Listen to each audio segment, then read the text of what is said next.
Physically strong people. These extremely rugged people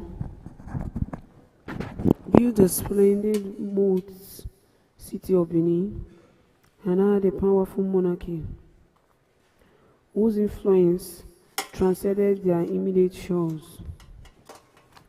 Also, they had high capacity creativity, produce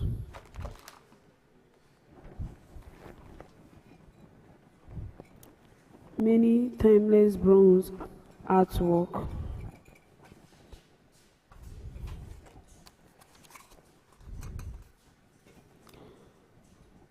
that have been world appropriable for many generations and now adorn many museums around the globe. But we now contemplate all of this.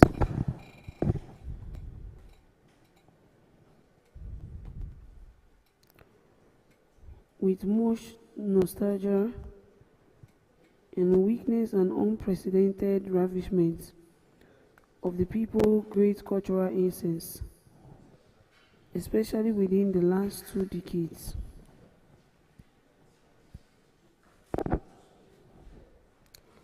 Among the social vices,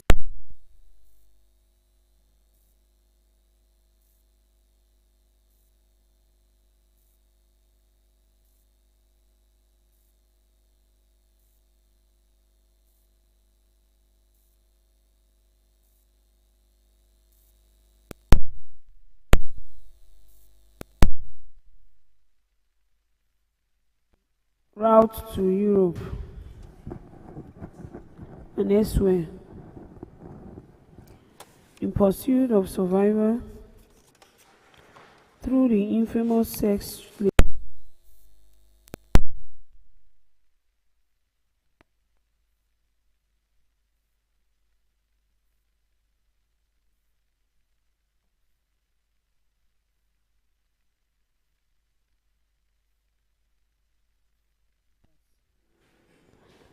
Adventurous ladies in late 1980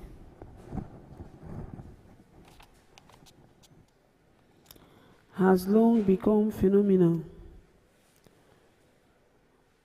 with the attendant result of stigmatization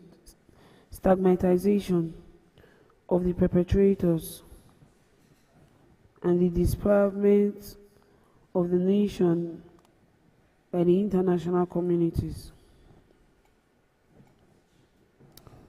But this does not mean that only the Benin practice international prostitution to Nigeria. In the East, the Niger Delta, the West, the Middle Belt,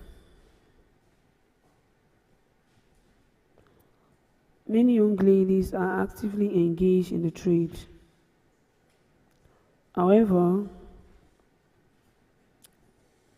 the number of Benin involved in the trade is so overwhelming, like the Moses serpent.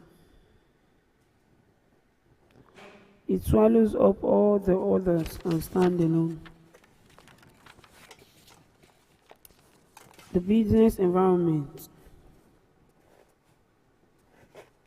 was nurtured by the impoverishing policies of prolonged military despotism, which plowed the Nigerian nation for almost 2 decades and debauched its citizenry. As the Jews bastardized the economy and plundered the national treasury, the Naira, which was nearly at par with the US dollar at the time, began a swift downward slide to the abyss of nothingness. with which he can barely recover an error. A lender nation became a borrower nation, and the people were weighed down with the burden of debt, which continued to mount up even at of this government.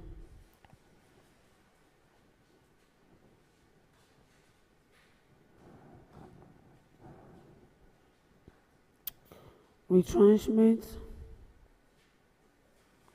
Even after the government has returned to the barrack, even in a trial, retrenchment, joblessness, and hyperinflation. Ironically,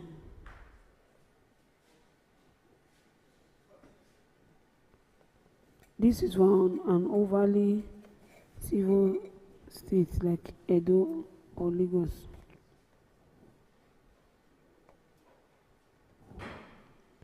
The family become threatened.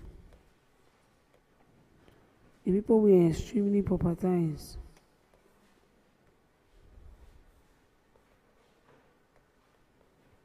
They start collecting everything they've ever given you.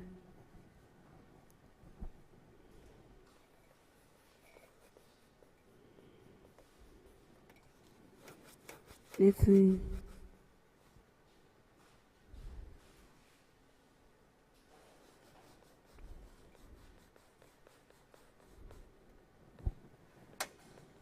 Lawrence Anthony and the likes. The people were completely privatized.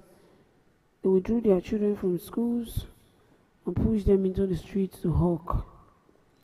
Underage boys worked as voice conductors from sunrise to sunset.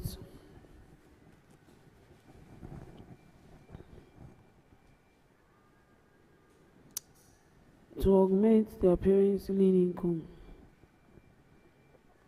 The family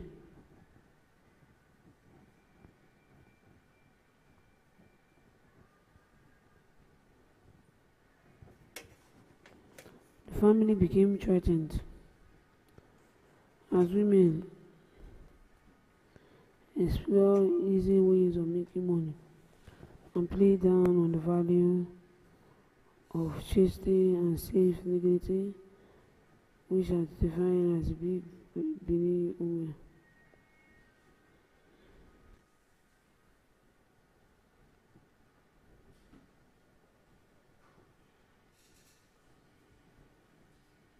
There was an audacious invasion.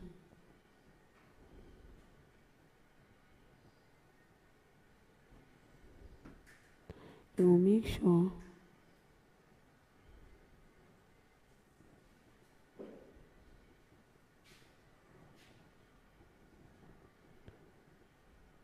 that the city of Benin and its environs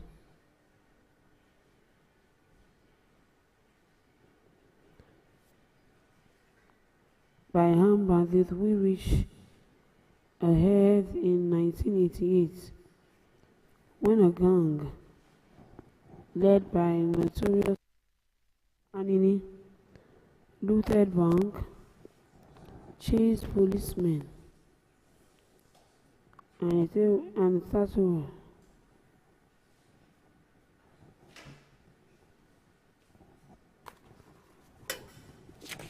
When the gang was everywhere, eventually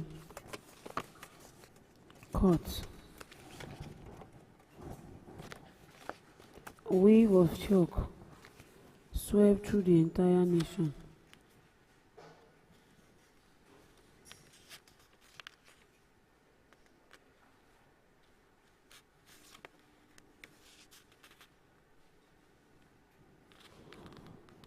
Almost the same time, miracle happens.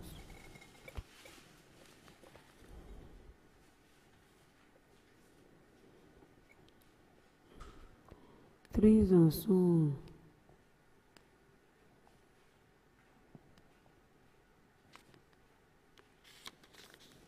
almost at the same time.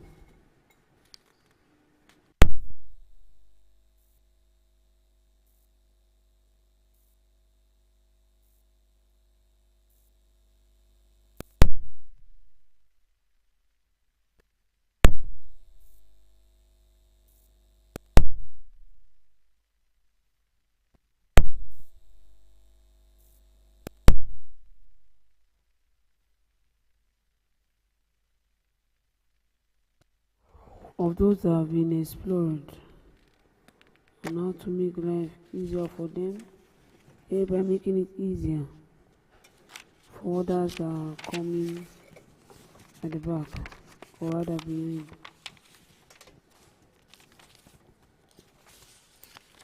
However,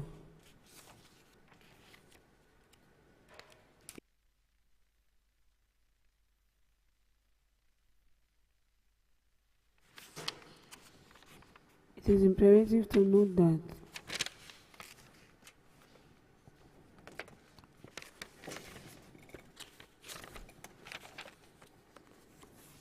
in the present days of this incidents, these things have not straight happened.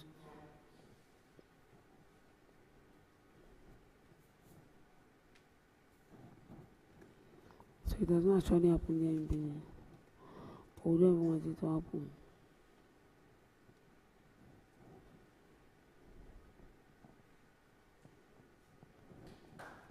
So that's what we are trying to do. So for example, while the work is set around from 1982 to 2002, there are still some things that are going to be done inside the work area. Good. Thank you very much. Amen. So you all take care. Right.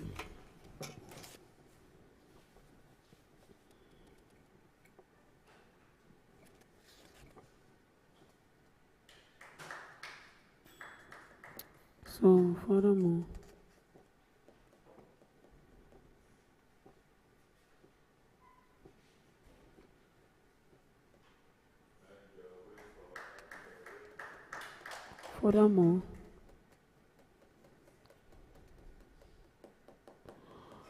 Barrister Godot, who bombards the people with high-sounding, unfamiliar expression, is a fascist mind of a political figure in the present democratic dispensation, and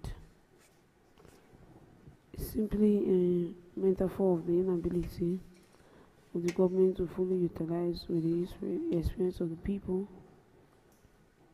So, Guinness Read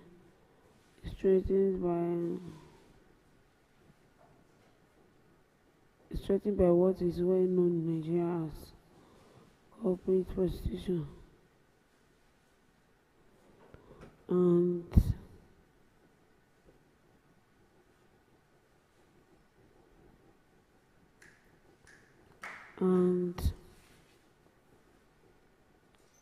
there are ways that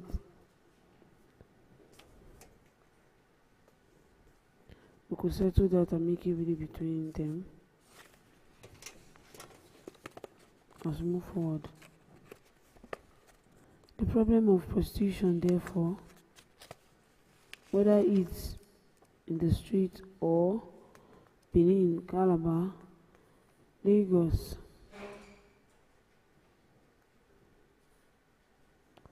or anywhere in Nigeria,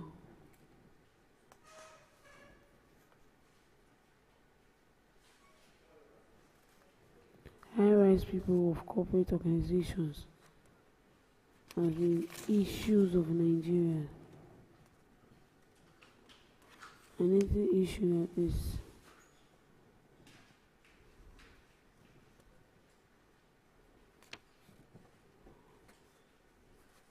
with the emergence of the idea reliance in Edo State and human trafficking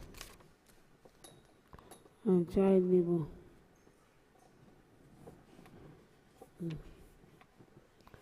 at the national level, together with the sensitization So the digestion we do at night.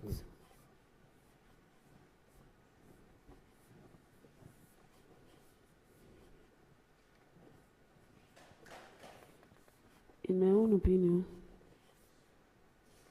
the foundation of international sex trade among the Edo people in particular, but not limited to the Edo people, and Nigeria in general, may be heading for the rocks. However, any successful campaign against sex trade must sufficiently educate the people about the pros and cons of the illicit business. It is in the form of words.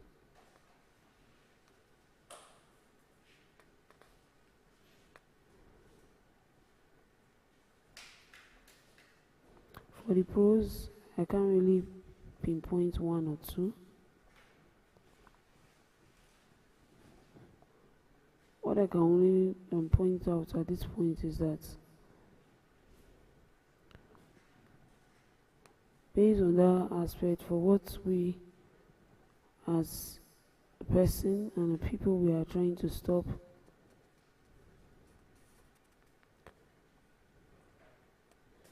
is the irregular migration, human trafficking, as well as a couple of other things.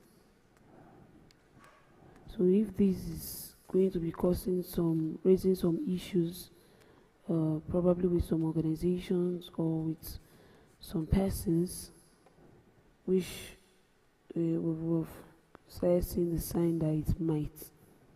So I don't know how we are going to handle that. And for this Child Labor Eradication Foundation, there are ways we could reach out to them. That would be nice too. So that's basically it from the excerpt from The Return of Amazing.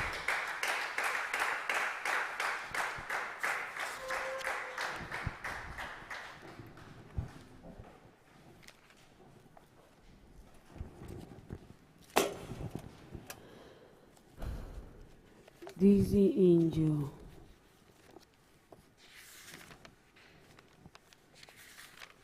by Grace Usifu.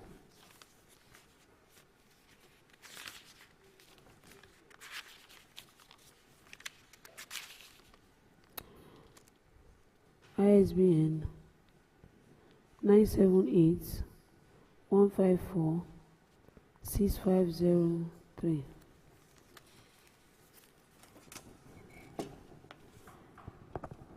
The yellow rays of the slow receding sun cast pale shadows over the hut on an October evening in a small village called Beberi. The thatched roof is in water, soaked lazily, blowing into the hair.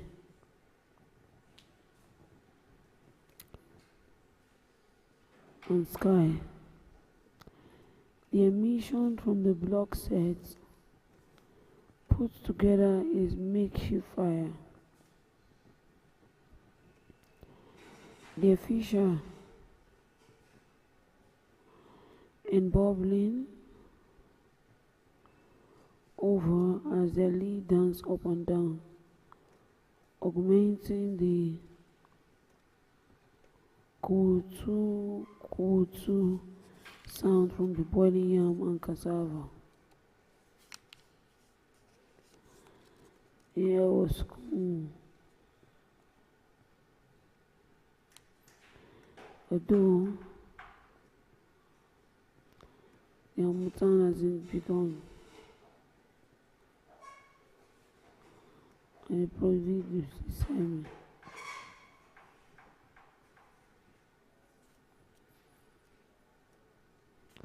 Then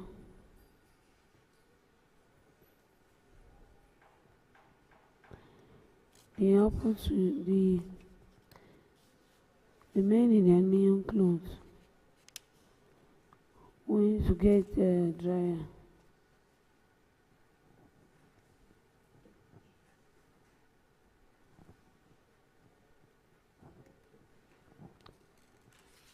The men in their neon clothes went to their backyard to bathe from the calabash pot into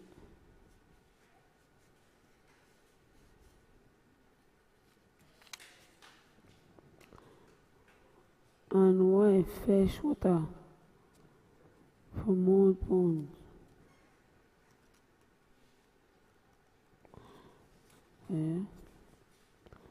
Those women would have returned early from the farm.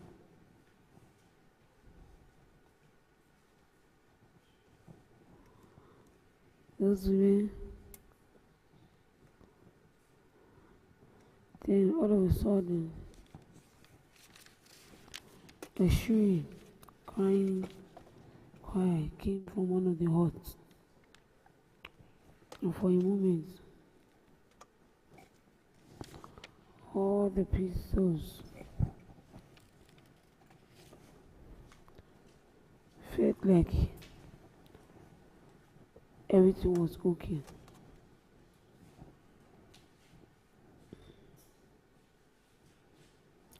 Ẹkùnrin o, obìnrin ẹkùnlé o.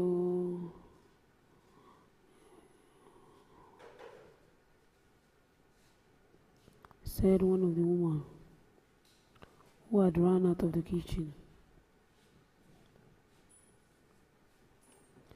A long flat breast slapping against her naked chest. She was addressing a small crowd.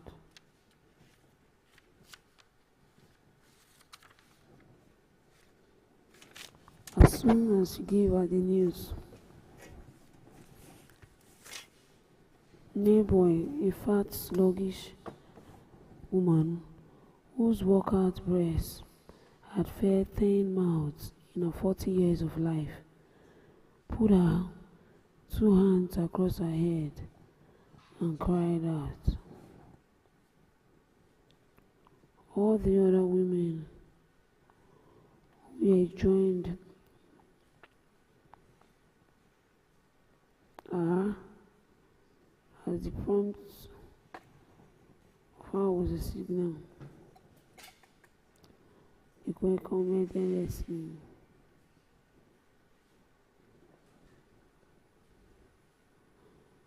In goes of the bear.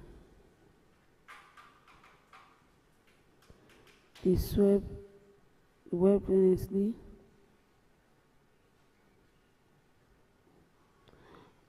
towards the compound as the surged toward there. The large compound with an umbrella tree in the middle.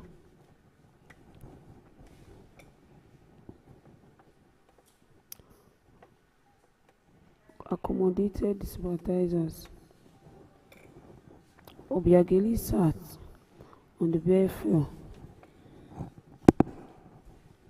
with her daughter laying stretched on her legs.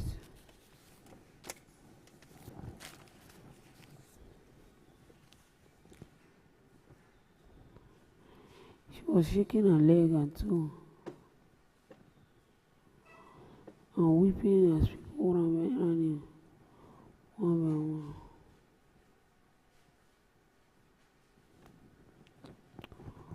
One child fainted, one of the grinding pepper evening men. She had eaten the melon on the head on the moon before.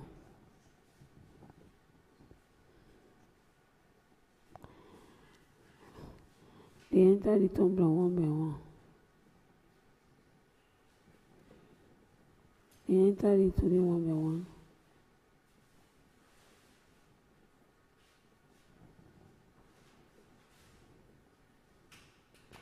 And some laid to stay outside, as the white parlor was too small to accommodate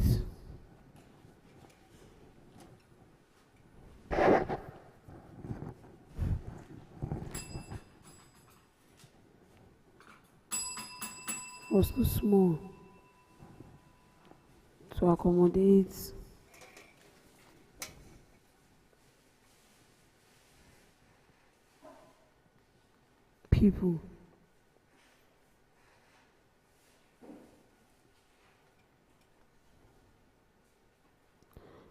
But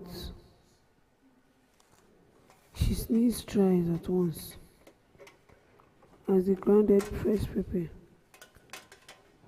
and the sharp smell was too much for her.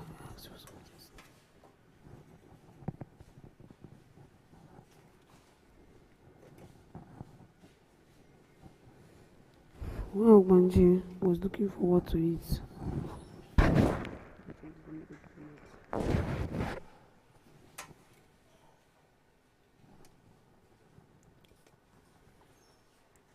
her mother Ogbangeli rushed to her child and gave her that secret that brought their neighbors to the house.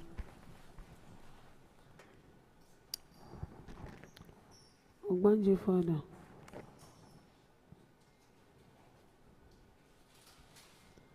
a man in his early 40s, huge and handsome, was having his bath at the back of his house.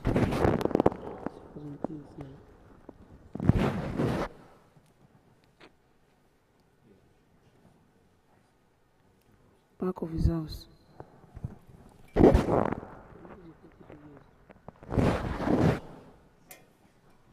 When he heard Obiageli scream, he had only just returned from the farm after a hard day job, when tying up his yam in the barn.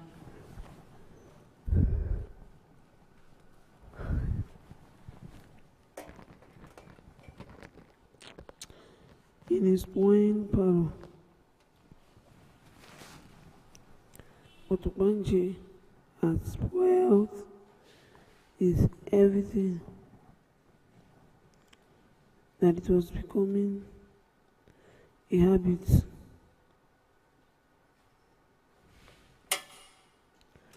With her these days to faint at all.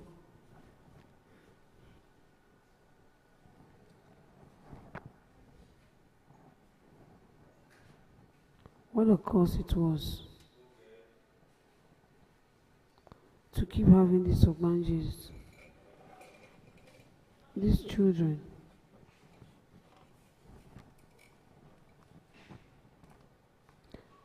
across her head.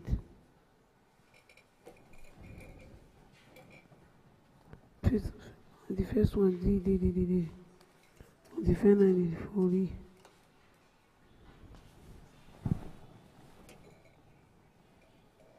But then it's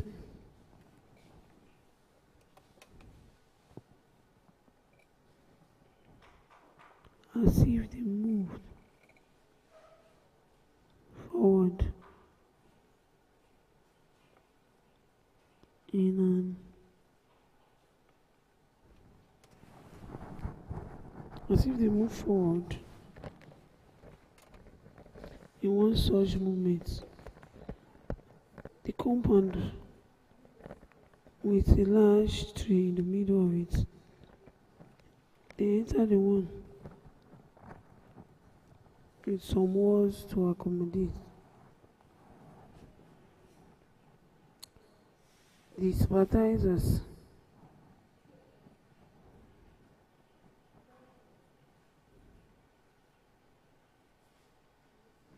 His bastizers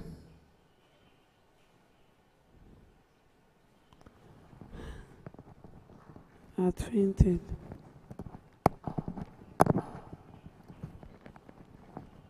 While one of their evening meal, she was eating here.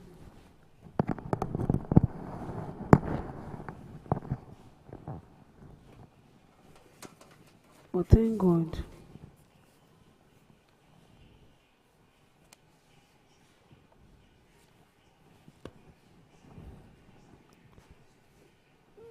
we didn't rush her too much.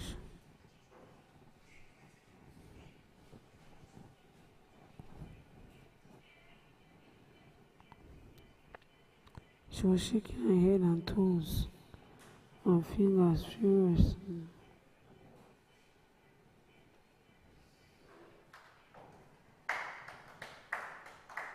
And one day, she sneezed thrice at once before her mother had been advised to Papa, let's go. The Papa is let's start experience. I'll take her the perspective. We need to know what blood group Ogbanje is. Need to know her, how she is.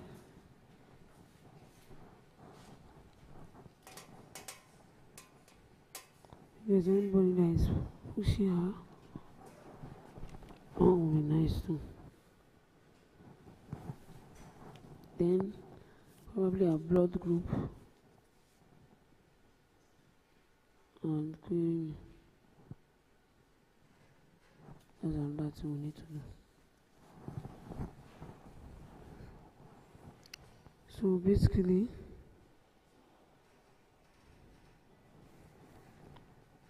I think we should be done now with this angel. Did I read it? Did I finish it?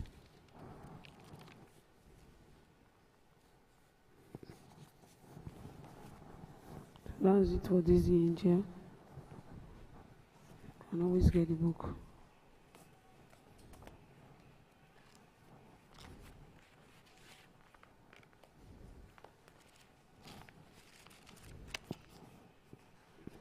Chronicles of Laughter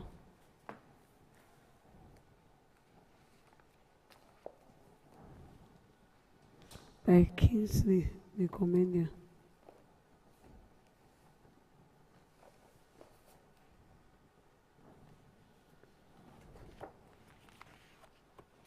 ISBN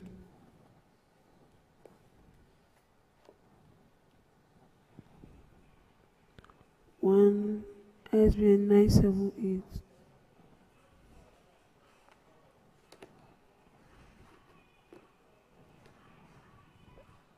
978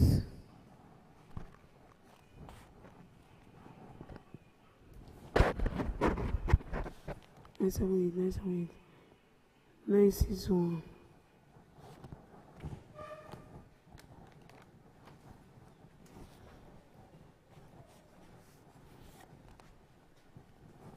458 458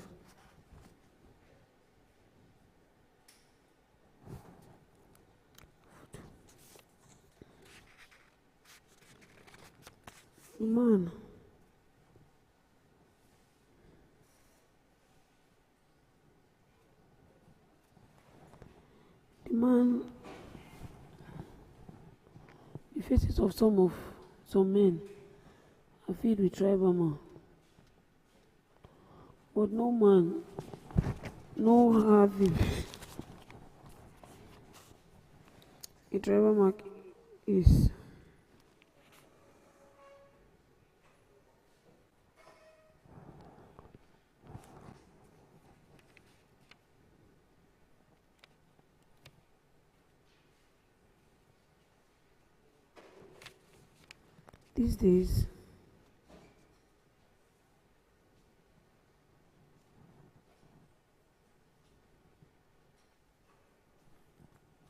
These days, true love is hard to find. because of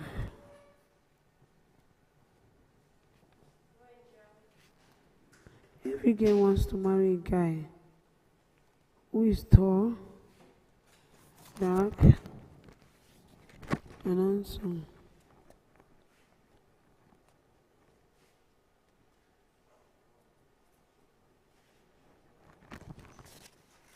When a man who is pleasing his life, he shows his perfect too.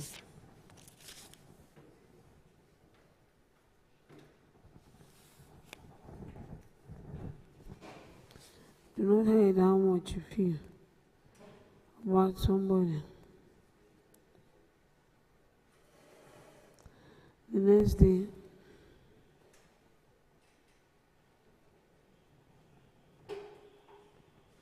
I choose not to fall in love because I know if I should,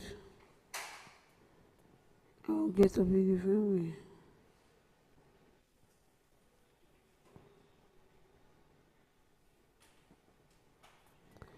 Those who eat kola nut in the search of wisdom.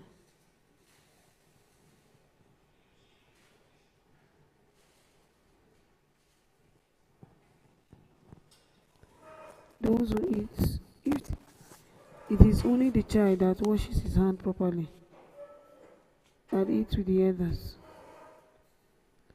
why those that don't are allowed to tidy the plates.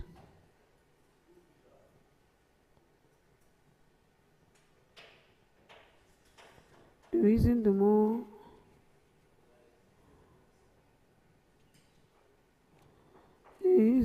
you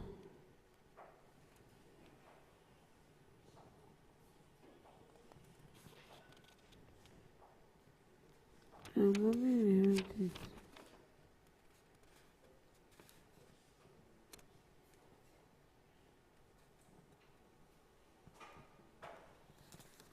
The chewing stick is like a palm tree in the mouth of the weak. The man who chooses to disguise as a pregnant woman should be ready to give birth to the baby when he gets caught.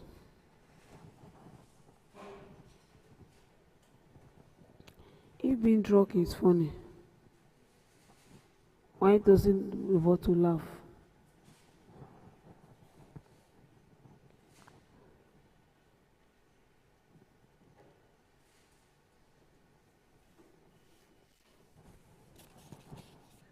Stop making the same mistake.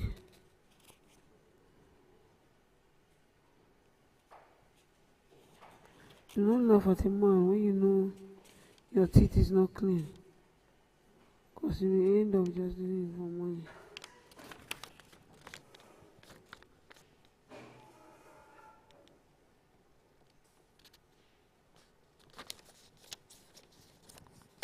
I do not put people in my shoes because I know they will do it.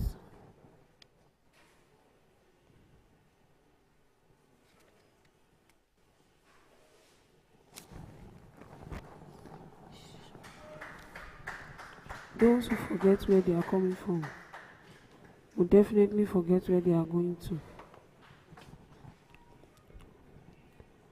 When they take the next step, the fisherman who thinks he is wise and chooses to use an earthworm as bait to catch a shark will leave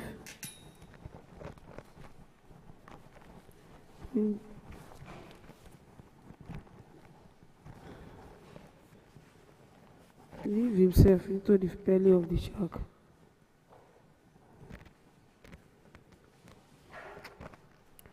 Jesus Christ was born in a manger. Why he did not behave like a malu.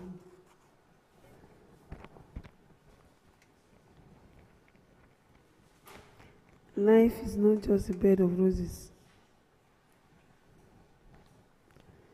It is also a bed of chuku. Do not laugh at my today, because my today might just be the tomorrow you are waiting for. Few people, thank you. They know they will make it. Some people do, because they have made it.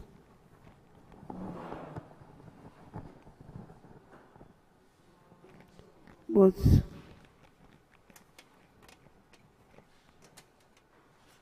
thank you today.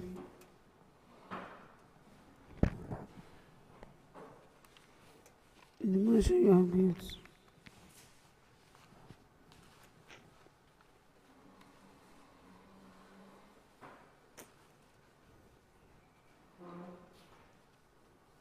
including some misquires and defecates on newspaper.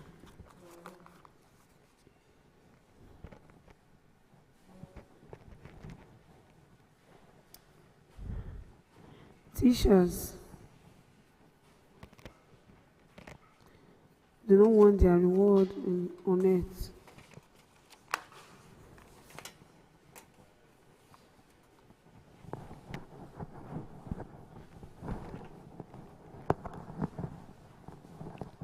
I know not all of you will make it.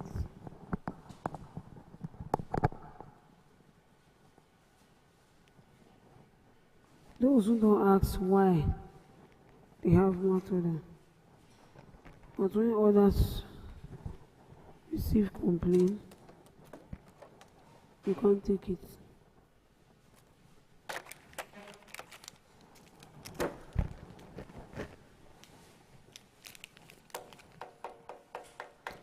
Some rush into marriage because they want to settle down, and then they'll end up drowning.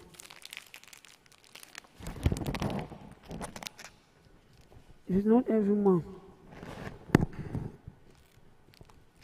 that down and raises his hand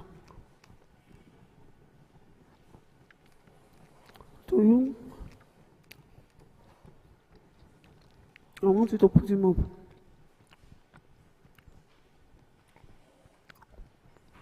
Someone to put you down.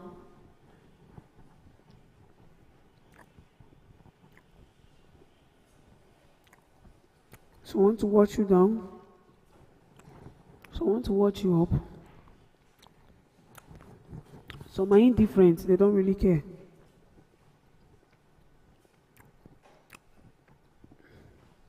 Why some just want a handshake? In Africa,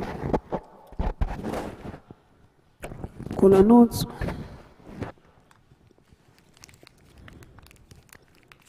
is in the love. In local language, during prayers.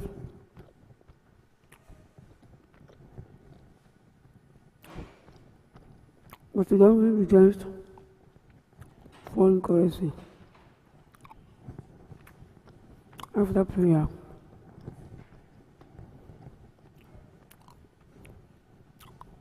True friends are hard to find, especially when you are not one.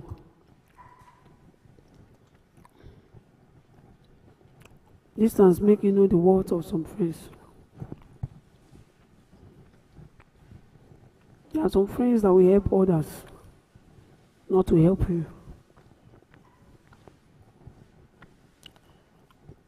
Don't kill those who do not believe in your dream, because you were not there when you dreamt it.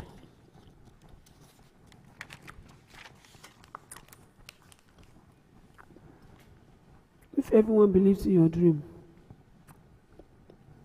you will not wake up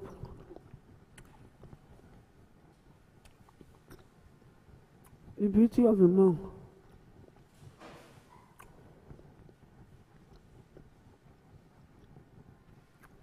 is not in the sleeping,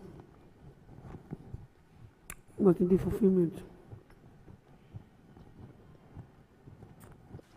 Those who love sleeping only help the bird to make his dream. The fulfillment of a dream starts when you put it on paper.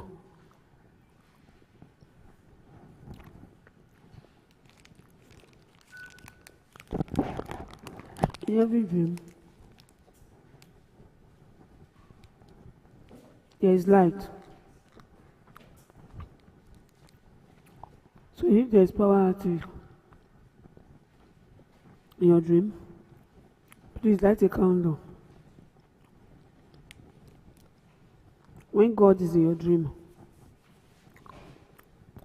know it is a big one.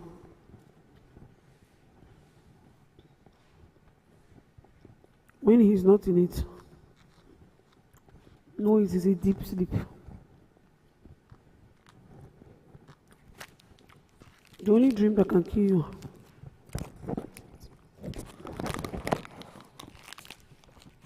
is the one God will not support.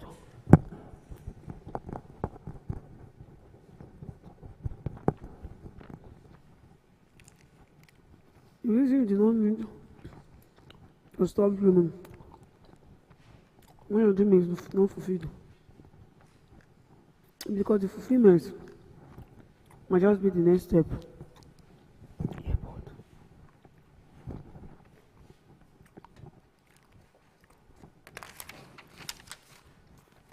When the devil draws a line for you, clean it and draw your own.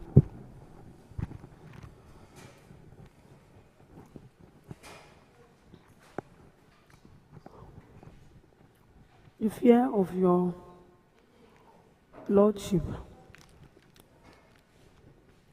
the fear of your landlord is the beginning of rent increments. So love him and pay your rent to avoid quick notice.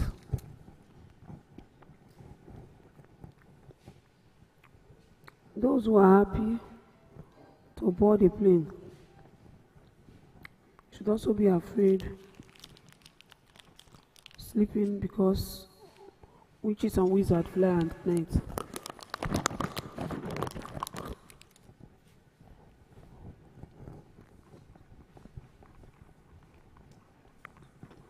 Problem have ears. Play good music. To them, they will dance your heart out.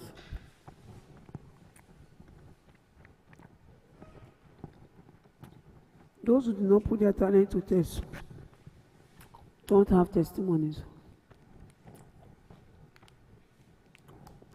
When dry bone refuse to rise, boil them.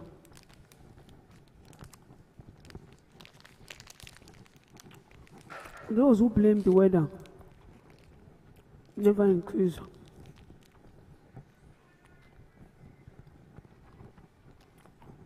The need for a fire extinguisher should not be overlooked. There's some slap that can set your cheek on fire.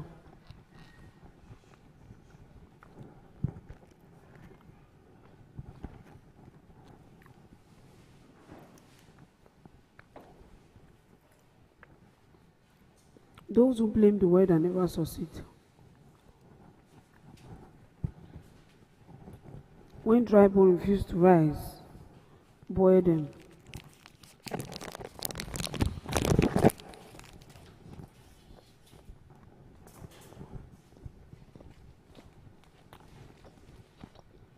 The need for a fire extinguisher should not be overlooked. If the storm on the wind refuse to be still, walk on water.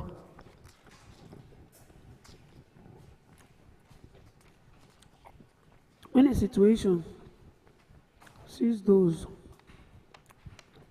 who know what they carry get carried on,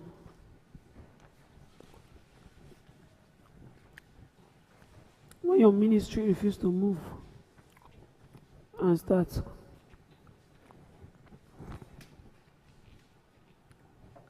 earpod. If poverty was the ticket to heaven, getting poor would have been expensive.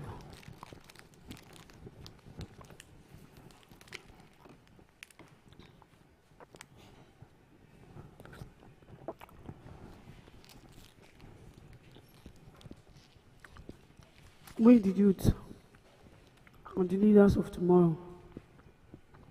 That is why there is no job for us today. Voices and vision of lazy youth. If being poor is a state of mind, where is the headquarter? And who is the governor?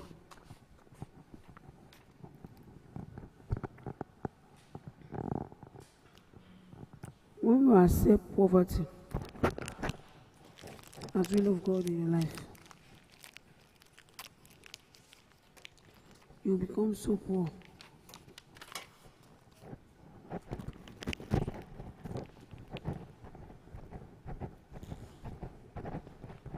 When a man is lazy and hungry, all you think is food.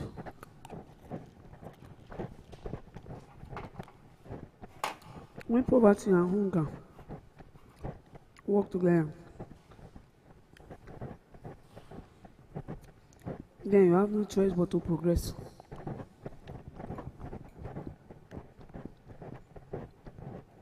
The man who does not have a dime, yet has a pocket in the trouser of faith.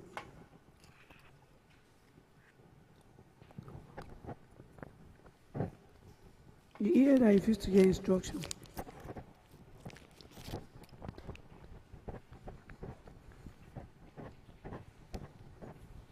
has prepared the head to receive a knock.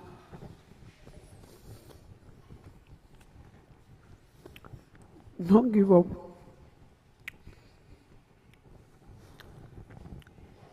Your miracle is on the way. Yet, you look for shortcuts because of potholes.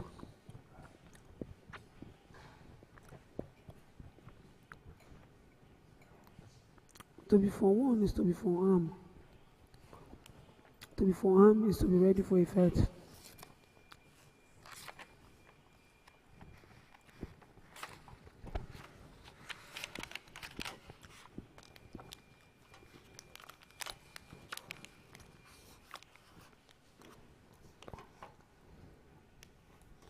Poems. I saw myself in an ocean of hunger. I put on the jacket of I must survive. I wrote to Mama Put.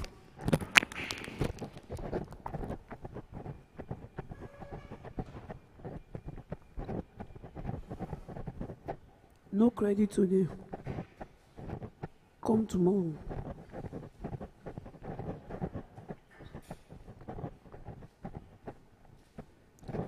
Tomorrow has come, Mama Put.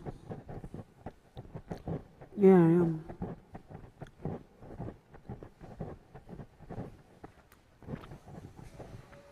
Letter to a friend.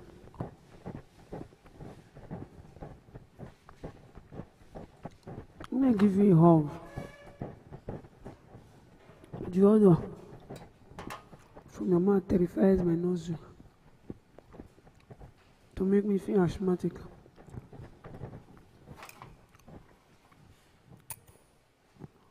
But I thought I can see my friend and run away.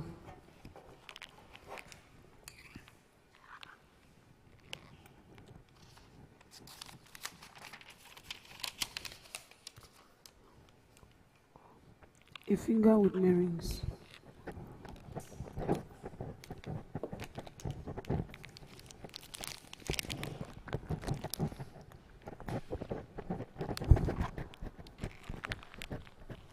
A man with many wives.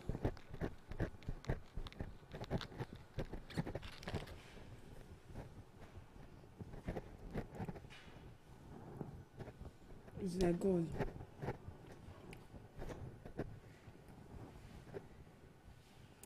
It's like God and the rainbow. Yep. At the end, each wife show each color of the rainbow.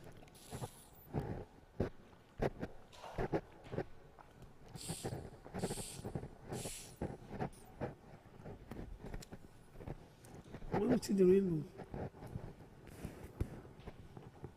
we see God promises.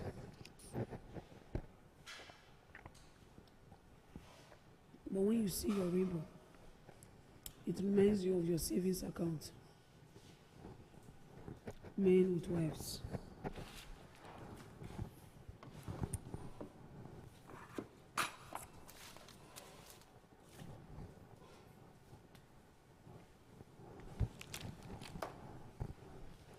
Big head.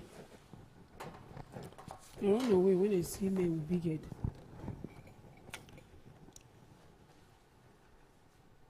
Their presence make me terrified. Because I don't have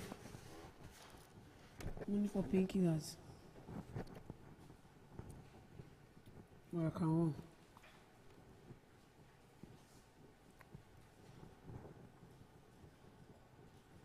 If I may ask, do you have directions? If you were an army officer, how would you hide?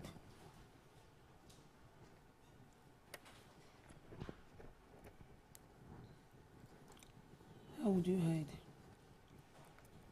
In all of this, you kept quiet. Even when I likened you to a TV set.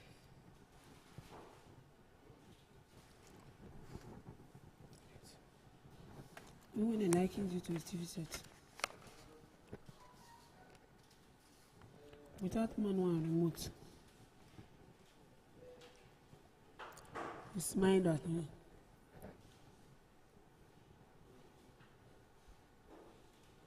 Oh. I thought you were one of them. But now I know. I've only made a friend with a big head. Professors. This is a professor who claimed to know everything on the phone. She cooked. The food she cooked was burnt.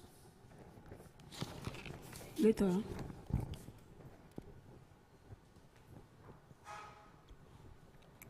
she said,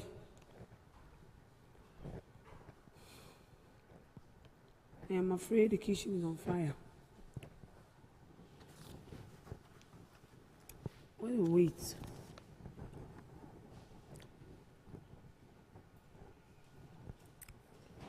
If you are short in your anus, what will you do? Oh boy, I go shoot the bullet.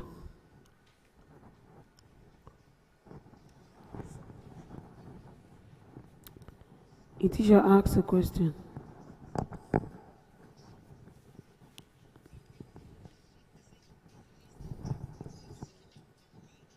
The teacher has a question. In the Bible,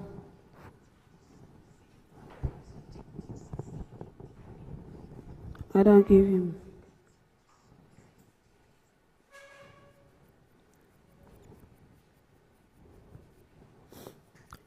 birth to Cain, and Cain gave birth to who?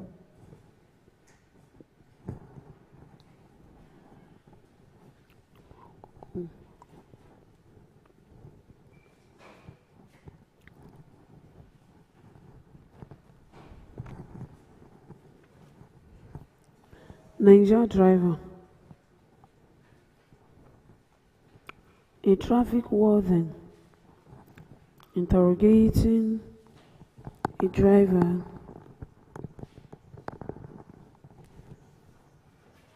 hope you know you are a learner.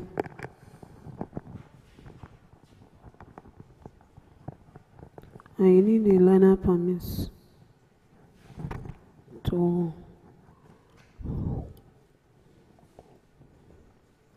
put at the car. When the driver came out of his car, it was true.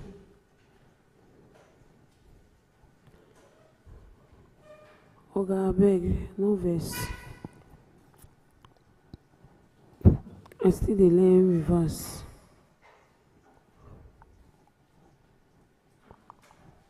No.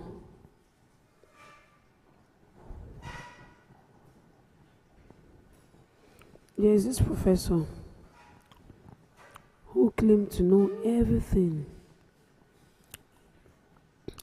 He complained to his wife on phone that the food she cooked was burnt. Later, the wife sent him a text message to cook for himself. 30 minutes after the message was delivered, she called, "Darling, you got my text?" The husband replied, "Yes, honey, but I still need your help." She asked. Professor replied, "I am afraid the kitchen is on fire."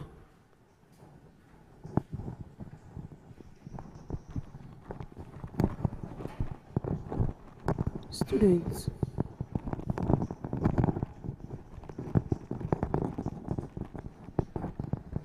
when you see a white man shedding tears in the presence of his wife, no, he's apologizing. When you see a man shedding tears in the presence of his wife and everybody, no, the wife is apologizing. But when you see a man apologizing, not just apologizing, crying because of a woman in front of people,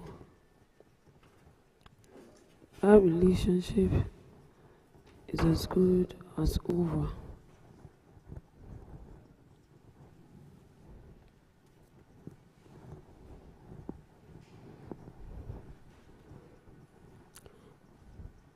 When you see a white woman removing her husband's shoes from his feet when things are rough, no, it is love.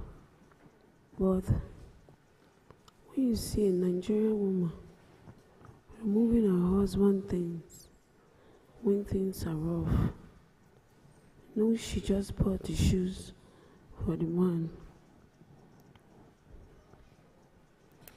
This medicine I bought doesn't have an NAFDAC number. Nah, big. Oh, check it properly. I have it checked.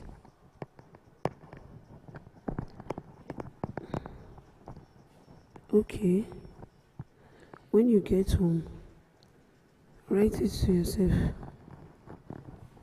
Write what? Pardon me. I don't work in NAFDAC. I work in night chemist. In that case, put your telephone number. A black American was asked, what causes an eclipse? He replied, it only happens when we have too many blacks admitted into heaven. A teacher was giving advice to her pupil. She said, if being drunk is funny, why doesn't the bottle laugh again? A boy stood up and said, Auntie, and because the bottle never high.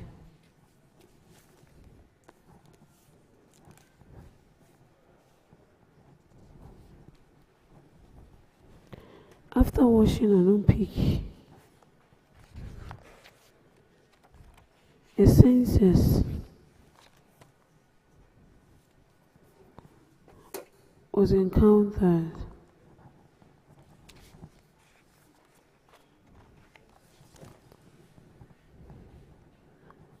And we were chatting. Want to know the numbers of books I've read?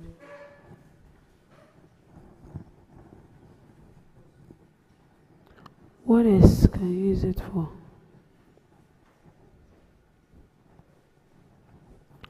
Actually, you can use it for photocopying.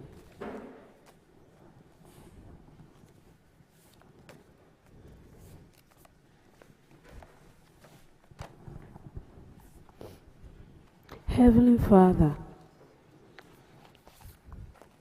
I know I don't much line.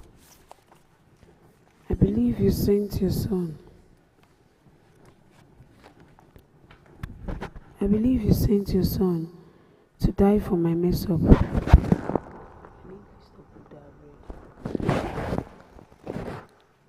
Arrange me with your blood.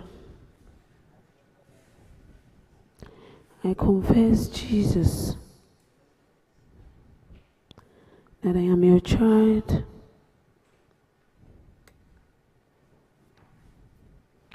and that you died for me. Oh, I confess that I love you with all my heart. Take me as your person.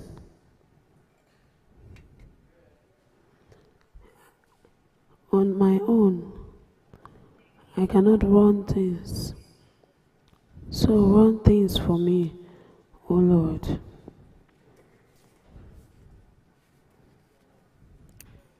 Thank you, Jesus.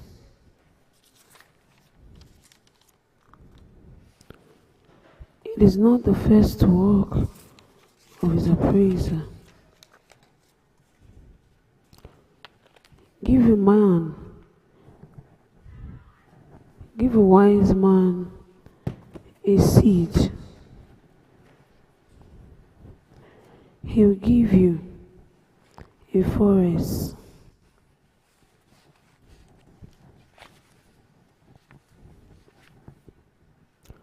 But give the seed to a fool. He will swallow it and ask for more.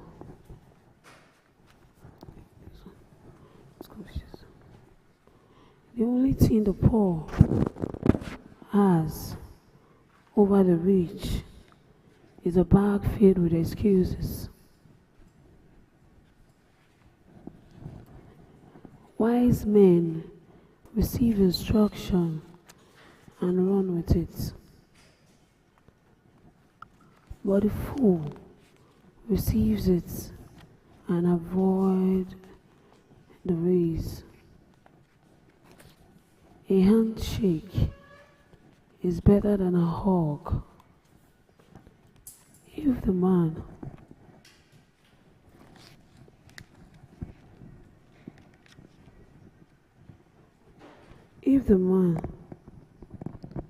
receives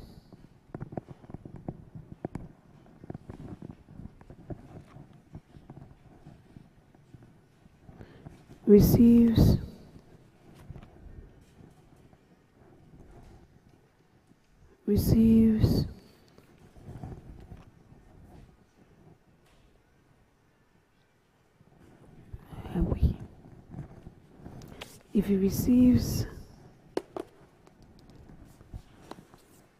instruction and run with it. I've read it yesterday. Wise men receive instruction and run with it, but the fool receives it and avoids the race. I'm closing with it. This is the last book I'm reading. To close. A handshake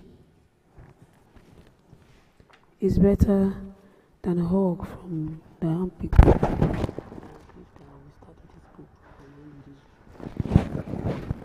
A handshake is better than a hug if the armpit is still in love with bad odor.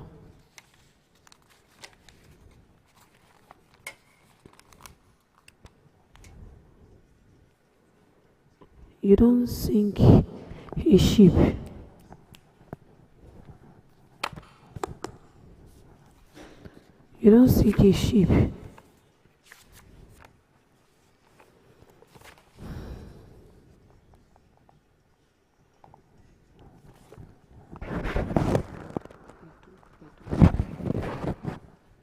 Feed your brain with food because you will eat it when you grow old.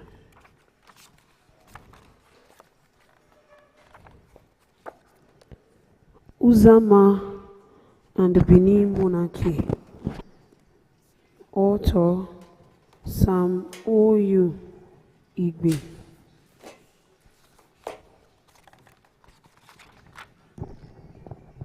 ISBN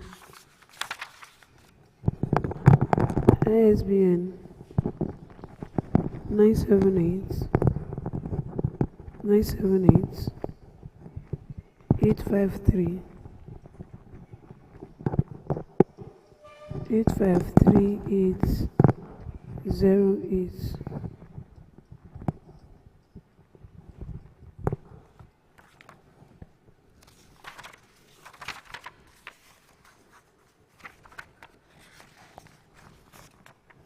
In the Benin preface,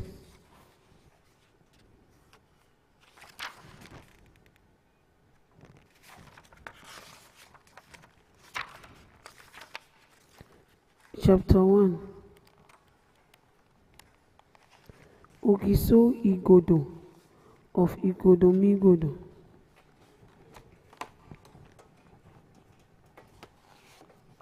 At the founding of Igodomigodo in about 900 AD, Ogiso Igodo became the founding monarch of the Benin Kingdom.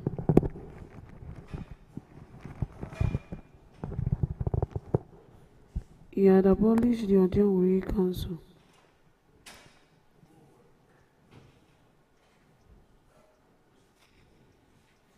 The Iko-Ediem, which has existed for peace,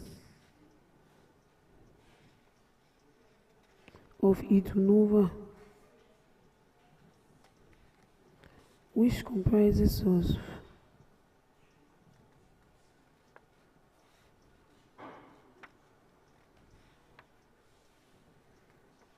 offspring of the original village of central Uboka that emerged from the offspring of the founding fathers, Efa and Emi.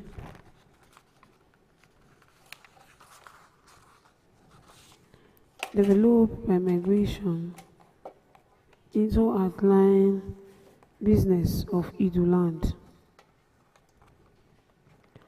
became the Idu Nuria after the abolition of the Edionwe Council.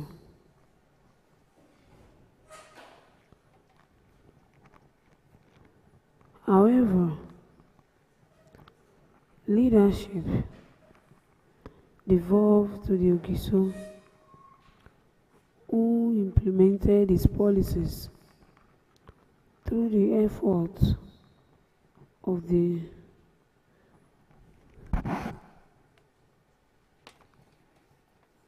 Odigbo Ogiso, set by him to perform their duties as official announcer, the Abiogbe, the high-handed peacemakers.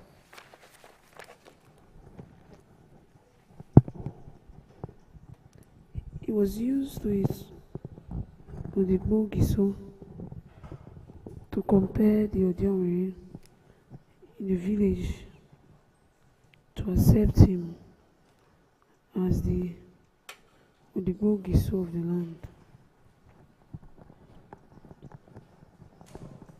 As he took advantage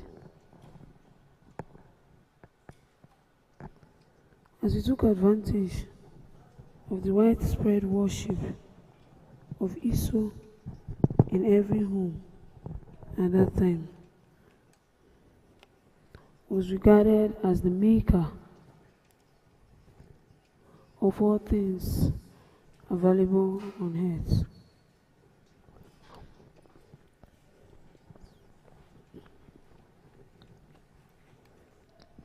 Igodo claimed that he had a commission from Iso to be Ogiso with authority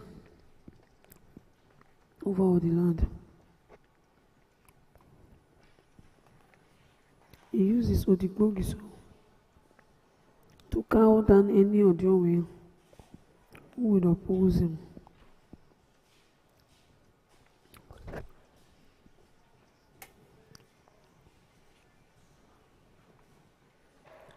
Only Udo refused to recognize Igodo in this new venture.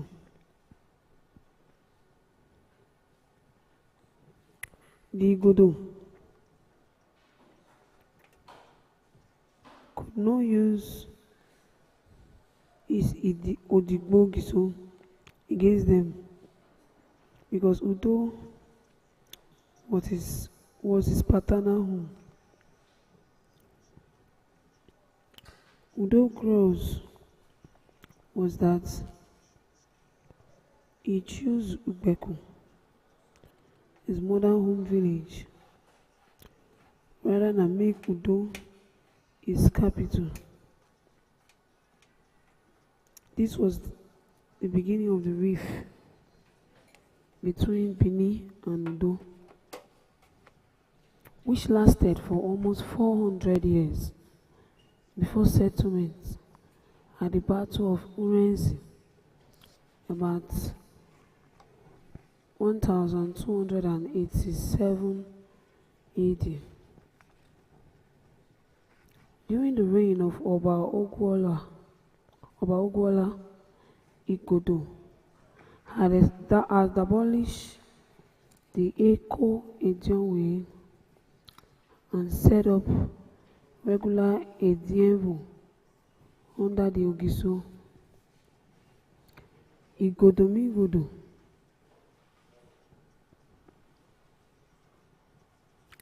Igodo had not a strong ambition to rule as Ogiso of Idu. His personal trainer, the Odigbo Giso, had been well trained during his days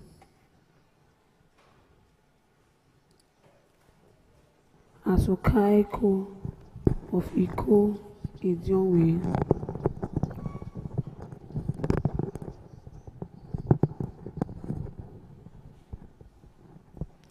They were remunerated and were fed.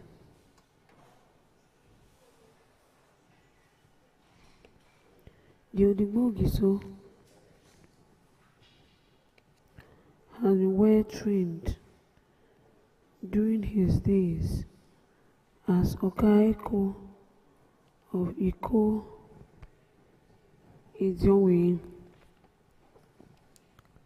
They were all remunerated and were feared.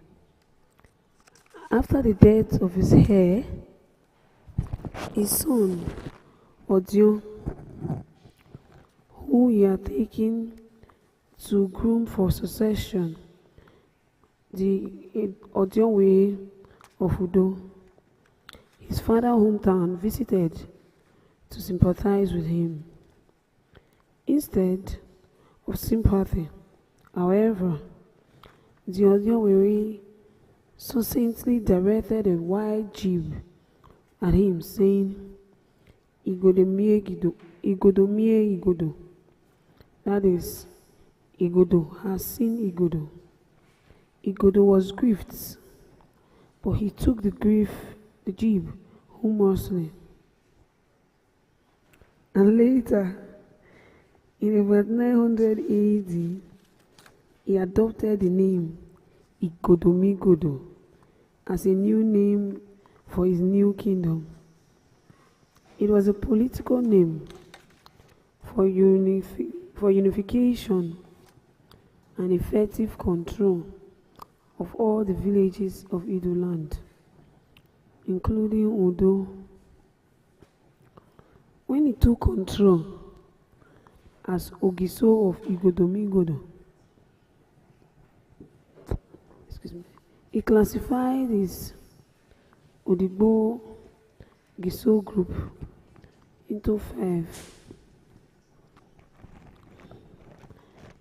five groups to strengthen his control of the land as follows: Odigbo Egwai, Palace Odigbo Giso, who perform the official announcements and peacemaker function for the king, and were later known as Aibiogbe.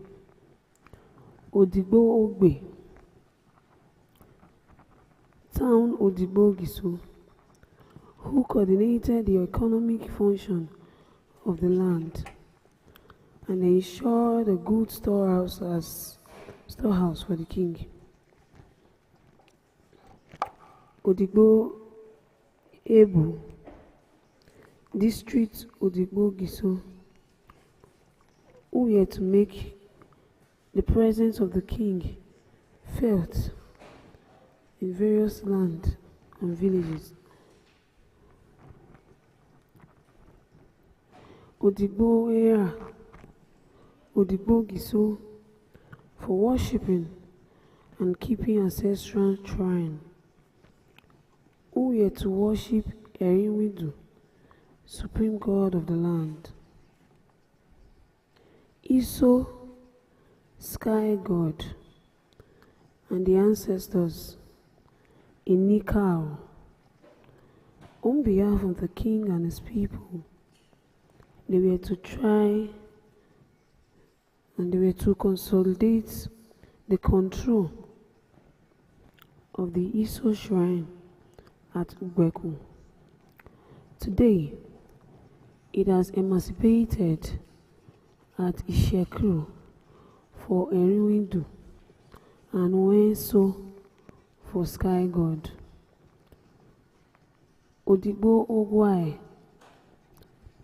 Odigbo Giso for mentioning the king, who were 5 in number and were later called the great nobles of the land, who took care of the royal crown and succession.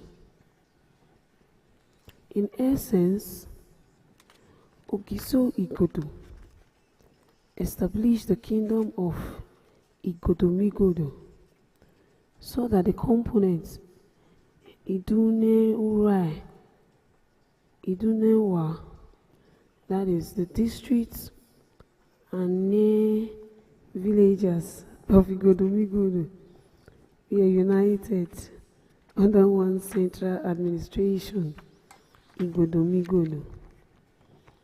Chapter 3. Ogiso Ere. Ogiso Igodo had decreed that hereditary inheritance would prevail in Igodomigodo with regard to succession to his throne. He did not decide, however, on what will happen in a situation when there was no direct or incredibleness of king. When he lost the heir apparent to the throne, however, it was perhaps easy for the council of elders to install his grandson, Ere, as his successor.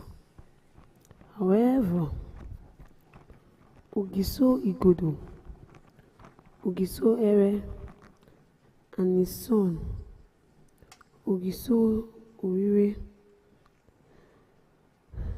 reigned in Igodomigodo during the Igodo era of Igodomigodo, in what became known as the Igodo dynasty from about 900 AD to about 1000 AD. Ogiso Ere was a wise and firm ruler who worked with common sense and kindness of heart, and benefits of deep knowledge of his family antecedents to rule his people. He therefore knew where adjustments were necessary. The Odigbo Gisos, as they existed during the reign of Ogiso Igodo, had his instructions ceased to exist, and their functions were found out to different places, different palace posts. The shrine of the sky god Atugbeku became the responsibilities of the Ohensu of Ugbeku, and the Iko and Ibiogbe became essential to check certain undesirable behaviors like street fighting and other violent behavior, stealing of farm commodities from farm, especially yam, from people barns and forests.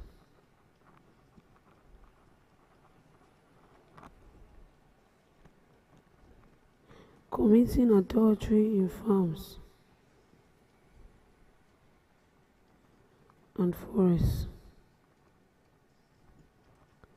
Commodities from farm. All these were strictly prescribed. Awa Nere, the heroine of this law, announced by I will be singly and in group, disperse otherwise unruly crowd, and redirected by many others to the farm and many serious things.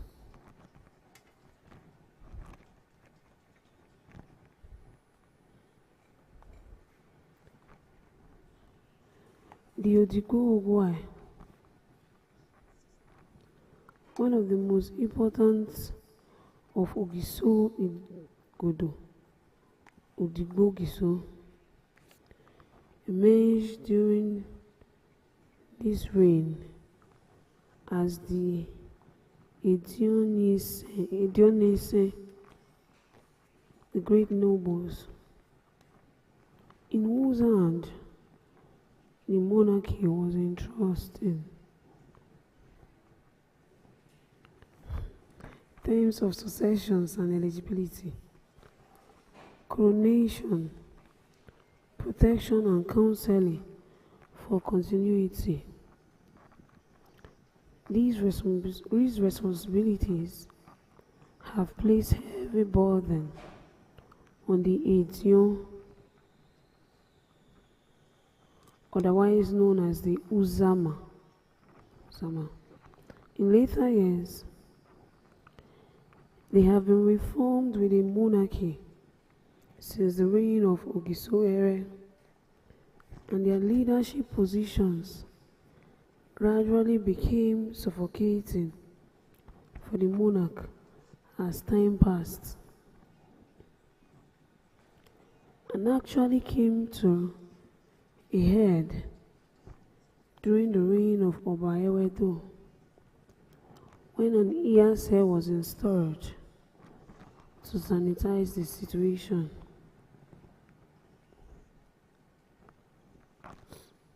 Ogiso Ere left sign of good governance, one in which the laying a foundation was that we did it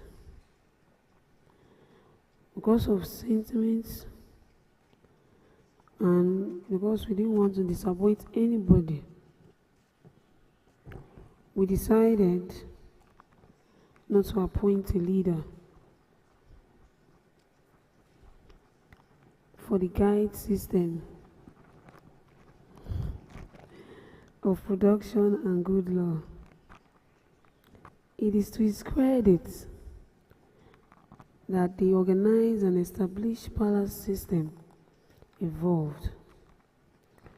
Ogiso Orire, son of Ogiso Ere, was the last monarch of the Igodo era. Chapter 4. Gerontocratic system of succession. On the passing of Ogiso Orire, about 1000 AD, after the succession problem that beset Ogiso Igodo reared his head again, the Royal Council found itself once again confronted with the difficult problem of finding a successor. The Royal Council was made up of Edionwe, who were members of Iko Edionwibo, which had been established by Ogiso Igodo.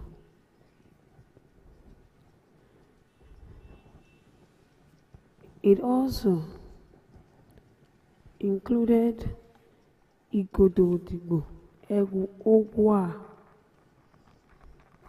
which had metamorphosed into Edion Nese.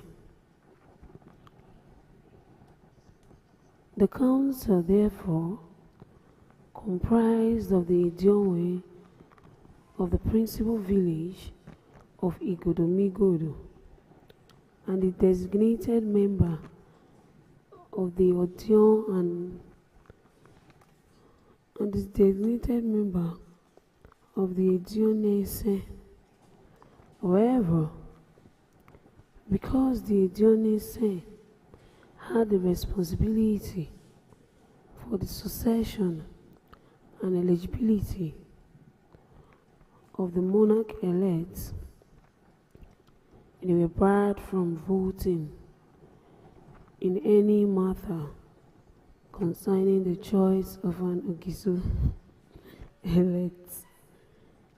In the instance matter of enthroning a new monarch, they argued first that Ogiso Orire did not have a son to succeed him.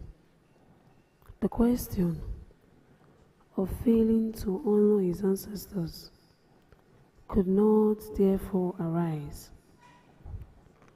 Second, those nobles who have risen from Odionwe to the Odigbo Gisos have tasted the benefits of authorities of the monarchy.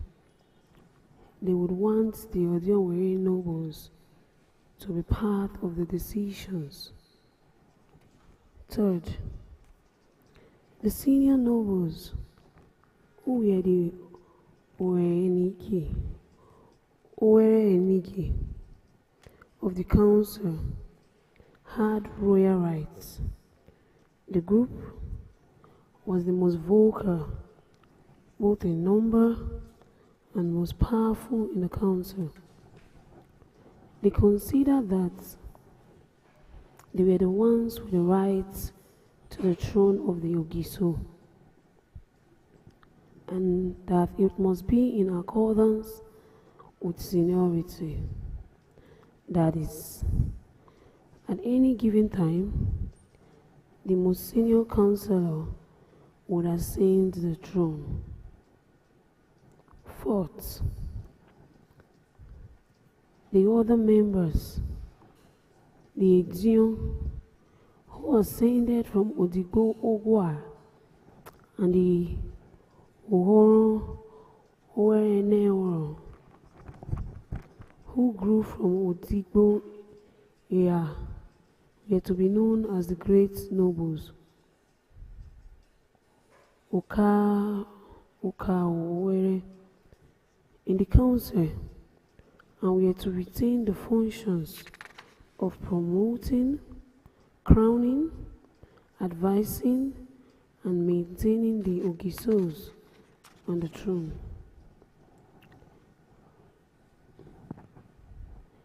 They posited that without these great nobles, the senior nobles would have not the aspire to be crowned, and without the Asein, there could be no coronation. They stressed that the advantage of the proposed Asein system was that the royal crown of Igodomigodo would circulate to as many families as possible in the land, instead of being limited to one family in the land, as it had been in the immediate past. At no time would the monarchy be vacant. The weakness of this system lay in the fact that there was an inherent leadership built in instability. The incumbent Ogiso was restrained to be constantly on the defensive, often haunted by the thought of diabolical attack process.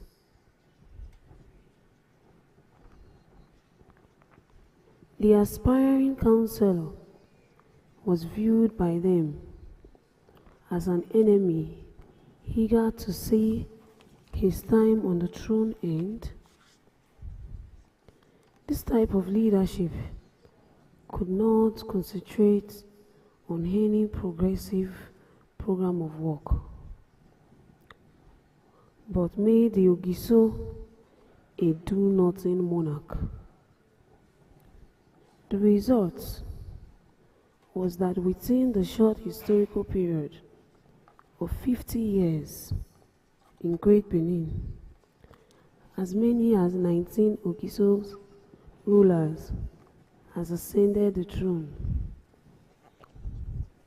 With only about 2.5 years of their reign, neither the incumbent nor the aspiring Ogiso was in a position to bring good leadership to bear on the people.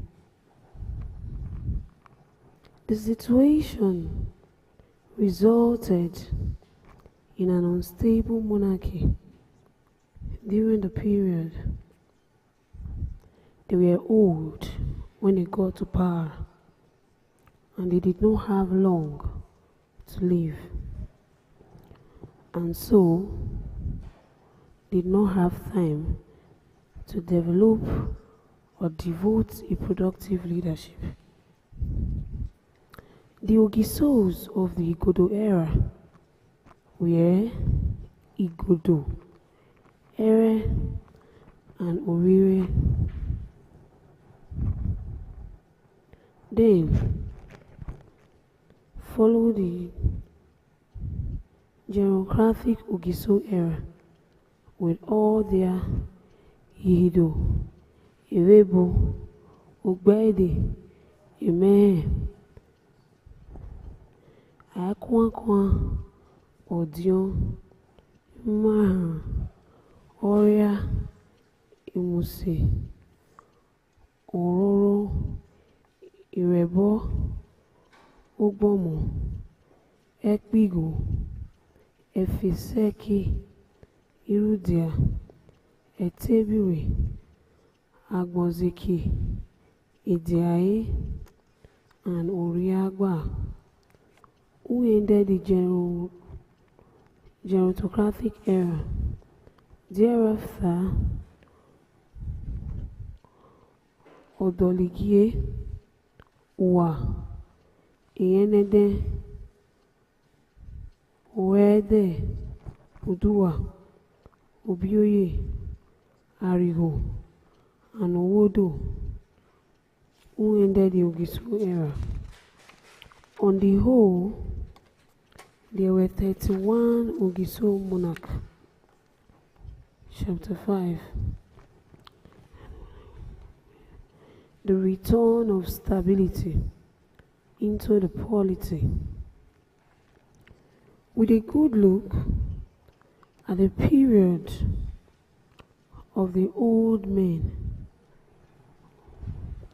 who ruled since the end of Igodo era, realize the difficulty that laid before the next set of rulers in the kingdom. The need to bring back real leadership, stability to the monarchy, and self-reliance to the people had become an absolute necessity. A succession pattern to replace the Odionwe monarch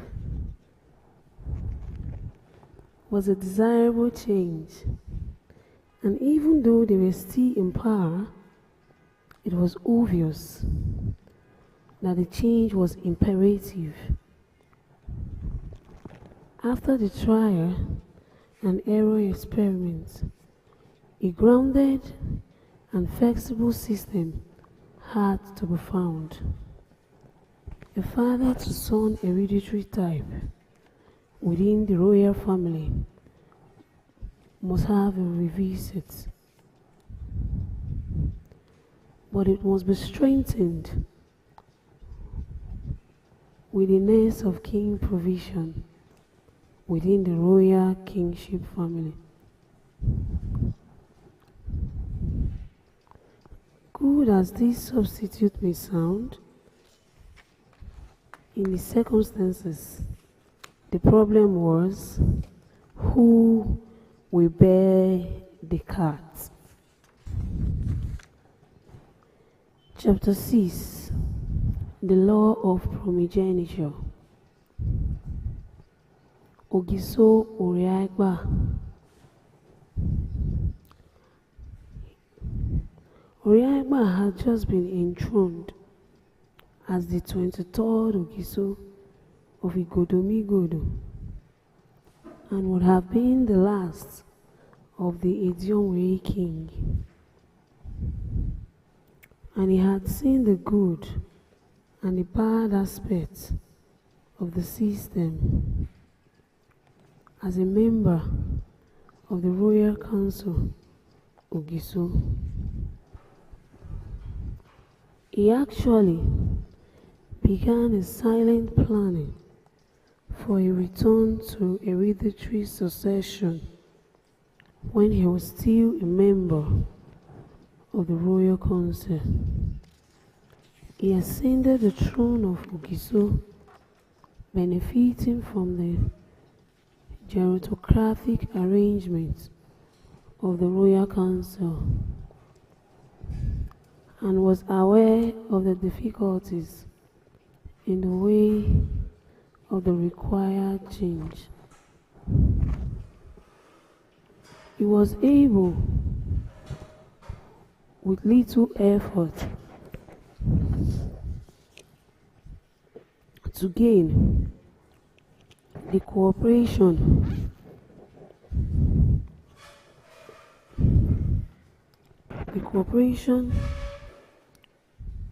of the Asein and the whole members of the Royal Council, and a few of the principal members of the Royal Council who were eligible in future to become Ogiso in their turn. With the help of the Woro members, he was able to secure the help of powerful individuals in the kingdom and powerful priests like Ohenso and community leaders. Strongest of all, he was able to enlist the cooperation of the Prince of Enwidu when Ogiso Oriagba eventually summoned all the necessary and qualified people into the Ogbaha Council. He called on all the power of the ancestors, and especially on Eriudu, the progenitor of the Edo people, to stand by him as he took the decision. He, as the reigning Ogiso, then went on to promulgate the law of primogeniture, and all members of the Royal Council, including concerned family members and the priests and the Asein, who were themselves involved in carrying out the instruction, including the nobles, collectively saw before the shrine of Enwidu as followed. Upon the passing of the king, his eldest son will succeed him on the throne. If he did not have a son to to succeed him, the next of kin in the family will succeed him. In the placement of the son, or in search of the next of kin for the placement, the Edion will bear full absolute responsibility. Number 4. Upon the death also of any member of the Edion, the reigning king would invite his eldest son or the next of kin, as the case may be, for installation into the position of the deceased Edion. Just as the Edion would have the responsibility of maintaining the stability and continuity of kingship, so would the king be expected and required to perform similar duties in respect of a departed Edion member. 6. The succession of the Edion, as is the case of succession of the king, is the responsibility of the king.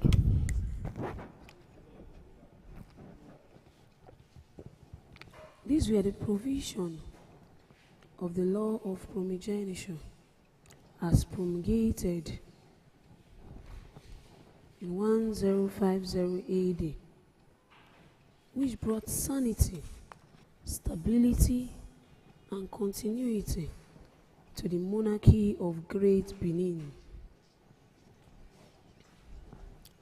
The guide system was re-established, and the operative arm of government were strengthened. Ogiso Oregba is therefore well remembered among the Benin monarch, and he was known as Oregba Nego, that is, Oregba the light complexioned one. Nego. Later in life, he developed a critical medical condition by reason of which he was able to father one child in spite of his harem full of wives. That child was Odoligie. It is believed that he enabled the Edionise hereditary chief by the fact of their hereditary status to ensure that his only son, Odolige, was crowned as the Ogiso after him. But this belief was rarely inherent in their duties from the beginning of the Ogiso era. An advent of primogeniture had made it a law. Whatever the motivation was for the stabilization and the strengthening of the Edion League, therefore,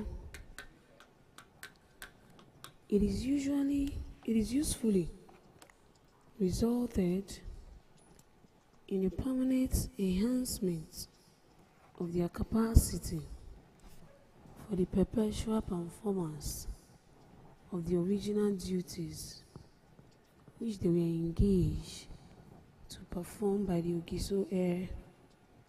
However, it is to be noted that Ogiso Oregba constituted his original group of chiefs into a permanent and hereditary panel of elders led by Chief Olia, with a specific duty and responsibility for crowning the kings of the kingdom, most especially because they were in weaknesses and important collaborators in the proclamation of the law of primogeniture.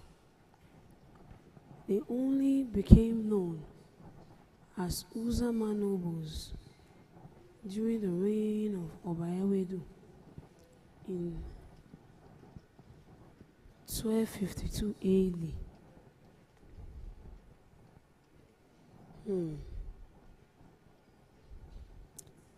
Ogiso Odoligi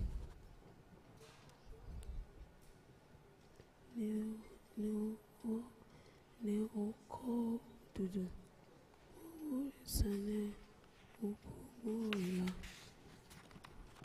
number chapter 6 chapter 7 chapter 6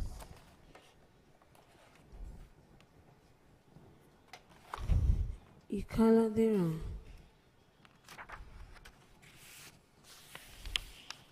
ne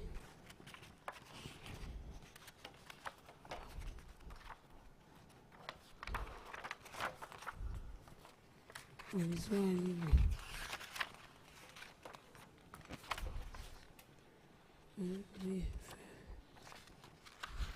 chapter 8 Ogiso Obioye. It is not until the reign of Ogiso Obioye that the currency stabilized, when he nationalized the cowries whenever they were found, and whether or not they were in private hands. Food and other commodities had become scarce and expensive. Money, therefore, became scarce, but its value was restored. In the circumstances, articles bought with Obioye money were valuable, and such money was regarded. Ego Obioye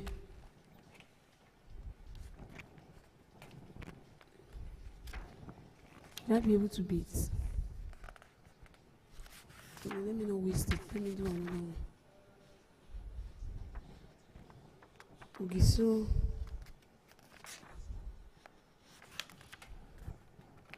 regarded as Ego Obioye. Ogiso Obioye's money. It was this state of affairs during Ogiso Obioye reign that gave rise to the expression Erine Oha. Yeah, where we are.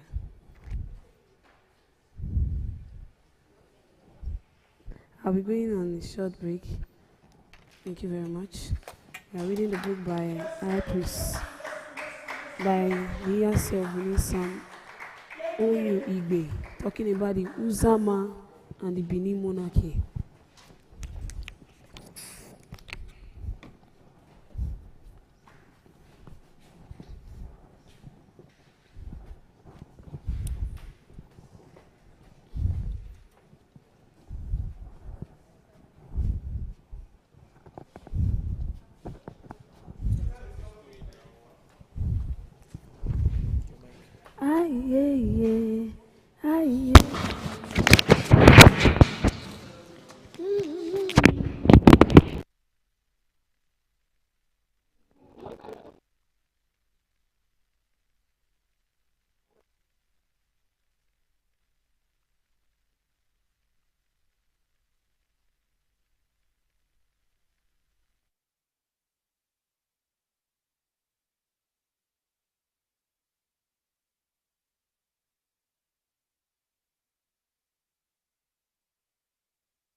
Ewi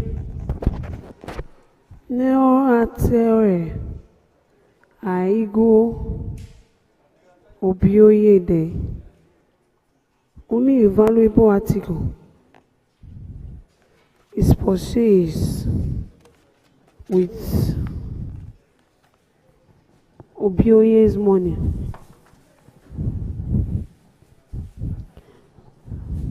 Subsequently,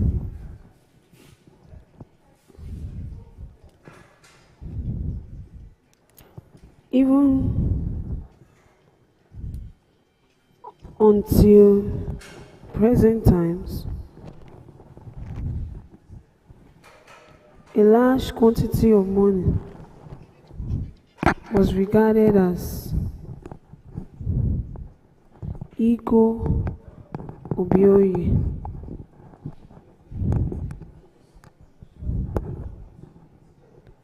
Ogiso was the first Benima to reform Benin currency in view of the severe nature of prevailing droughts.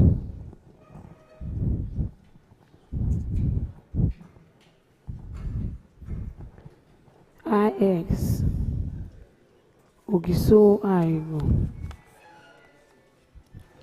When Ogiso Obioye joined his ancestors, his son Aigo was crowned Ogiso by the Edio in accordance with the law of primogeniture, and he accordingly inherited the economic problem which his father had tackled so efficiently before his journey home.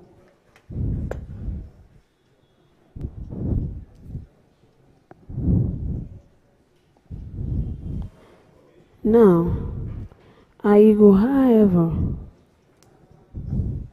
had to find a solution to the problem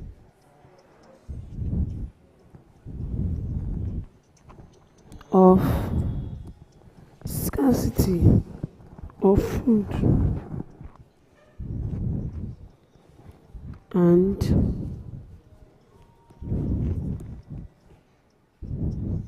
other communities.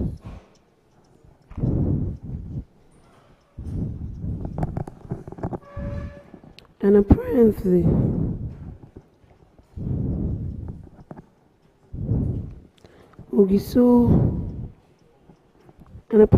resultant valueless of money,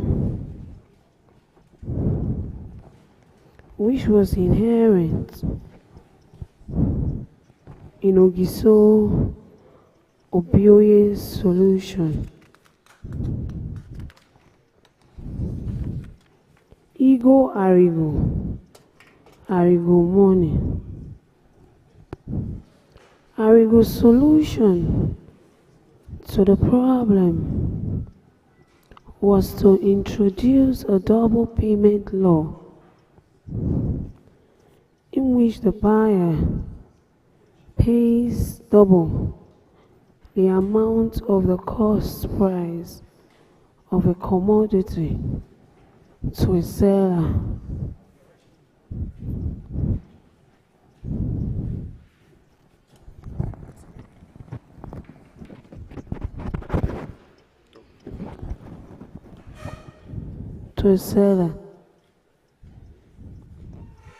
The seller takes the real cost price and the remaining amount of the selling price.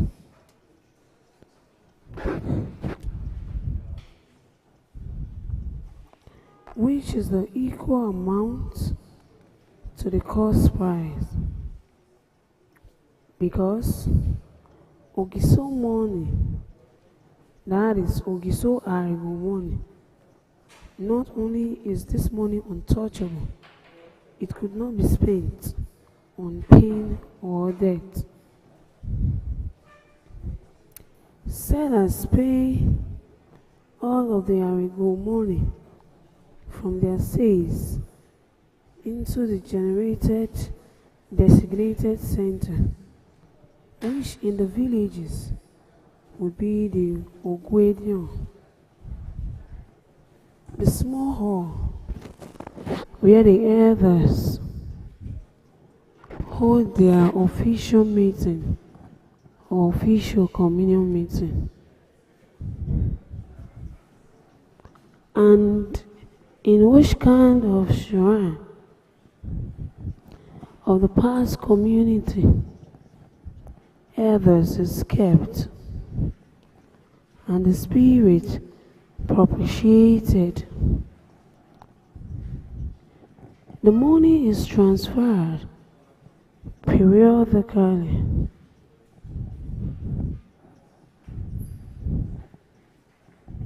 And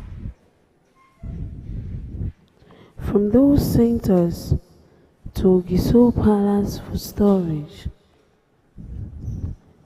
This policy is similar to what today government refers to as a moving up excess liquidity in the economy, or even more appropriately,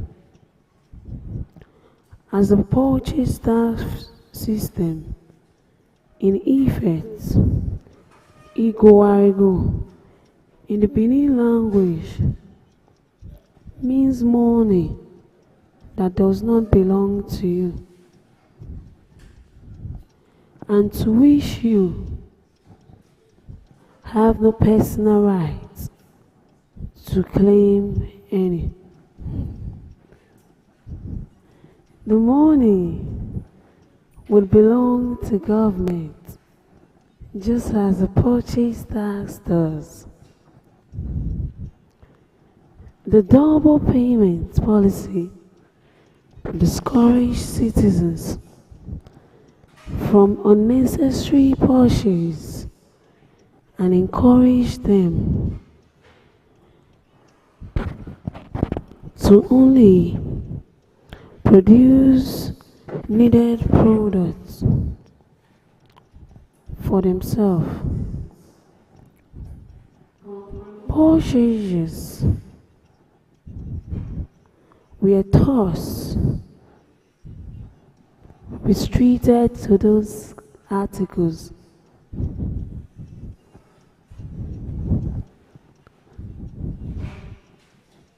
which tended to reduce the price of goods and encourage self-reliance and self-sufficiency. Arigo. Economic policy taught its people to therefore rely on themselves and the labor of their hands for their needs, or they should be ready to pay exorbitant prices for the products of other people. This policy is even more expedient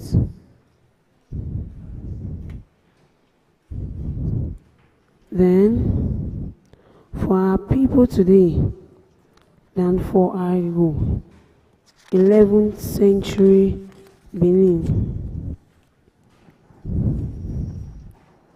Number 10, chapter 10. Ogiso Owodo. Owodo, the eldest son of Osariemen succeeded his father as the monarch of Igodomigodo Kingdom.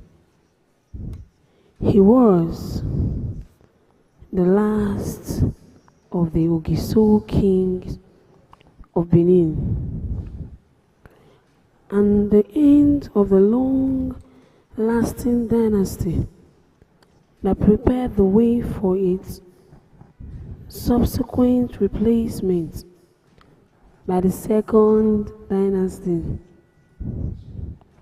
The ongoing Oba dynasty was to rule Edo land. His reign was bereft of notable executive action, the only one of which could be described as such being the freeing of slaves, in which many ways was his albatross. His constant unhealthy thought on primogeniture was obsessional, and consideration around the fact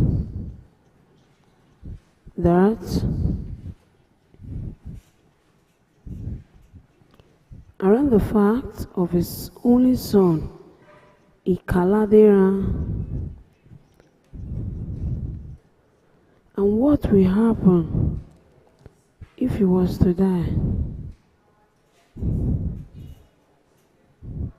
He was as a person detached from reality.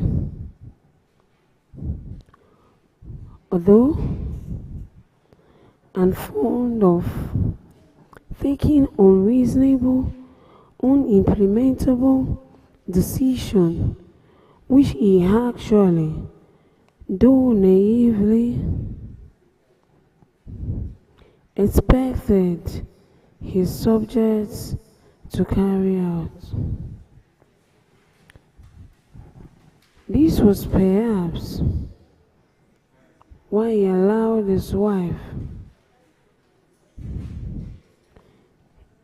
Esago, to cajole him into believing that the oracle would tell him how he could father another male child, which led to his being talked into ordering the execution of his only son and heir, Ikaladera.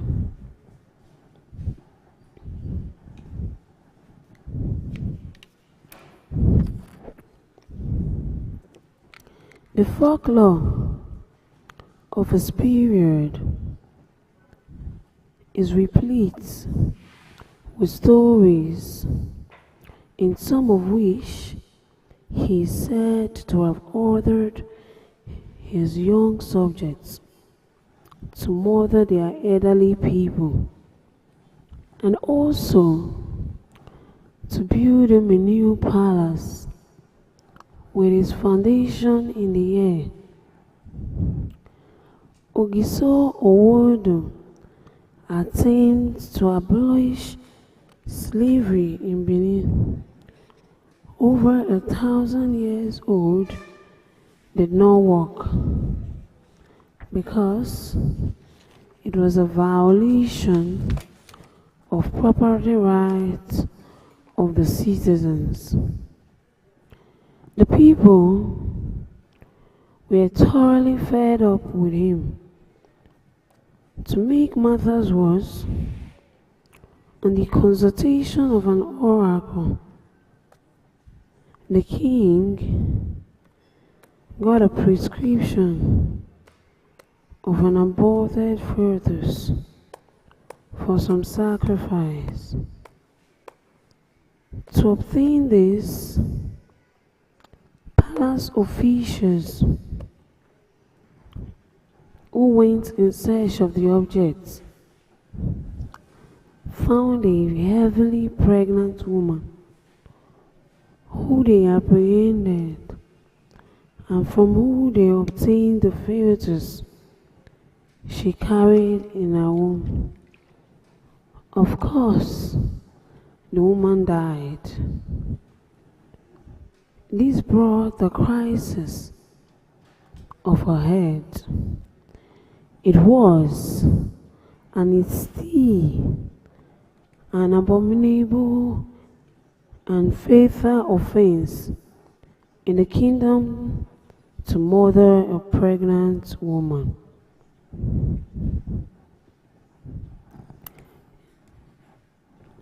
These palace officials were taken away to the Iwiri Abiyama forest, where they were executed by drowning because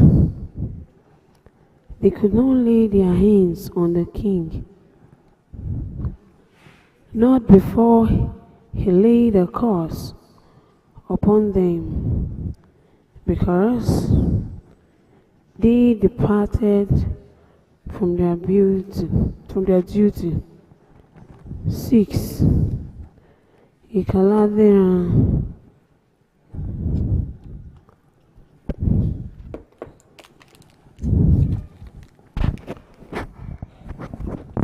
Ikaladera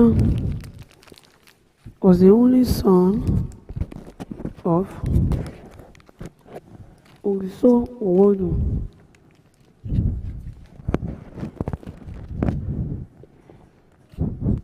Handsome and personable, he was strongly built, popular with his contemporaries, and liked.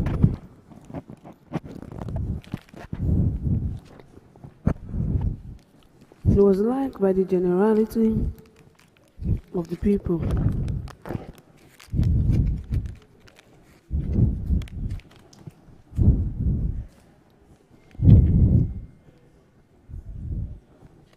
The large numbers of wives in the harem gang up against Ikaladera's mother,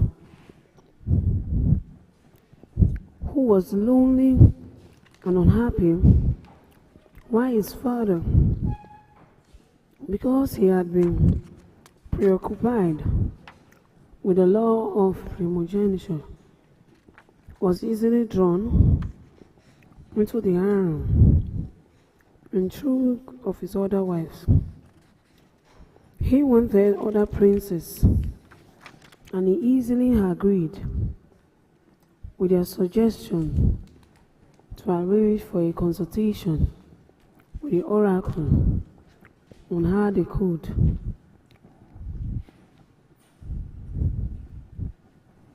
have more male children to ensure there will be no difficulty with having a successor.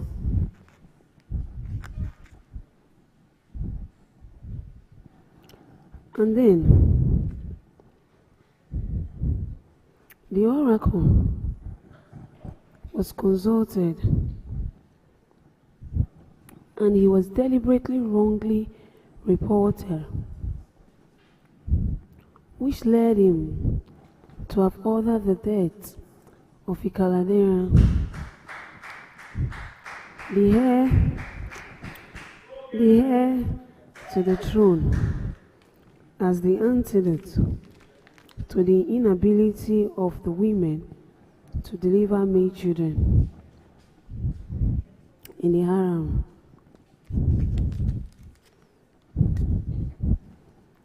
With pressure from the harem, especially from the river Esago, Ogiso Owodo ordered the execution of his only son, the heir to the throne. The order was, however, not fully implemented.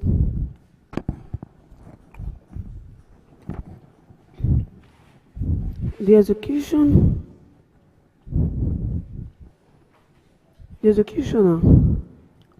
released a caladeron to walk away into the forest and keep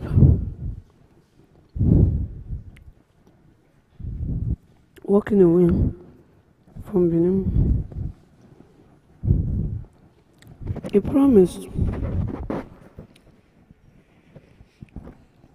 never to return, as that would mean the death of the executioner.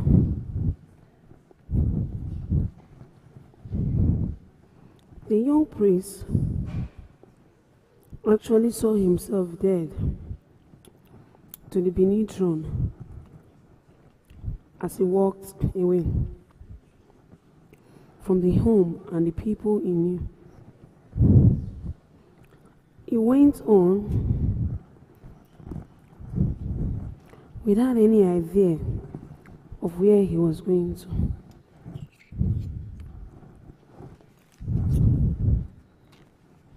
As he walked away, he went on only stopping once in a while when his stomach made his demand.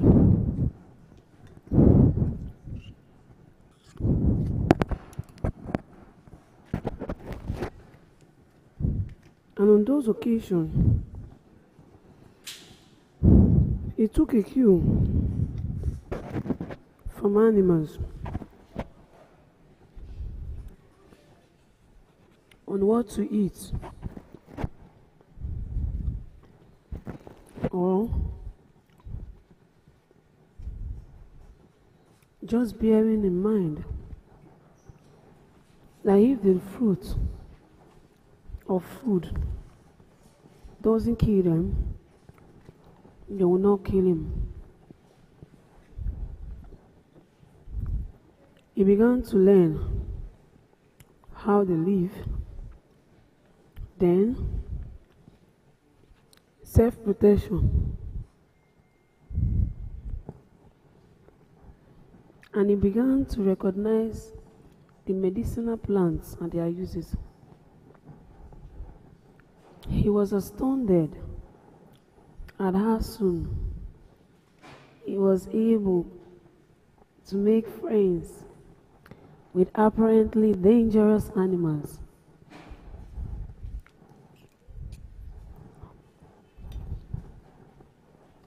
After wandering in the forest for many months,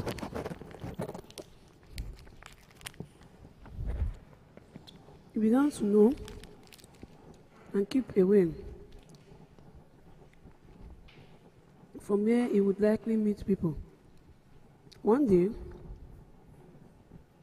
he thought human habitation was nearby, and he kept his animal friends away and went into the place, which turned out to be Uhoton. The people were friendly, and since none of them recognized him, he decided to live amongst them for some time. He went into the forest from time to time to see some of his animal friends. When he had lived in Uhoton for about 6 months, news began to filter to him about going on in Benin, and he decided to move on. He went not eastwards, though what had become of his thoroughfare, the forest, with his usual friends. After about 60 days, he stopped at a village which he named Erwa. After a few months, news filtered in that the Guinness Read were in search of his person. The news was that they wanted him to return home to assume his position as king. He made a quick preparation and moved northeastwards. While he was at Erwa, he had quietly made inquiries about the route which some of the early Iguso took when they went on pilgrimage to Hui. Ogisorie Hui Iyo. He fixed his sights on that general direction and took off for what he believed was the last part of his journey. He was not going to let down the executioner who let him go when he was to have him executed. He would not go back to Benin with his eyes set on Hui. They walked and scrambled through the forest, hills and dales. He crossed rivers and jungles and became friends with variety of animals and birds, with which he actually began to communicate safely, becoming immune to otherwise dangerous species and bites, and gaining real knowledge of medicinal leaves and fruits. He arrived at Hui, a completely awesome statue of manhood. He arrived at the time when his strength and knowledge was needed. He fought as partners with his new friends through internet science community wars, at the end of which he was admitted into the Hui Monarch Theocratic Council. Back home in Benin, Evian, the victor of the Okedo man-eating monster, was made an Okado.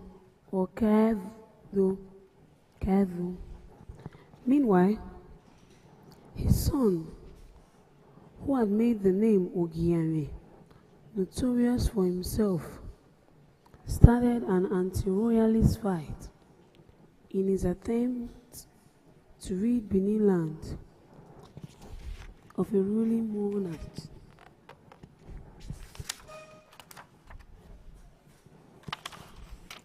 The interregnum. Ogiso Owodo has been disposed and banished to his village, Iri, for misrule. The crisis was, however, brought to a head when it was discovered that he had ordered an oracular prescription of death to be carried out on a pregnant woman. The killing of pregnant women, for whatever reasons, is forbidden in the Benin culture. The king was therefore sentenced to death, which sentence was carried out by drowning in the Ikoba River. But before that, he laid a curse on the people and on the land for their departure from their duties.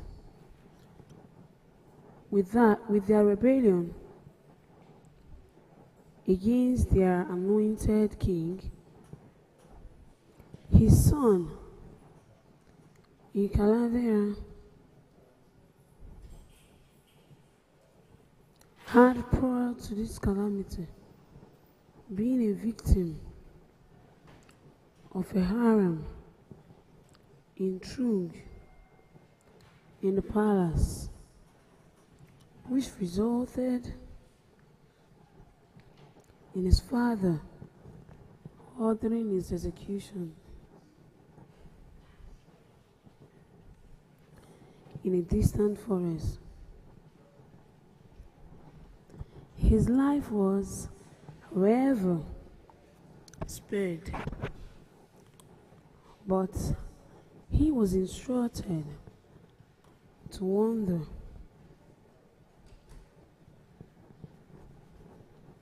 far away from the Benin and never to return home.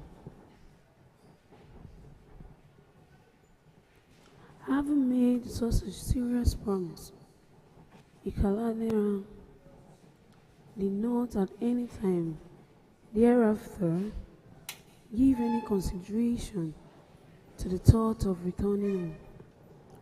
Certainly not when he had joined the ruling class of Uri. Eviane Uriagbe. Evian was, chapter 8. Evian was at the time he came into the lignite in Igodomigodo, a gentleman, and other thing, self-made and satisfied with his circumstances. He was a professional blacksmith who lived in Idun Ikpokma quarters of Benin. But the area where the present-day First East Circular Road has its junction with Sapler Road. The position of his homestead is still identified by the Evian shrine. Cities in Evian came into prominence in the history of Igodomigodo when he, with a personal ingenuity, saved Agbado Market from widespread fear created by Osogba,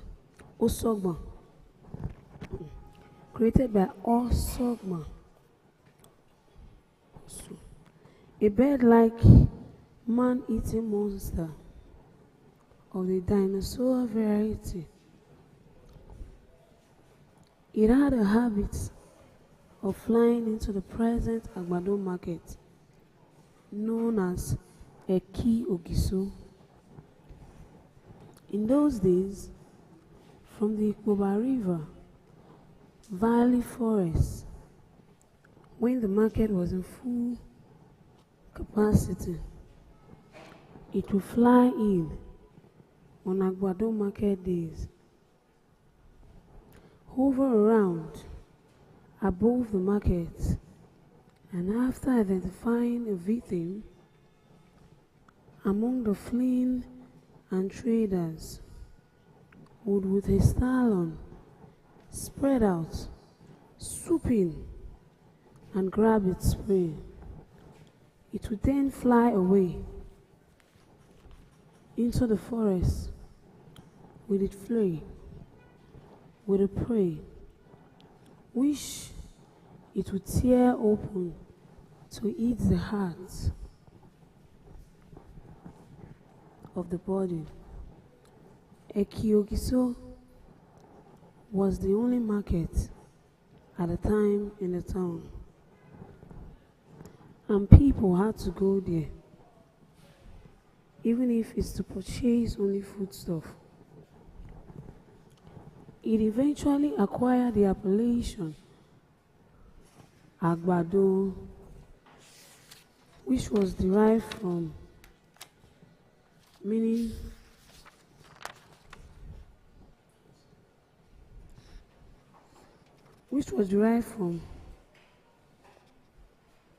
Agbayo, Agbare. We go to the market together, but we might not return together. Ogiso, his chiefs, and the generality of the people was helpless, as they could do nothing about the situation until Evian offered his services. On the day he planned for his action on the matter, he made a big fire, dried okpa and his branches, with which he heated a heavy iron mallet red hot.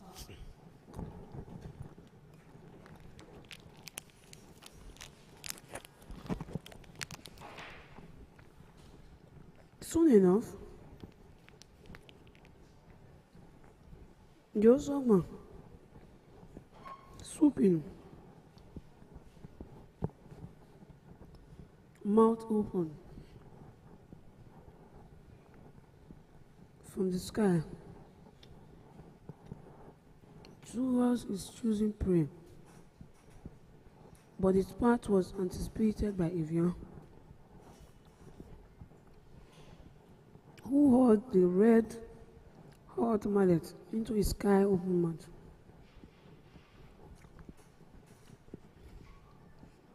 Wheeled around in agony and flew back into the forest, never to come back. This heroic action of Evian bestowed on him a popular redeeming status, which enabled the Edion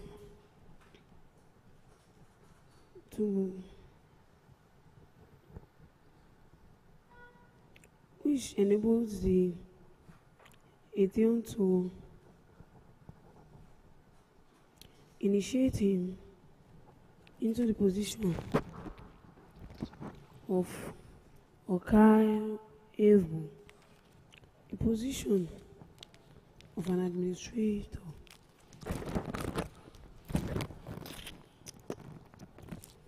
In which he soon grew.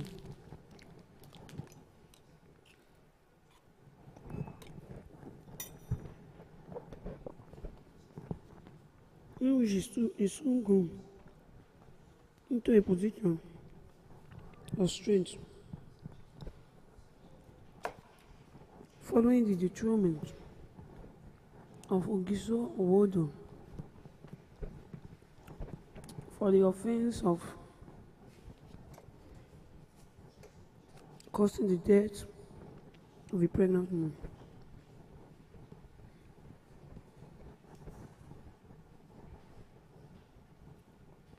It was thus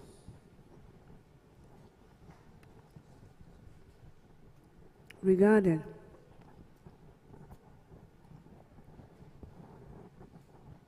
as the administrator of Igodomigodo, fulfilling an obvious power vacuum necessitated by the neutralization of the last Ogiso of the kingdom.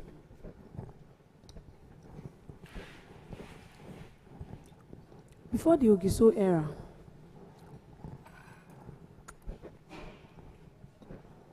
the Edion were the rulers of the individual villages, communities, and have even today continued to rule them under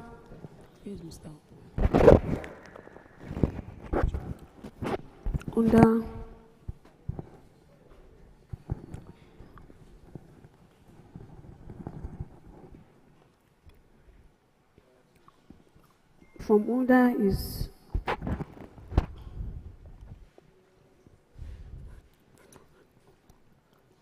the rulership of the monarch. There, Being no monarch at this critical time in Benin history, Evian the Okaibo gradually worked himself into a position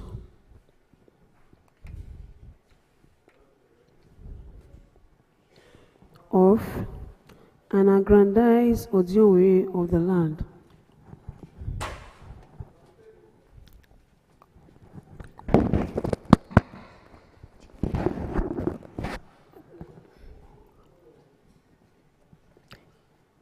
Exacerbated by his general redeemer status and respect due to him for his heroic conquest of Usogba, the man-eating monster.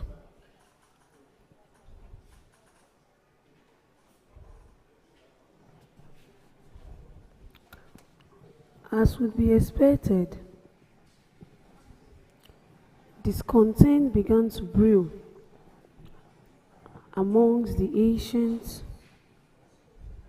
nobles, the Edion, who had, since the inception of the monarchy, seen to it that the seat of the king were properly fed. When the necessity arose,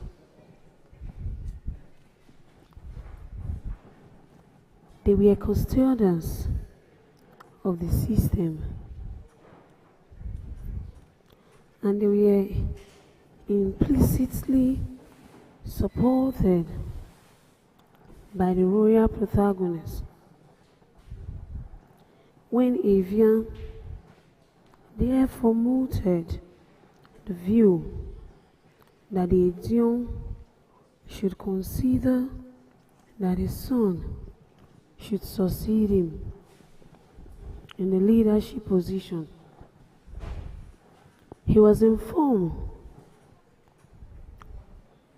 that his son, or rather that his position, not being royal, could not be hereditary. Why the Edion therefore decided to intensify their search for a Caladian to return to his throne, Evian and his eldest son commenced the propagation of their theory of Ogie Miawe Nega to convince the people that they should forget about bringing back the monarchy according to them, are difficult to please and service.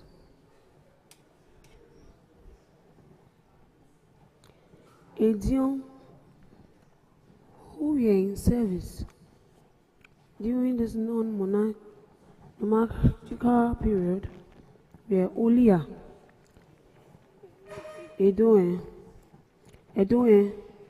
Ero, Ezomo, and Elo, and Ire. They were confronted with serious leadership tests, as Evian was in position from about 1130 AD to about 1170 AD.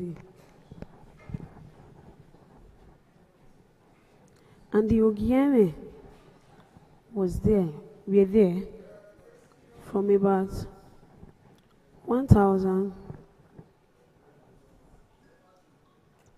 170 AD to 1200 AD, when Obayeweka I eventually restored the throne. Even then, during this period, the Edion were engaged in their travels to and from Hue, during which they were able to convince Ikaladera to send the son, Osariemen Omonoya, to proceed to Benin in about 1117 AD. During this later period, the succeeding Ogiane had acquired anti-royalist force, which made things difficult for the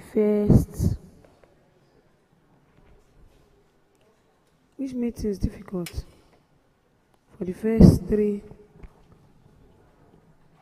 restored monarch.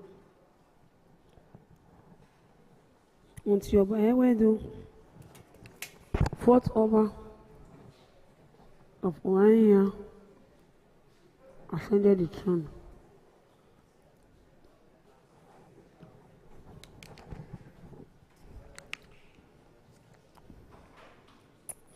But then,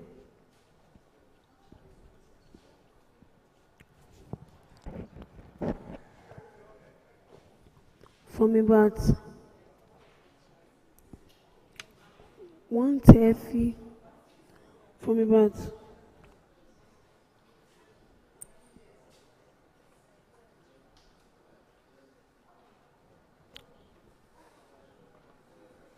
1130 AD to 1200 AD, therefore, Benin was without a king. Nor she have a recognized administrative structure, and the Edion were confronted with serious leadership tests, especially with Ogiene and his anti-royalist force let loose in the kingdom.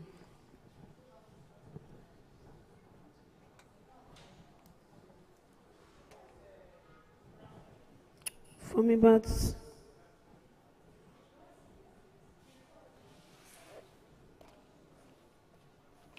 1130 AD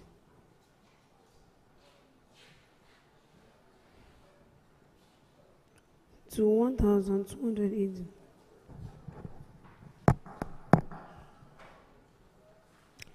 the period constituent for the major interregnum in the history of Benin.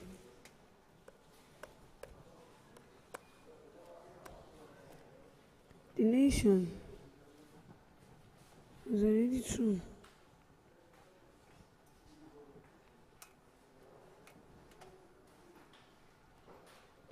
The Edion nation was thrown into a state of running battles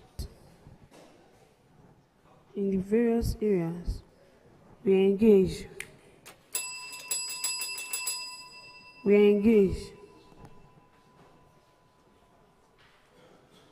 in internecine wars in the area of their influence.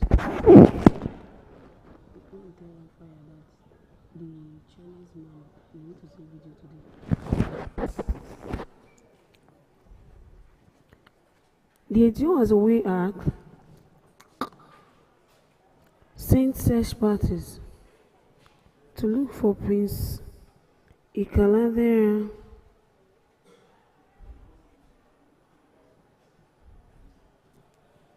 who they had, of course,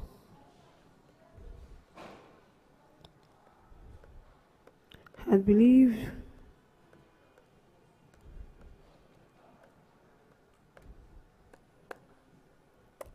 had taken refuge in Hui.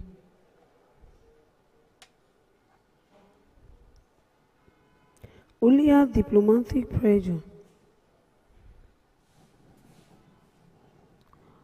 on the Chaldean, who was already enjoying the status of king in Ure. Earlier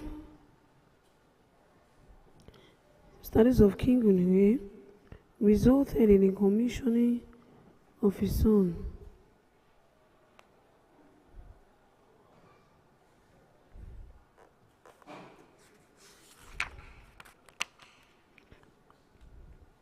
Omonoya, to accompany the people.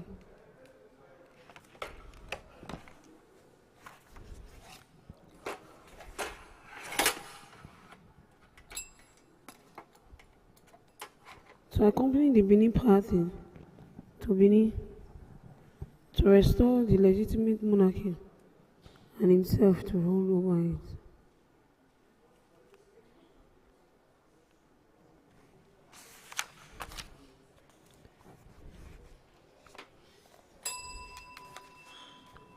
Uzama and Osariemen Asein.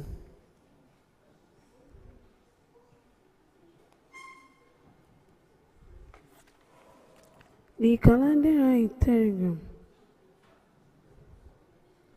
was the reason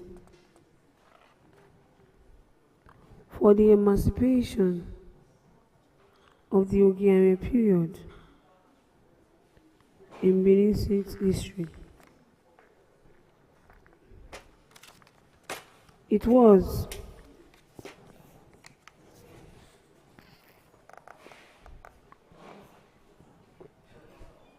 also the reason for the flight of the kites of the theory of Osariemen by the avian successors.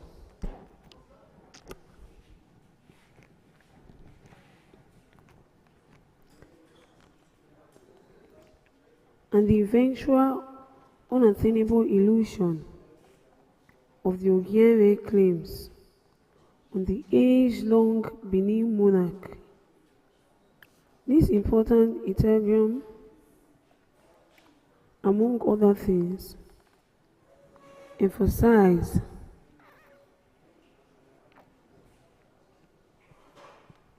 the significance of the Edione Uzama to the Benin monarchical institution. There were only 5.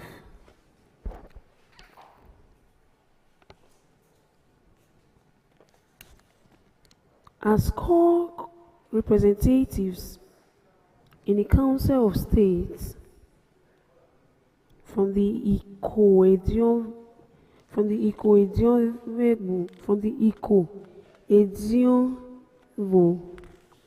and they began to ensure the success of the monarchy.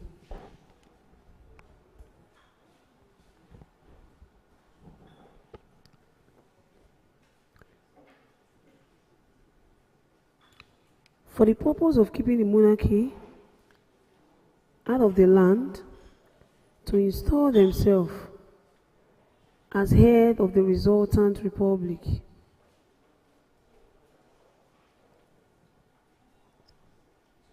The Edione Uzama were there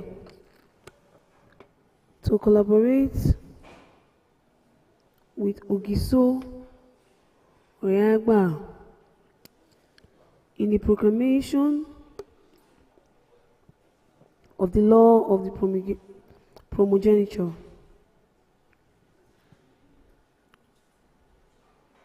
And were themselves full beneficiaries of the law.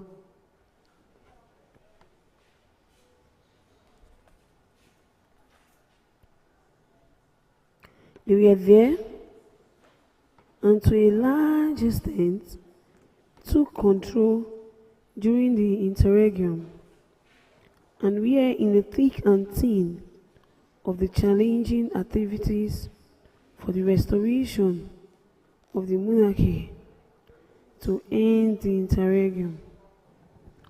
In addition,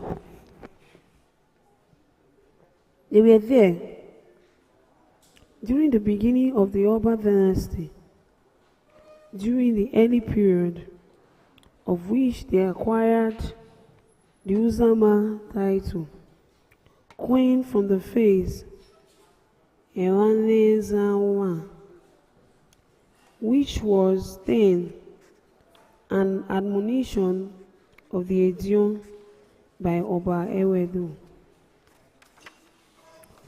Ogiso Odoligie.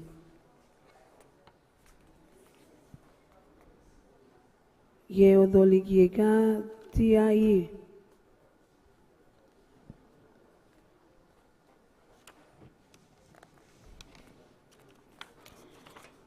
La wo isame o, la wo isame o ne ko dudu, la wo isame uku borila, la wo niki odoli kie gadaye.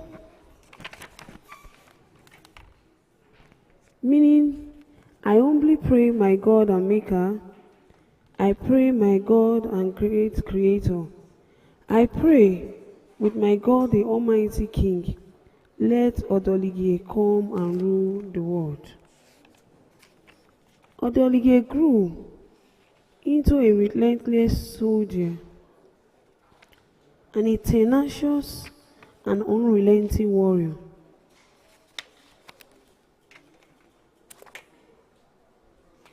The stable and apparently peaceful situation of the nation, which his father left behind, enabled him to dream and uniting all Edo-speaking people, especially the Benin-speaking people. He imagined types and modes of weaponry and ennobled the fashioning of making of some useful ones.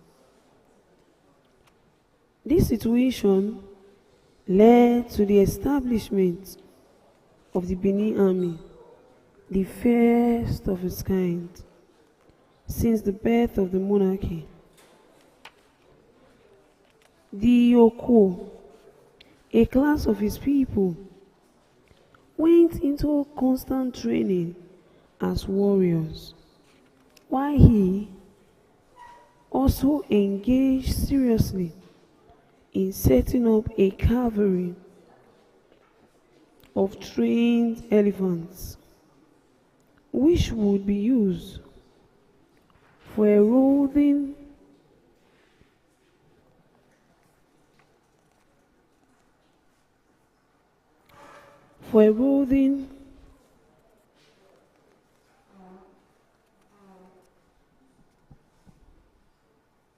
which will be used for fording rivers and also as tanks in the battlefield. One of these most potent weapons was his short iron stabbing spear, which was used during infighting to stab the enemy. His first port of call was Udo, across the Ovia River, a persistent enemy of Igodomigodo, led by their warrior leader Okbe. This beginning to his campaign proved hard and protracted, but his diligence and serious application on the campaign gave Odoligie the victory, which brought Udo and the Yekovia districts under the sovereignty of Benin.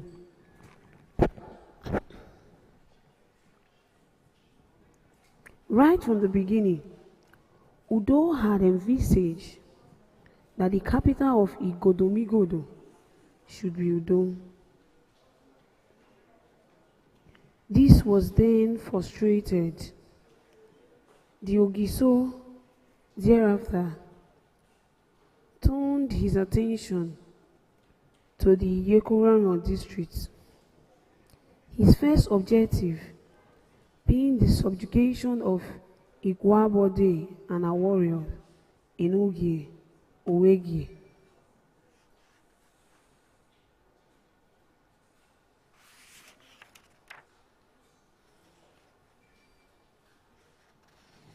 This was the apparent song of Odolige servants. Odolige soldiers on entering Igwabode. Igwabode was situated within the present-day forest area between Idu and Igwomohua in the Igbagbon River Basin. The Odolige military campaign, which Igwabode was another taxing, difficult, and prolonged affair, which his adversary made more difficult by his gradual recession into the deep forest, hoping that his experience in forest fighting would give him an edge. Unfortunately,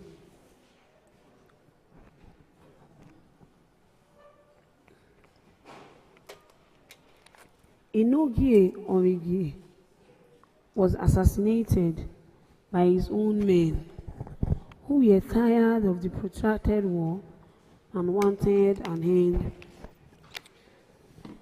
to it. After the conquest of Igwabode, Ogiso Odolige turned eastward into Ronigbe, which he soon subdued.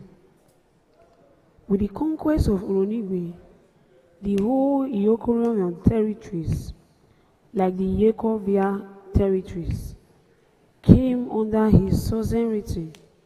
Thus, all Benin-speaking land and the people came under the control of Benin and Ogiso Odolige. After the sensational reign of Ogiso Odolige, his son Uwa reigned from about 1085 AD, 195 AD, 1095 AD. On passing on, he handed the monarchy over to his son, Eneden. As Eneden did not have a direct successor, he was accordingly succeeded by a next of kin, who reigned as Ogiso Wende from about 1110 AD to 1112 AD. On his passing,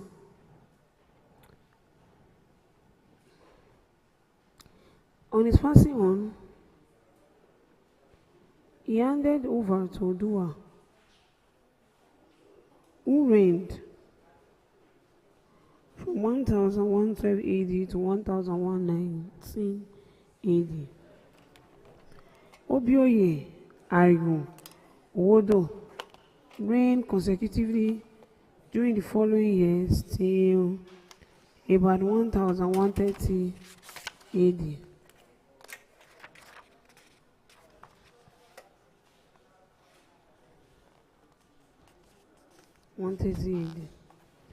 There was the incident of a serious inflation during the reign of Ogiso.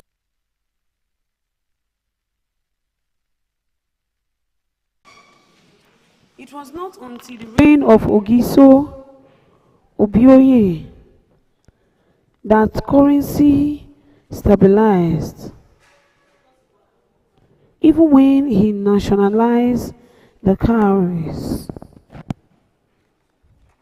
Wherever they were found, whether or not they were in private hands, food and other commodities had become scarce and expensive.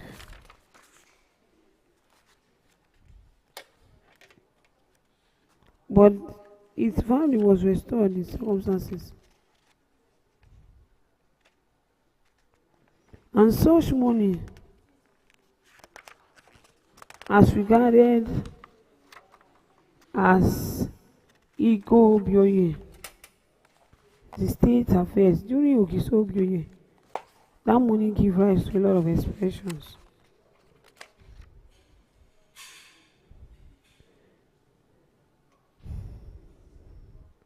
The Edion was a way out, led by Olia's search party.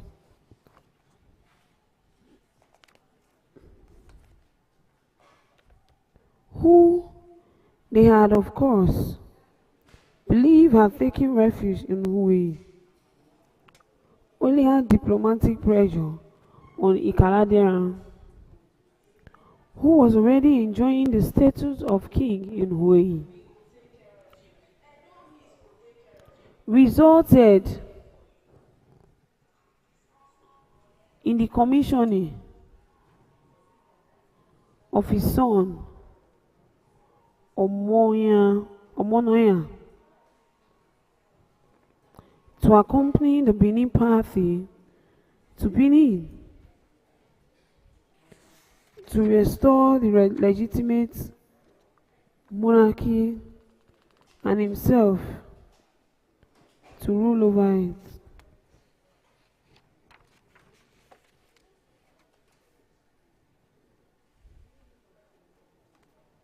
Uzama and Osariemen Asein.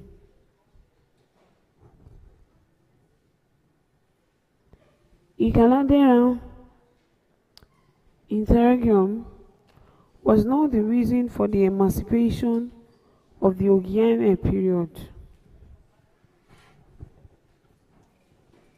In Benin history, it was also the reason for the flight of the kite of the theory of Ogie, Miame, Naga, by the avian ancestors or successors, and the eventual unattainable illusion of the Osariemen claims.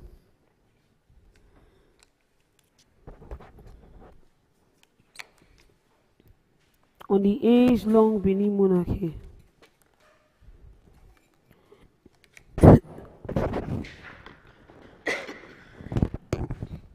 This important interregnum, among other things, emphasized the significance of the Edionial Zama to the Benin monarchical institution. We were only talked to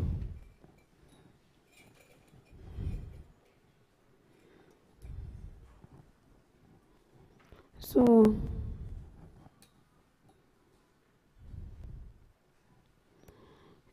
if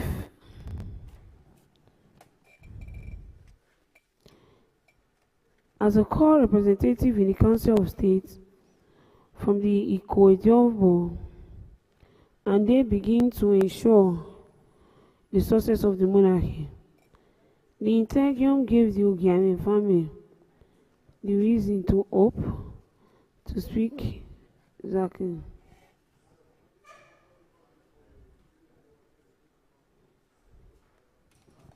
Okay.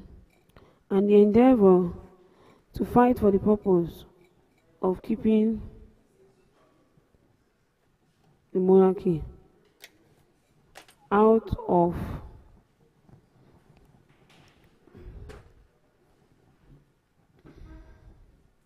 the land to install themselves as head of a resultant republic.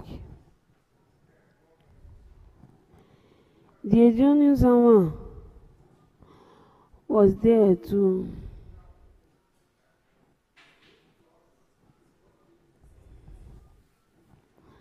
We are there to collaborate the Ogiso, Reagba,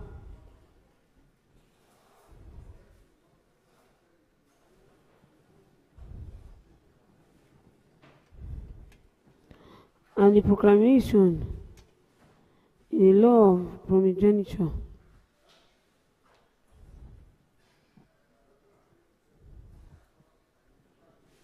And to a large extent,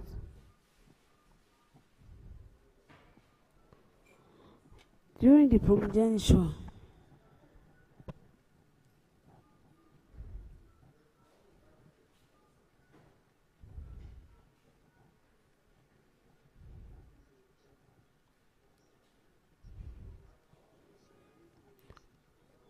law of primogeniture and were themselves full beneficiaries of the law. They were there and to a large extent took control during the interregnum and were in the thick and thin of the challenges and the challenging. No problem. They were there, yeah. Restoration of the monarchy to end the interregnum. In addition,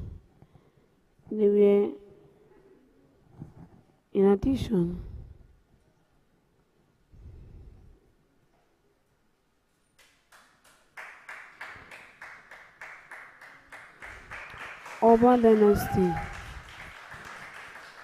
During the early period of which they acquired the Uzama title, coined from the phrase Enwaneza Oma, which was then an admonition of the Edion by Obaewedo.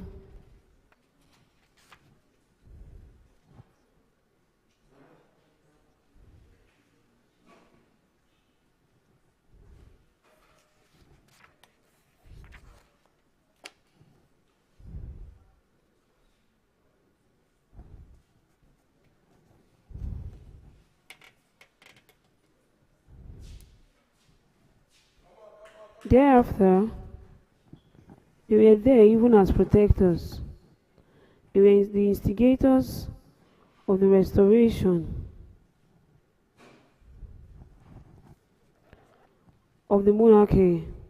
In the vanguard of the fight against the Osariemen anti-royalist pretensions, which my late father friend, Dr. O.S.B. Omorege, referred to in his book, Asein and the Benin Kingdom, as Osariemen Asein.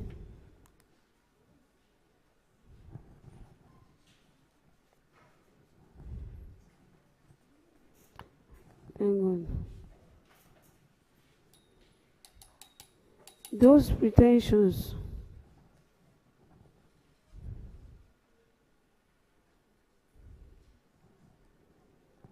are what my colleague Isogban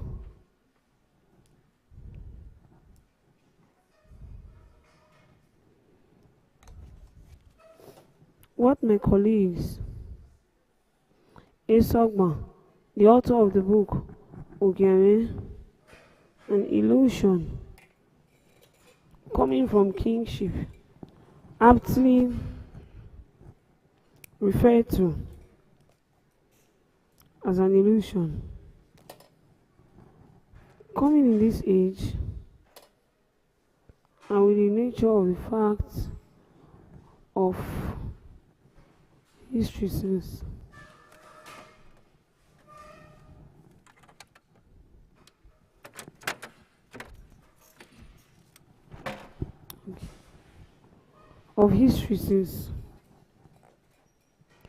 It is not an illusion and a bad dream. It is a delusion, a presumption and a deceitful fallacy.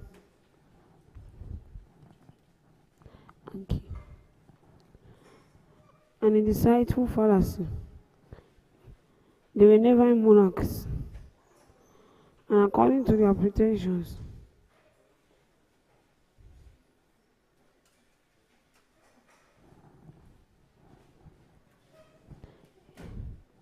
They were never monarchs, and to their pretensions, they didn't even intend to be monarchs.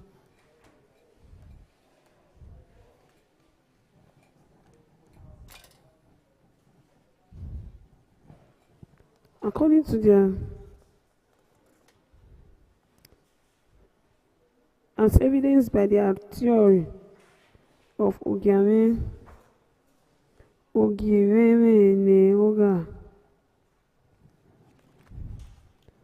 monarchs are difficult to serve.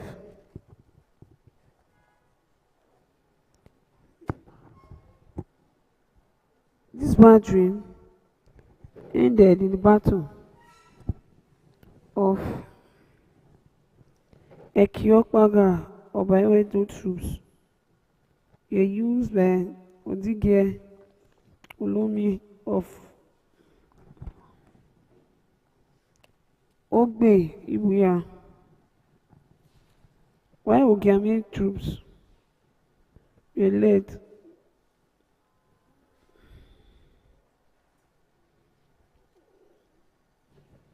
so his mimic Olia would troop whose troop were being pursued and caught up with at Weru, a stone throw from Osariemen residence, and totally overrun.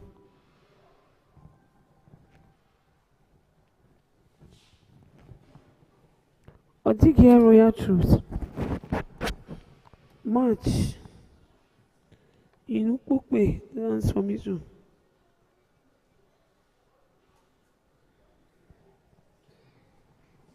With Osariemen in tow. To report the comprehensive victory of His Royal Majesty Ewedu, the then reigning Oba of Benin, who was waiting at the Ekiopaga Odige Olomi, whose occupation was blacksmithing. Prior to his appointment, was thereafter confined with the title of Iyase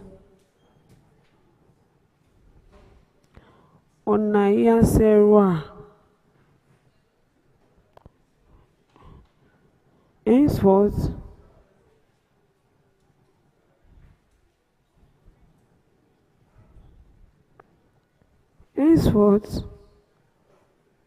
Iyase became the warlord of the Benin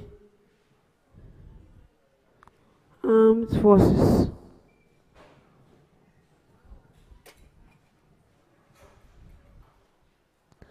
For the mock battle,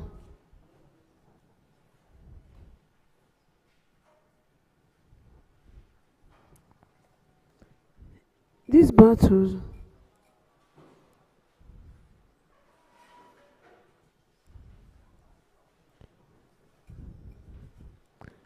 would personally organize and command the forces for the mock battle of Ekiopaga after the coronation of the Oba of Benin. This battle would be commanded by the next rank chief of Iyase of Benin titles. Benin title was vacant at the time, as was the case during Obaediawu coronation. In 1979, when just telling you, the incumbent Esogba led the Oba troops. The normal edition of this mock battle could not take place after the coronation of Obaiwa II, because as far as the Oba and his people were concerned, it was incumbent Osariemen.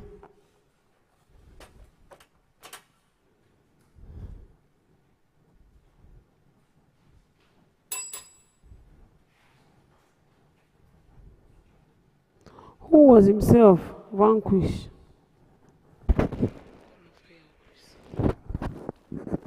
Before taking his title at the mock battle,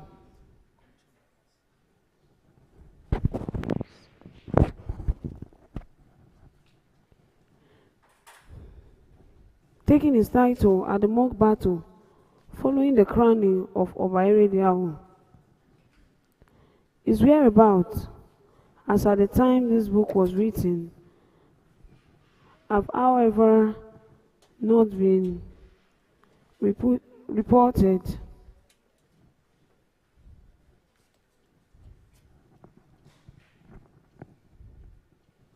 To the Oba of Benin. As tradition would have it,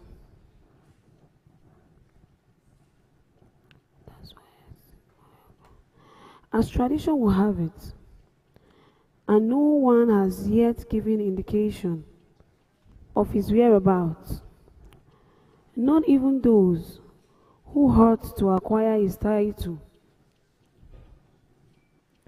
which only his offspring or his next of kin can inherit. There is a necessary need for this information from the family.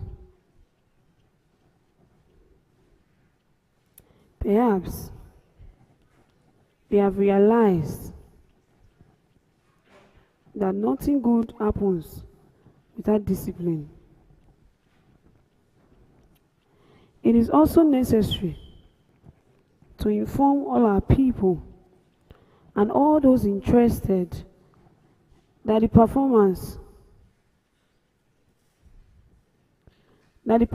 of the mock battle is not and has never been a compulsory historical event. Even every newly crowned Oba reserve the liberty, whichever way on the matter. Restoration of the monarchy. The restoration of the Benin monarchy took place in different stages in the Great Benin.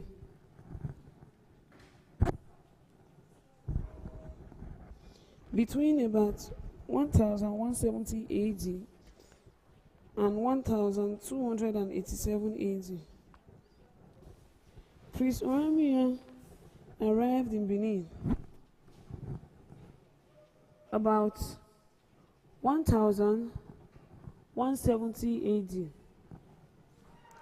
amidst serious opposition from the Osariemen anti-royalists who refused them entry into the city center. The area under their first occupation, he therefore settled in Usamak Palace, prepared for him by the Edion in that area. Under their authority, there he remained under the political and welfare support of the Edion.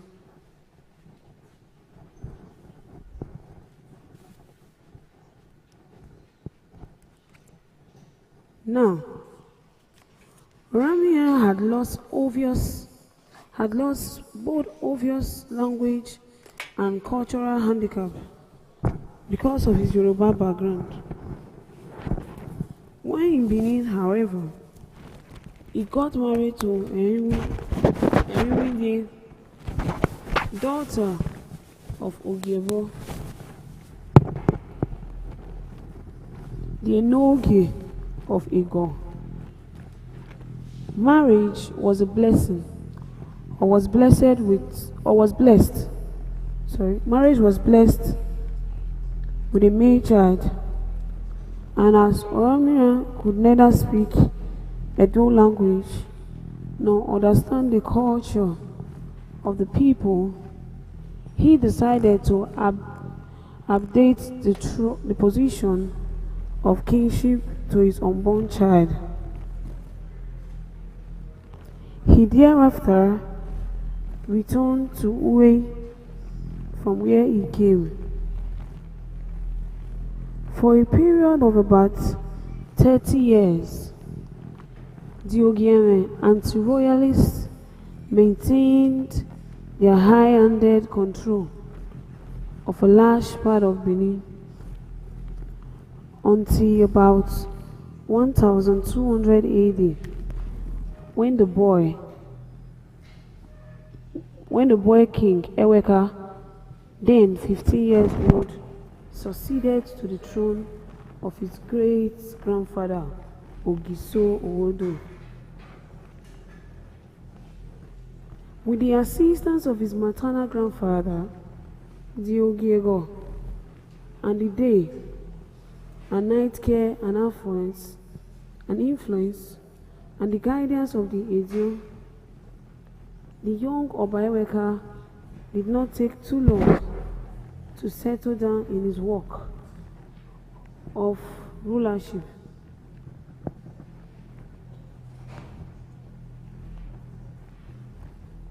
He got married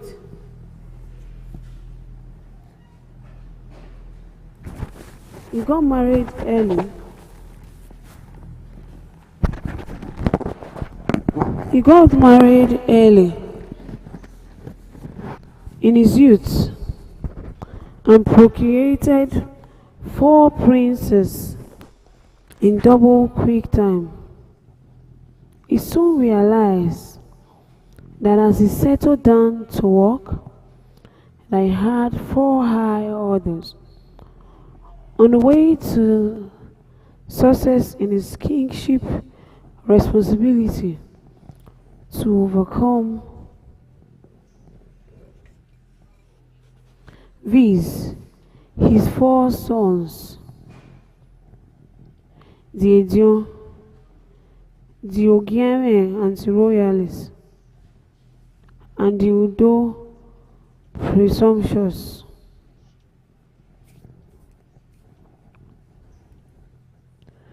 It was clear to him that the sons lacked any reason, any serious spirit of oneness, which he surmised would be needed for the substance of the restored monarchy. His children, he feared, would, in the event of a succession, dispute among themselves.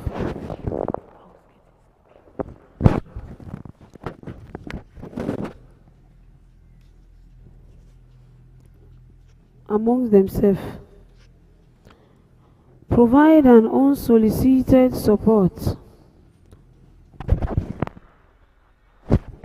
and assistance for the anti-royal forces, and constitute a danger to the newly restored monarchy. His children were at that time Wakwae, Olomuza, Wadia, and Nehemiah.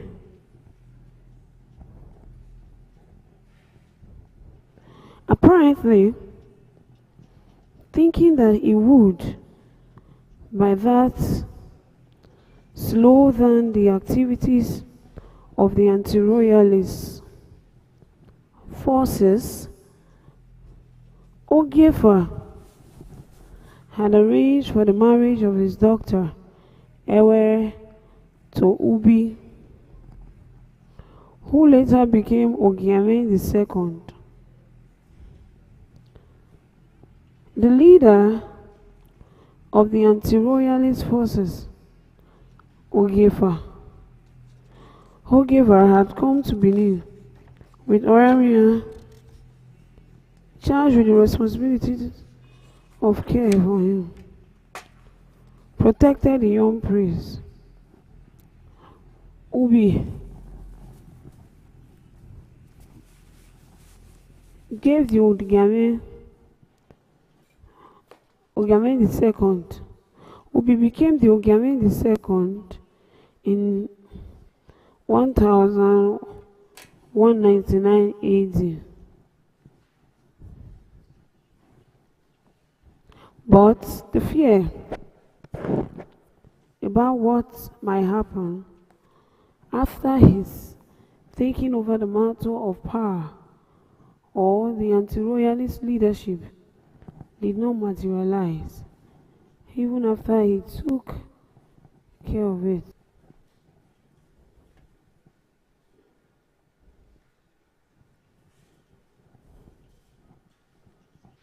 The king dilemma about the future is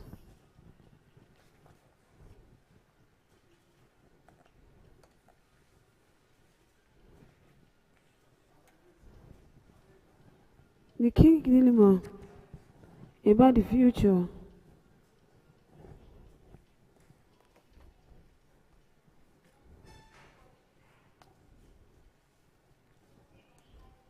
of the monarchy during the reign of his sons, however,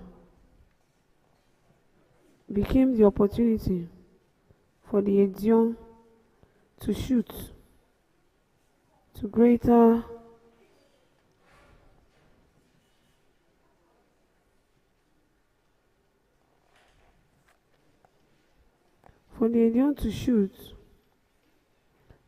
prominence in their efforts to foster the line of the Benin king to stability and continuity.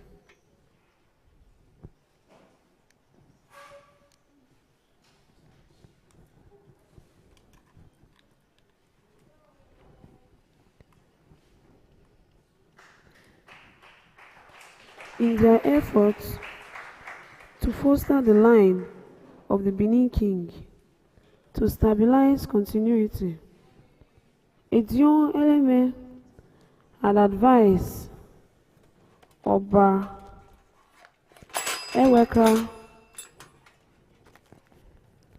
that if a strict line of the rule of primogeniture was to be applied to succession after him,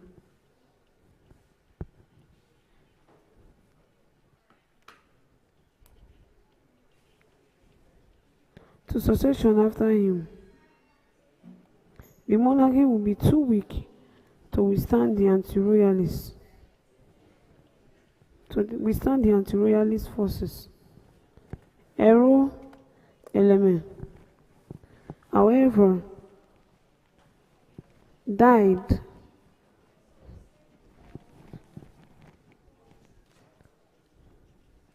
sooner than expected, and he himself, without leaving an heir, he was succeeded by his next of kin, Ero Igewe, in whose time the pot of wisdom was moved to Ugbeku from Urubi.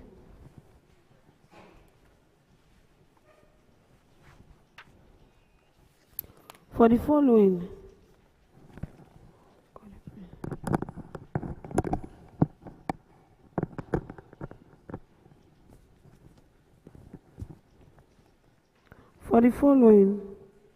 two and a quarter century thereafter, all activities and requiring the attention of the port was referred to Ugbeku.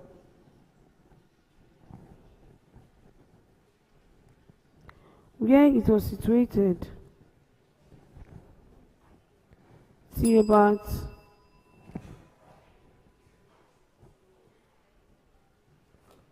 1440 AD.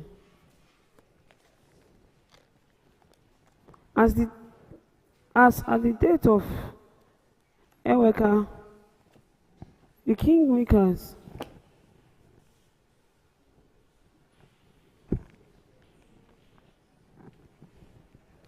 now 6, Olia, Edoen, Ezomo, Eru, Iholo, Ne, and Oloto.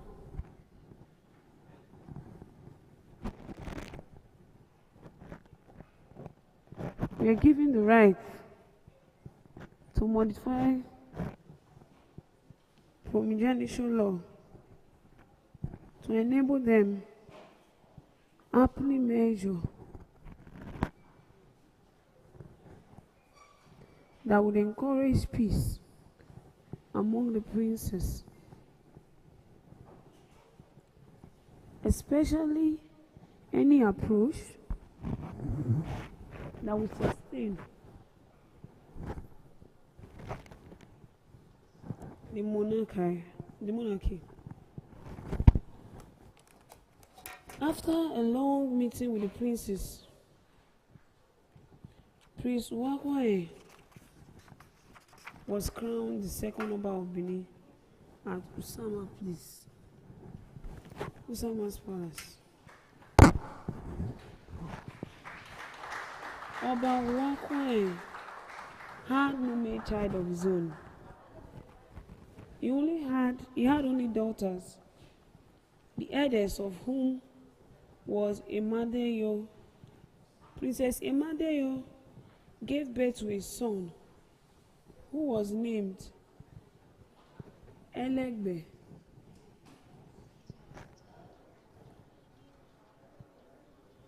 Who lived with his grandfather, the Oba, at Usama, and the Oba loved his grandson sincerely.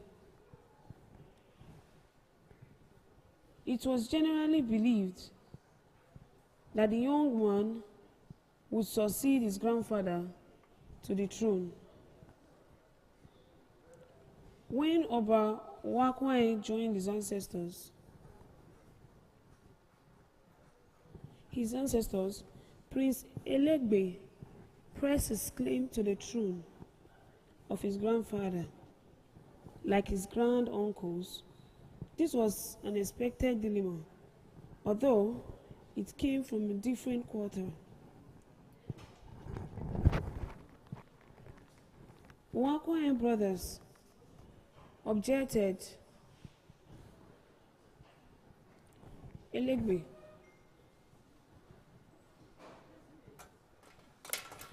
was not qualified, as his father was not their brother's son.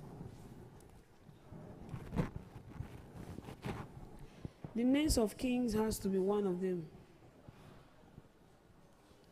Ero Igiwe, after the Guinness blew to his head, showing that he had great wisdom for dealing with practical problems than his brothers. This won him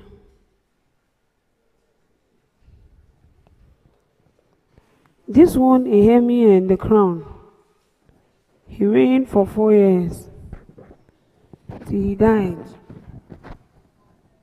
in 1250 AD and was succeeded by his son Efabo, who was historically honored as Ewedu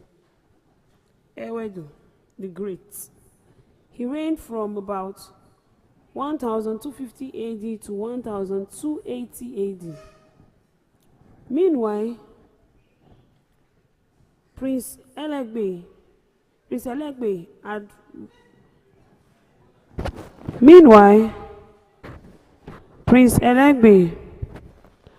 had recrossed the Orion River on his return journey from his mother's village, and he had arrived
years at the same place where he stood, which he named Oka, the Oka village, where the battle begins. Oka ne umogwe. Elegbe then declared that he would uproot Iwi tree on his successful return to Benin as a monarch, which he fervently swore to accomplish. The boundary and the Oka village now forms part of the adjoining communities along the upper Sakmobra sector of today Benin City. Elegbe made his mother's village, Umogo, the capital of Benin Kingdom, which he later named the Ugu Kingdom, and he was the first king of Ugu Kingdom. Ugu. In the circumstances that the prompting of the Edion, the Enogie of Ugo Neki was enabled by Oba Emien to plant his warrior son Ebo in a village at the Adaniako crossroad, close enough to the Ugu capital to deter any serious decision there about the original Benin Kingdom. The Ogolo incense raises his fangs but does not strike. There is therefore no known serious attempt by Elegbe to make good his Umogu declaration. The village near Adaniako grew to become known as Ugone Iyokoramo, and Priest Ebo of Ugoneki became his first Enogi. Emancipation of the monarchy from the Edion patrimony. The Edion had successfully carved a niche for themselves in the handling of the fragile situation into which Ogiso Owodo had driven the nation with his latitudinal decision, unreasonable and unworkable laws, and because he allowed himself to be talked into ordering the execution of Ikaladera, his only son and heir. By the time Ewedo the Great took over the reins of governance from his father, Oba Ehemie, in about 1250 AD, the Edion had become powerfully active and performing kingmakers. They could count many significant actions they had taken to reinstate, restore, and preserve the monarchy of Great Benin. They have taken the decision to depose and banish Ogiso Owodo about 1130 AD. They took the difficult diplomatic step to press for the return of the rightful heir, Ikaladea, of his son Oamia to the throne in Benin. They formed the Isiemeo, royal guard to counter the excesses of the anti-royalist Ogiame troop, and they successfully went through the test that opened the way for the coming of Osariemen from Hue to Benin.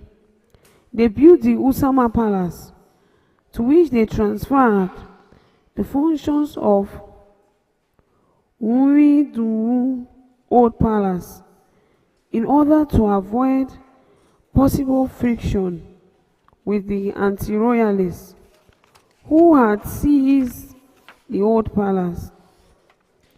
The Edion also supervised the care and upbringing of the baby Okoro, Osariemen's son, until he came of age and he rose to a heavy communicative life. They performed their duties to be certain that he became Oba, and were with him to ensure that nothing untoward happened to this first of the restored Oba of Benin. When he joined his ancestors, they managed the succession procedures to ensure that the restored monarchy did not suffer any collapse as their princes took over. In all these responsibility performances were to the joy of all concerned. Very successful, unfortunately, however, they began to arrogate to themselves some privileges, which in palace administration only the Oba enjoys. They did not escape the notice of Obaewedo the Great, who decided that the Edion, useful as they were, must be put in their proper place. The palace ethics must be preserved, no matter what else was God. Accordingly, Obaewedo took the following step to deal with them. First, he made his thoughts a reality by building a new palace at Alaka, where the Oba Palace up to now is situated. Secondly, the level of seating arrangement was organized to ensure that the Edion were obliged to queue up before the royal dais at official sections. 5. Wooden bowls as shrines had been planted on their usual seats, which thus rendered their seats unavailable for them. It was believed that this idea was suggested by the Queen Mother. The Edion had regarded themselves as sponsors and protectors of the monarchy and made claims of dignity and respect for themselves, which ran counter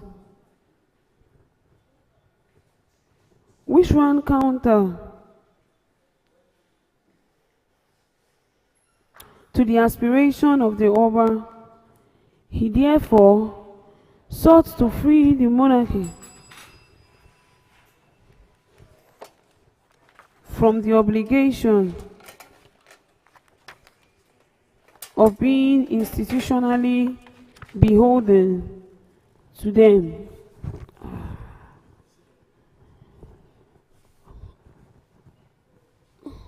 Ewedo's ambition was to rule like the king.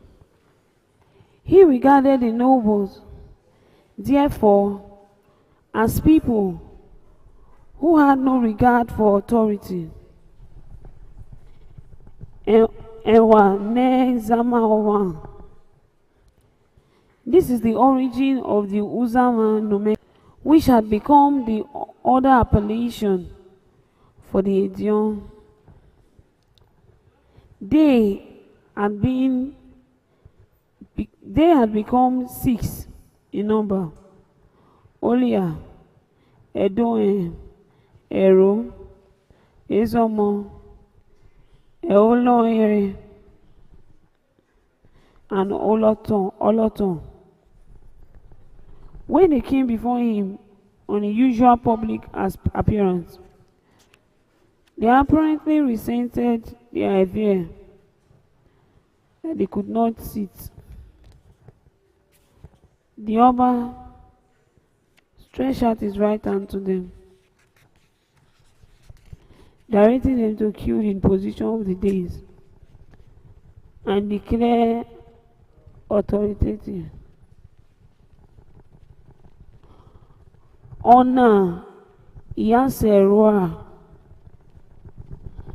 From this expression, Iyase came into use. But Obaewedo had decided to make it a chieftaincy title for whoever will organize and lead his proposed army to counter and destroy the anti-royalists.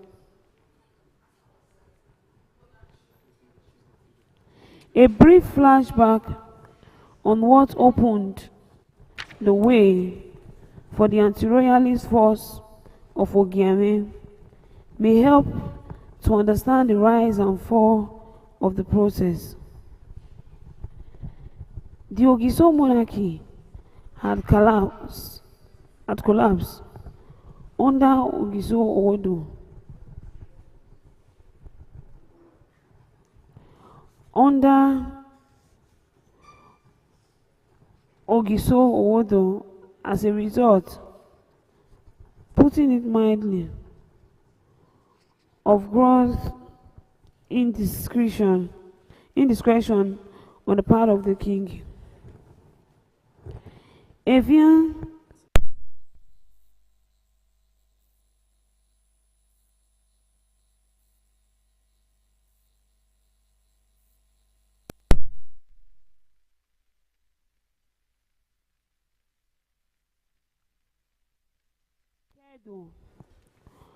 was appointed into the position of Okaibo by the kingmakers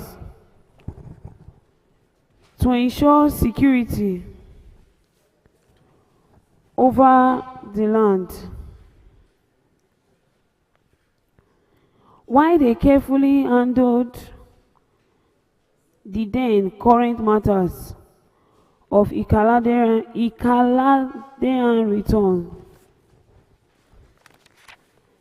This action initially lasted from about 1130 to 1170 AD.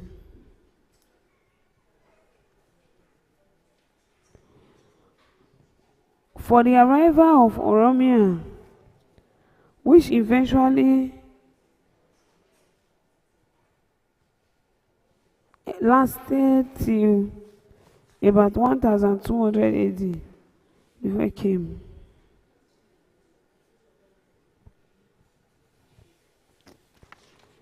This way. Obaiweka arrived on the scene. This period of about 70 years gave Ogiame anti-royalists the liberty to work and spread their political tentacles of Ogie Miewe Nega across the land. The Ogiame philosophy was premised on the idea that kingship would remain in the land without the anointed royal crown.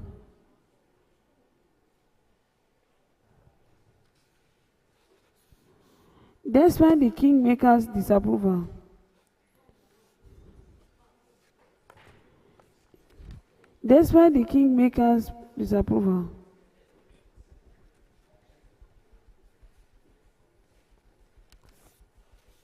of the idea of his son taking over his responsibilities on his death, Evian made the provision for his son Irebo to succeed him in office. Osariemen Osariemen, he ruled his adherents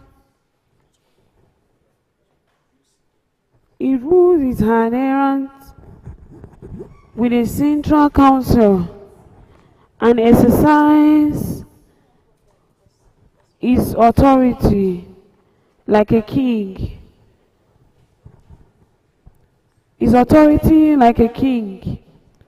Over those people who accepted him, and why there were dukedoms and warlords over whom they could not walk. There were 3 Osariemen generations before Oba Ewedo, and while earlier Obas of restoration tried to put up with them, Ewedo did not intend to do so. After treating the affairs of the Uzama, therefore, he decided to attack the Osariemen and their anti-royalists direct. And on the battlefield,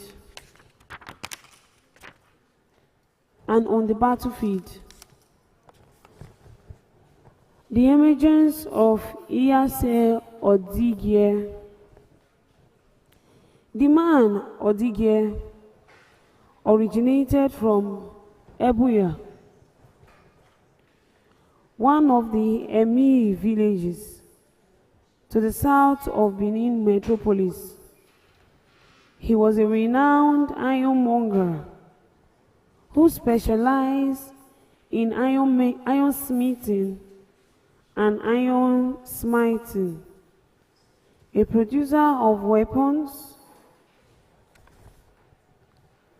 of war and farming tools.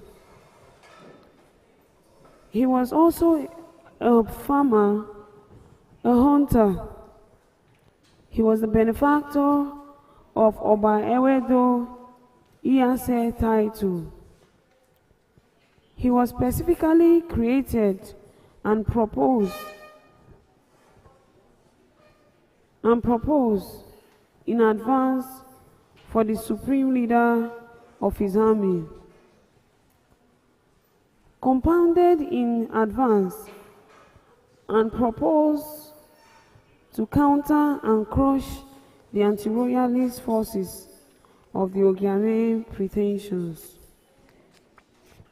It cannot be said for certain who introduced Odige into the presence of the Oba. It could have been the Edoe, the leader of the Isemero royal guard. It could have been Olia, in pursuit of part of his duty to pursue all ways and means to ensure full protection of the throne and the king.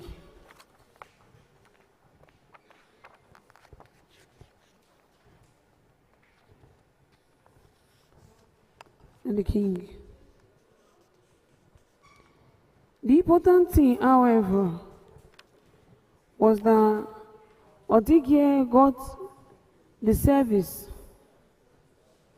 of Obaewedo, and the king was satisfied with the show of energy and zeal.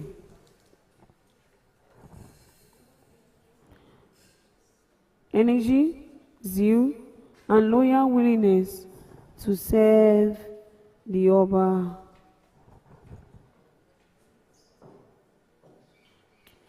And the availability of a militant service as he has proposed for the Odigye command was most important.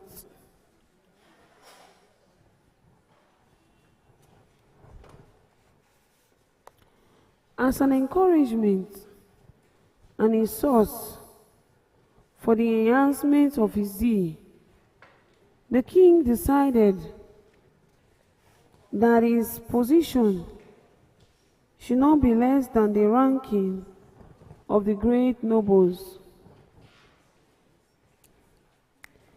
Ewedo therefore created the title of the Iyase in 1250 AD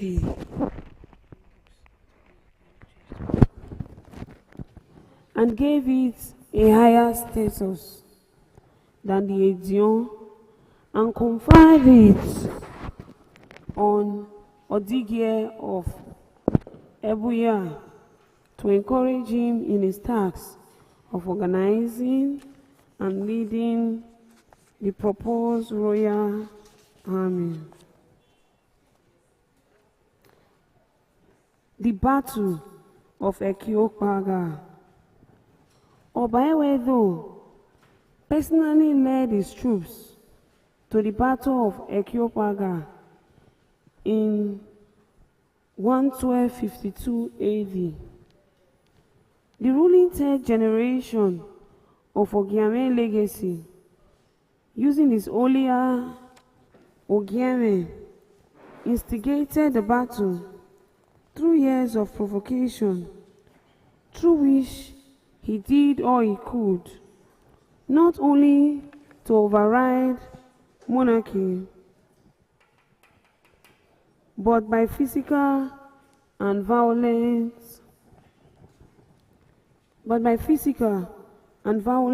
activities to galvanize and propel his anti-royalist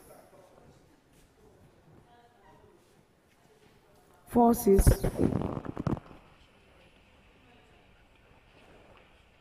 to force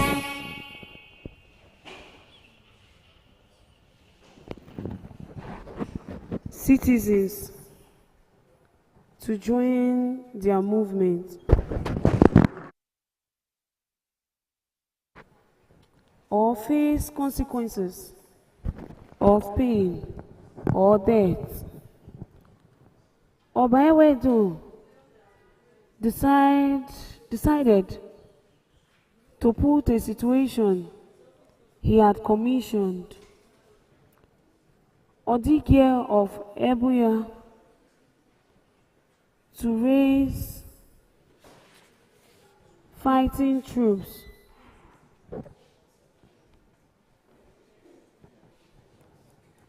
which at this time were made up solidly of men from Ebuya, Uboha, Alaka, and Uselu.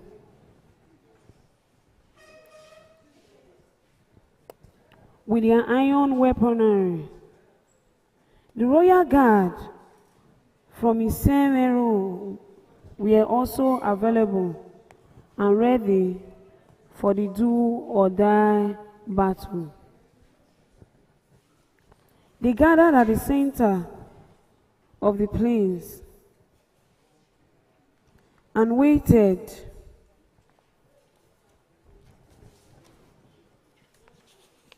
with the Oba at the appointed title ground.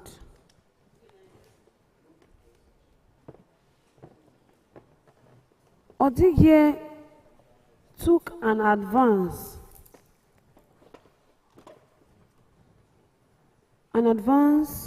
contingent of the troops and moved southwards along the Utanta Road, the present Sokomba Road, towards the concentration of the Osariemen force, led by Olia Osariemen.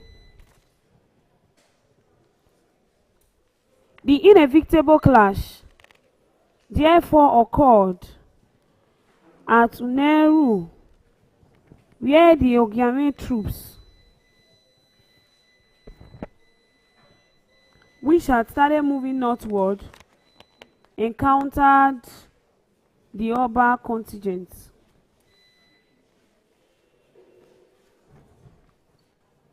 The battle began. It was fierce. It was bloody. But it did not take too long before the Osariemen war general, Olia Osariemen,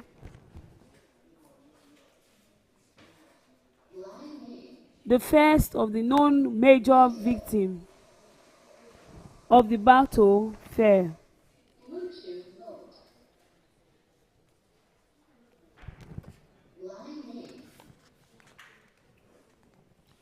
The Osariemen troops, upon seeing this, the Odige contingent felt deceived.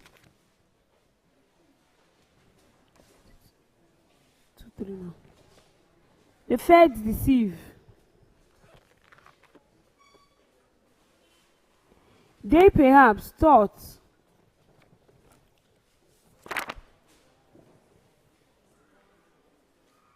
that it was all there were to the Oba troops.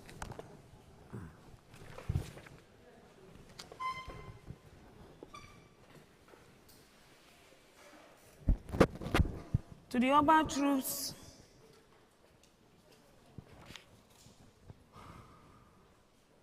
and decided to overwhelm them.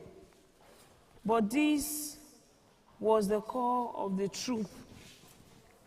The Iyase Odige had trained for the previous 4 years and were properly armed and were instructed on what to do.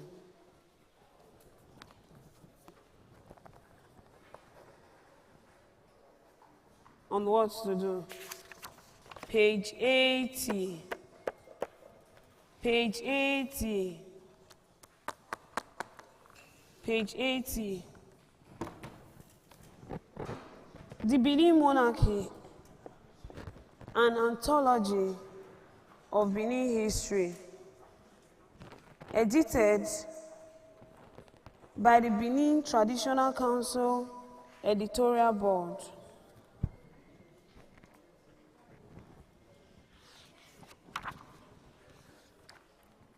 We are not makers of history, we are made by history. Martin Luther King, Jr.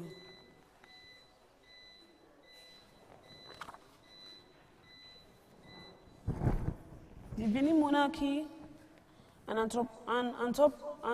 anthology of Benin history. ISBN 978-978-547-3414, hardback. Second ISBN is 978-978-547-3421.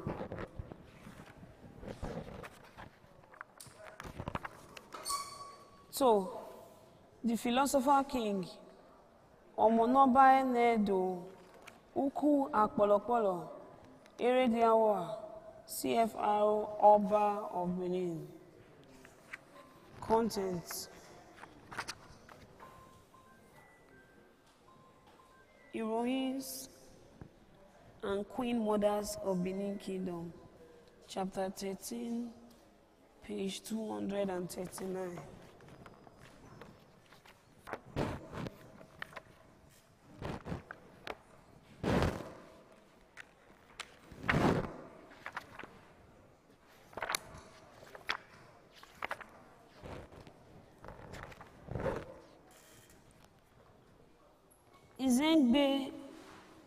Izengbe part Ebuka Onua.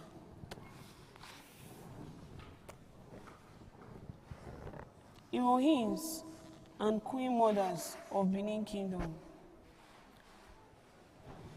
Introduction. It is a well-known fact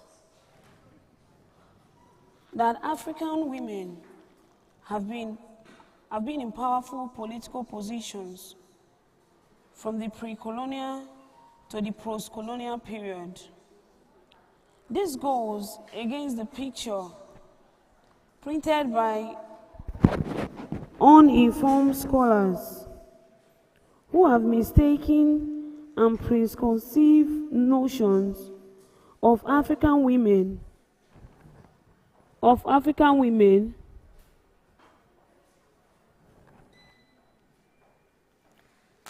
This goes against the picture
during the pre-colonial period. African women also held political power positions such as chiefs, princesses, queens, and queen mothers, and made giant strides in the development of their societies during the pre-colonial period. The actions or activities of some of these women saved their state or society from external subjugation.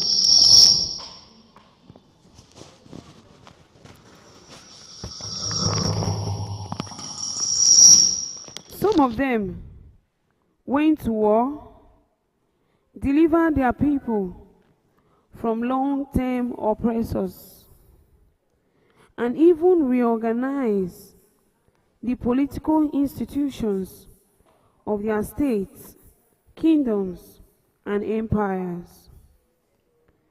The Benin Kingdom of Benin is one of the most studied states in West Africa Forest region. Its monarchy, art, glamour, magic, culture, traditions, and unique political structure have continued to draw the attentions of scholars from all over the world. The Benin monarchy had been the focus of several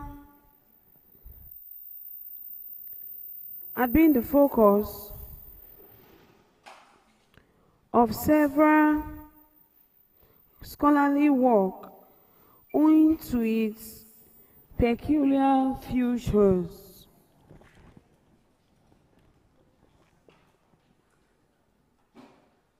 And the intimidating aura of the Oba. According to Bradbury, the Oba is the sole human arbiter of life and death. Bradbury and Moulton, 1993, page 3. Igbafe described the Oba as the pivot around which everything revolved. Igbafe, 1979, page 1. While Osadolo, 2001, page 95, referred to him as the supreme military commander, Maxillian also referred to the Oba of Benin as all-powerful. As all-powerful.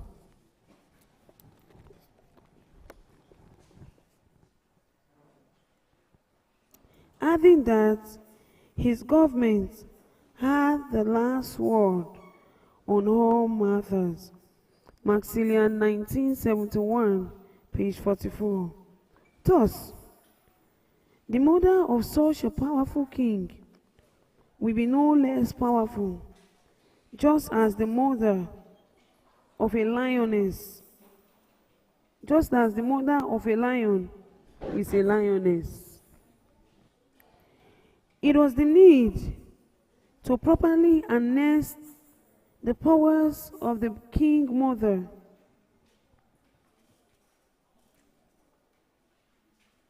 that led to the creation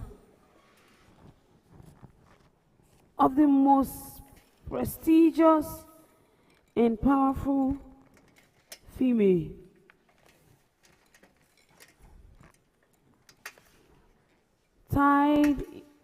title in Benin.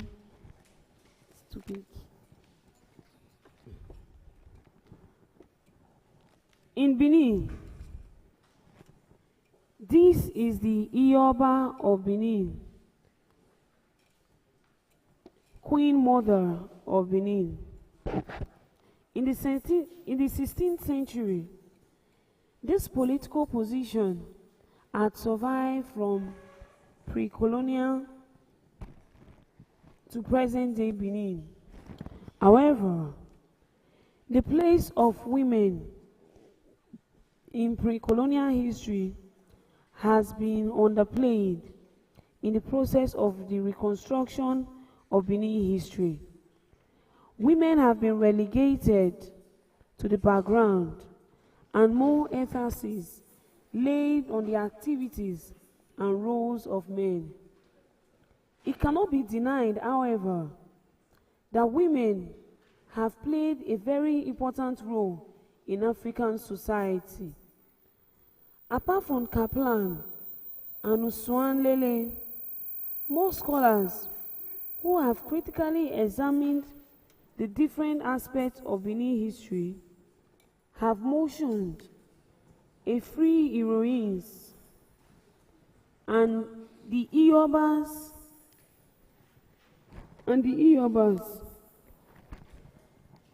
but no detailed attention has been paid to the activities of these women. In Benin, the position of Queen Mother was also very powerful, as the Iyoba had their own territory, chiefs, palace, and court, and administered our own jurisdiction independently. It is against this background that these chapters examine pre-colonial heroines and the prestigious Iyoba position, as well as prominent Iyoba in Benin history. Heroines in pre-colonial Benin. In pre-colonial Benin, the place of women cannot be overemphasized, as they have in one way or another redirected the course of Benin history. Although in traditional Benin society, women had no place, being regarded as the property of her husband.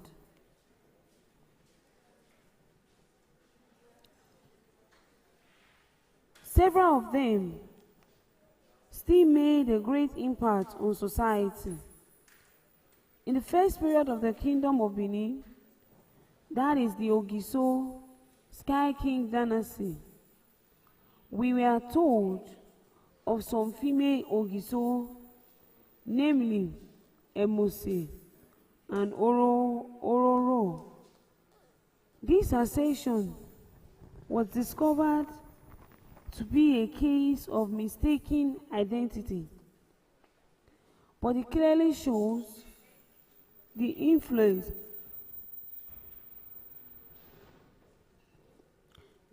of women on their children in the ancient Benin Kingdom. Igarewa, 1968, page 1. Some of the other women have also contributed to the socio-political development of Benin. The activities of Oyoyo and Ewe, who redefined socio-cultural history during the reign of Obaewaye, cannot be ignored. Emota, a woman of great beauty and bravery, was also a heroine in this period, as she was a tool in the restoration of the Ogun throne. Omorege, 2012.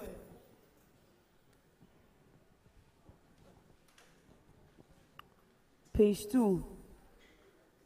There is also the unusual choice of Edeleo, who was Obaewaye Ede's daughter and first and only princess of Benin.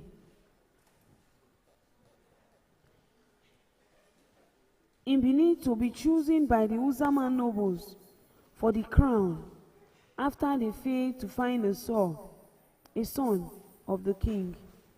Omorogie, 2011, 65, page 65. One of the most prominent heroines in Benin political history is Idia Nioba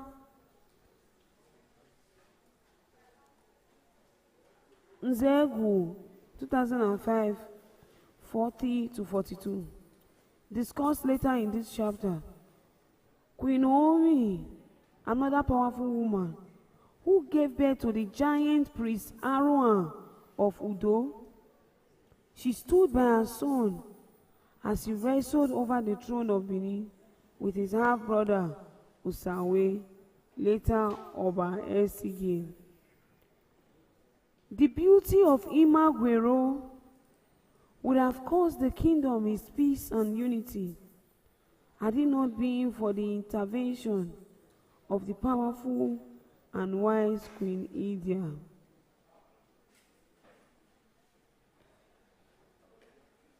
These women, these women lived and reigned during the time of Oba Sige. The reign of Oba Ewakpe would have marked the end of the political institution in Benin, had not Queen Ide intervened and given her life to reunite the people of Benin with the monarchy. Igarewa, 1968, page 32. Immortal, mother of the Benin Kingdom.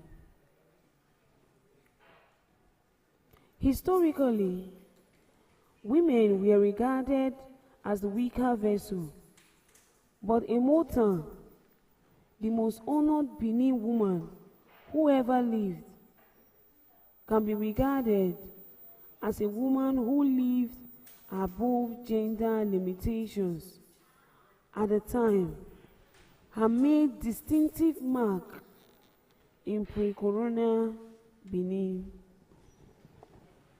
Her life demonstrated excellence, wisdom, bravery.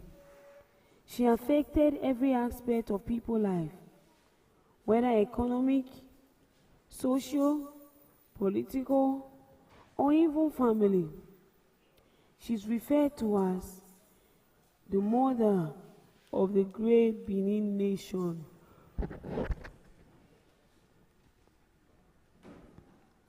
Some scholars have described her as the childless mother, Osariemen, 1998, while Oba Akinzuwa II called her soul of the nation, idem.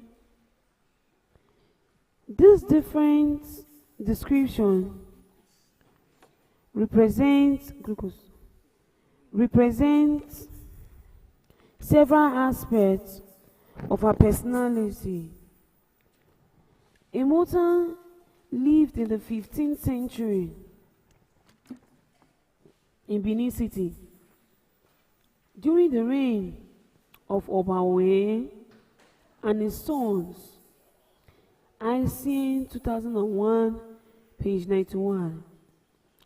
But became very famous in the country during Oba Ewa's reign. Her life exemplified that of a woman who knew what she was destined for and who worked hard to realize her purpose in life. She was destined in life. In the eyes of the ordinary people, however, she was not regarded as successful in her own lifetime because she had no success in wifehood and no biological children of her own.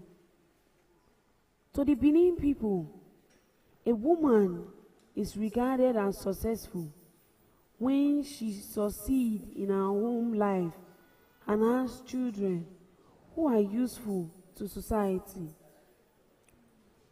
Immortal was born into the family of Obien of Eyen village, not into the royal family.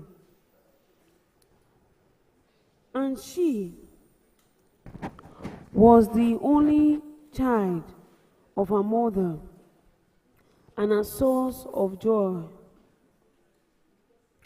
The mother joy turned to sorrow, however, when Waye refused to marry when she was of age. It was said that she was telling her mother, "I am afraid of marriage." Omoro Ye, 1998. This situation led her mother to consult a diviner who explained to her that Osariemen was not destined to marry any man, and that she would serve the people better if she remained unmarried. The diviner, however, yielded to the mother's plea to avert a mortal fate, but warned that if Osariemen would not have any children of her own, Osariemen eventually became Chief Aseim's second wife. Osariemen was too independent for marriage. Aseim's first wife, Arabe, on the other hand, was capable in all departments of wifehood. She gave birth to all the children in the household, and her husband depended heavily on her for the management of the home. Osariemen failed to become pregnant, contenting herself with caring for the growing children of Arabe. She was also slow in the kitchen, leading her husband to nickname her Emitan, lazy bone. Asein 2001, page 91. Her friends later changed the name from Emitan to Emotan, and she became popularly known by this. After the death of her husband, she was driven out of the house by Arabe and her children. This was when Emotan began to affect society positively. She proved to the people that she was not actually a lazy bone. Emotan did not go back to her parents' home after the death of her husband. She set up a wounding hut at Ekioba, the present-day urban market in Benin, as her new home. Omorogie, 1998, page 16. This hut is very significant, as it was later the first children's home in Benin, and was also a place of refuge for Prince Ogun during the period of his succession travails. Oral interview with Professor OSB Omorogie. Emotan, he said to have been very industrious and was very good at making a barrière, a soup seasoning with prepared from fermented melon. Asein 2001, page 91. This she made into the finest trade in the land. She was also a notable spinner, spinning the sheerest cotton thread from boughs, which came from the farm. In addition, she was a dealer in Kemwi merchandise, odds and ends. Tradition has it that it was through her that the urban market, which used to be very dull and dry, became full of life and activities. Women from all over the Benin and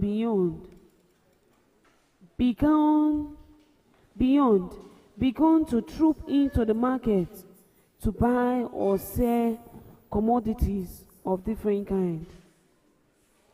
This led to a rapid expansion that culminated in the market having greater economic value. Another very significant factor that brought fame to Emotan was her love for children. Although Emotan did not have her own biological children, she had many foster children who called her mother. Asein opines that mothers who came to the urban market with their children would frequently ask Emotan to mind them while they went about their business, whether they are using her. But this was how she started a foster home for children.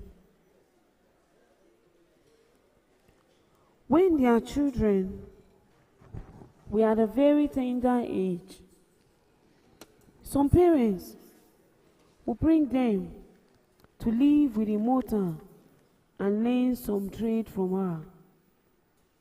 After some time, the children returned to their parents.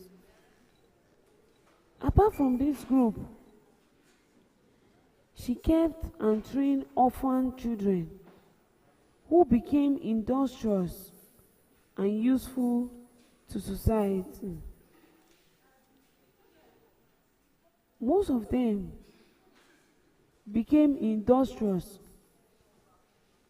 and useful in making a barrier and also developed skills in the spinning wool. Emotan became very famous on account of the role she played. Obaewe pre-succession difficulties.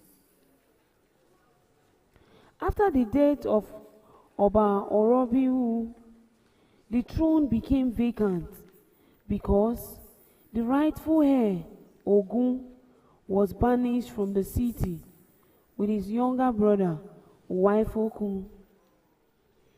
It is said that Prince Ogun sent Uwaifokun to the city to find out from the nobles if they wanted him to return.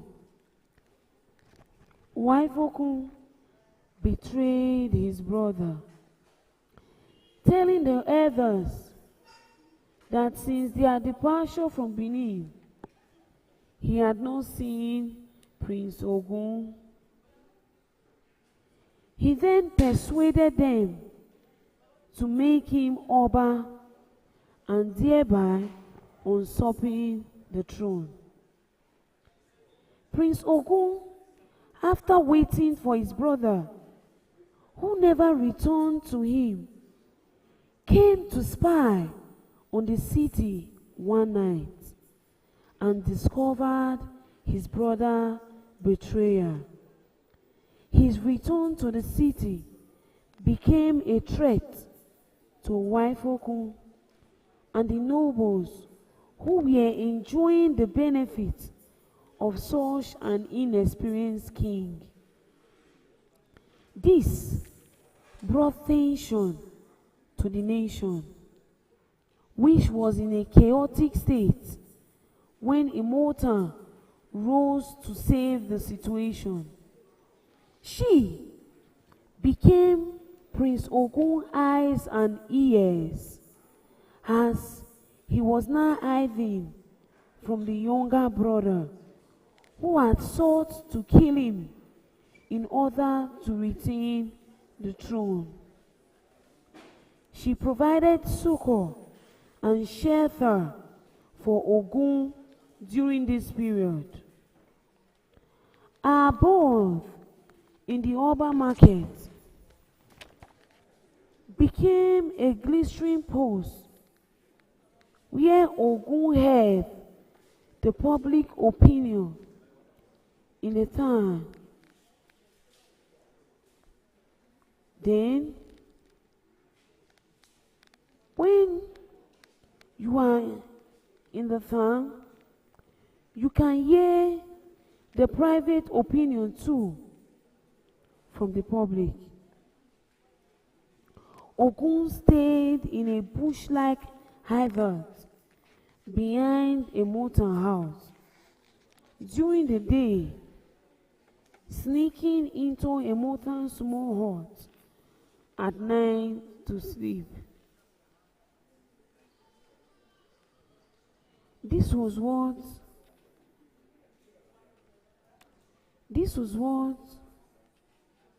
the only state of safety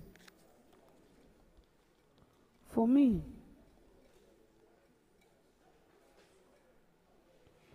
Or as the king and his nobles were conspiring to kill him because they were afraid of what he would do to them after their betrayal. It was in a hut by the market that the conspiracy to trample the usurper Oba Waifoku was hatched by Ogun and Immortal.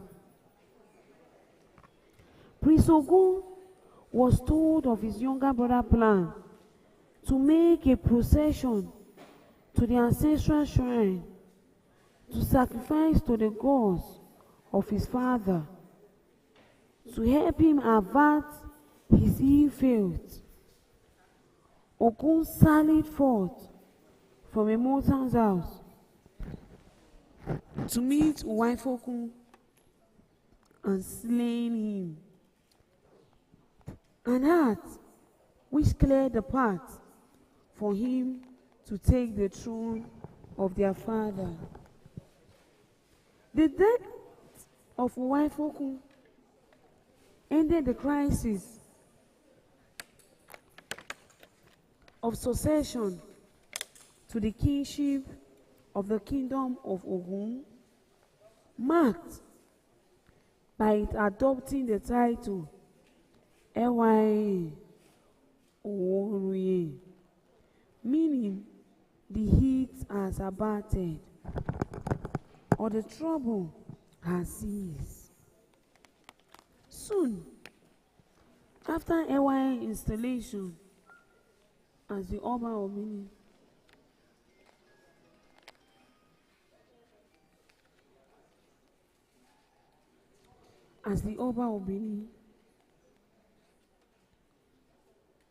soon after Ewaye institution as Oba, Immortal died a happy woman. Before her death, she always said that she knew that nothing could stop Oba Ogun from becoming an Oba. This belief became a reality in her lifetime. Thus, it can be inferred that she lived a fulfilling life. Omorege, 1998, page 57. Her attitude towards life and the people made her an outstanding woman in society. As a childless woman, her chattels were inherited by the Oba who buried her in her house beside the Oba market. He ordered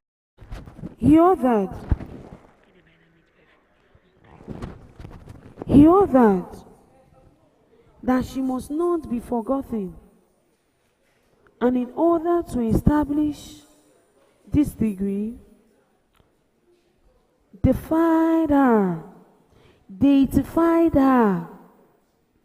by planting an urwe tree by her grave.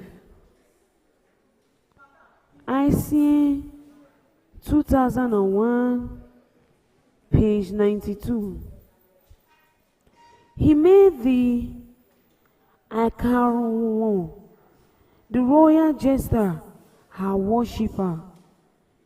Every man invested with a title had to visit her grave, as did all funeral procession to reverence her spirit. Thus, a mortal, the famous trader and the savior of Oba Ewae, became the most honored woman in the kingdom. The Ure tree that was planted over her grave lived for more than 300 years, only dying during the reign of Oba Osariemen. The Oba replaced the tree with another Ure about 150 years ago, and supported it with an iroko tree.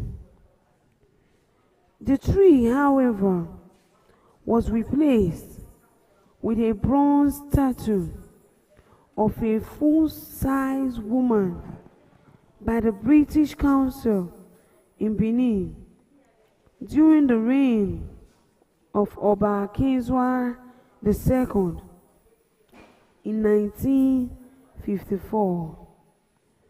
This was because the last two trees planted on the grave by Osariemen, that's what they said for this one, by Osariemen had fallen. Although traditionally women being rated as no more than slaves, the ability and potential of some women enable them to rise above this limitation, a more than live her life for the people and the Benin nation. Although she had no biological children of her own, she had many children who became very useful to society through the skills they learned or developed from her. She changed the situation of the urban market. She was the one who ensured that the Oba Ewae gained his rightful mandate. Oba Ewae became one of the greatest Obas to rule the kingdom of Benin. Warriors whose minds went beyond the present day military, because Nigerian warrior and a mortar know each other. Oba Ewae was among the Obas who inherited many reforms. Oba Ewae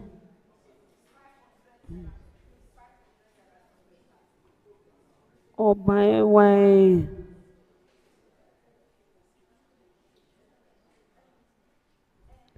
Obaewae was among the Obas who inherited many reforms in the political institutions of Benin, reducing the powers of the Uzama and instituting the positions of the Edaike. It can be stated that Obaewae political reform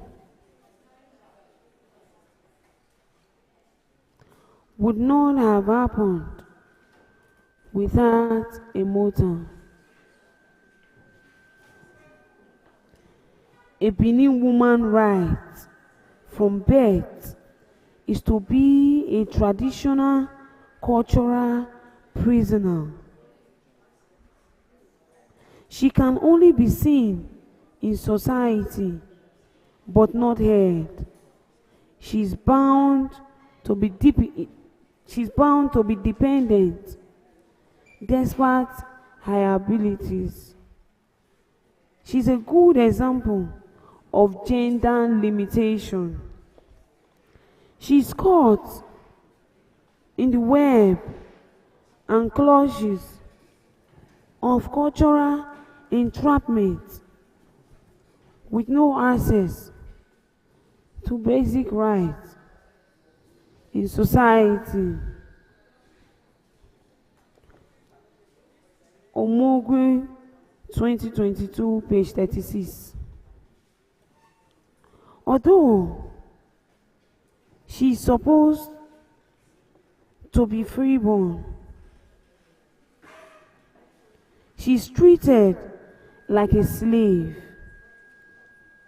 despite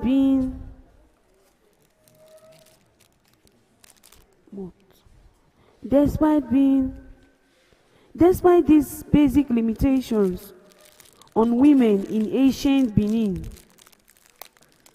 A mortal rose to make a mark on the kingdom. Her bravery saved the kingdom from the wrong leaders.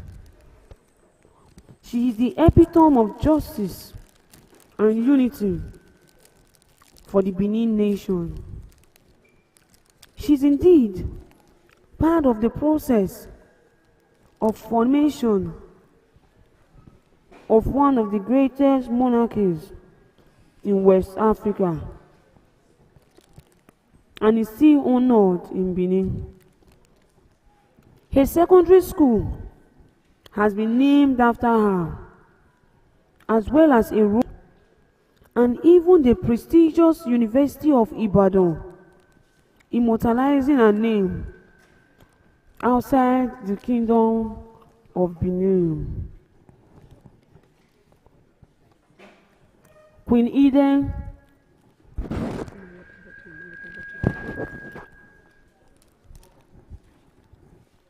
love, they say, is blind. For the love of a woman to sustain the unity of a whole nation is not an issue to be pushed aside.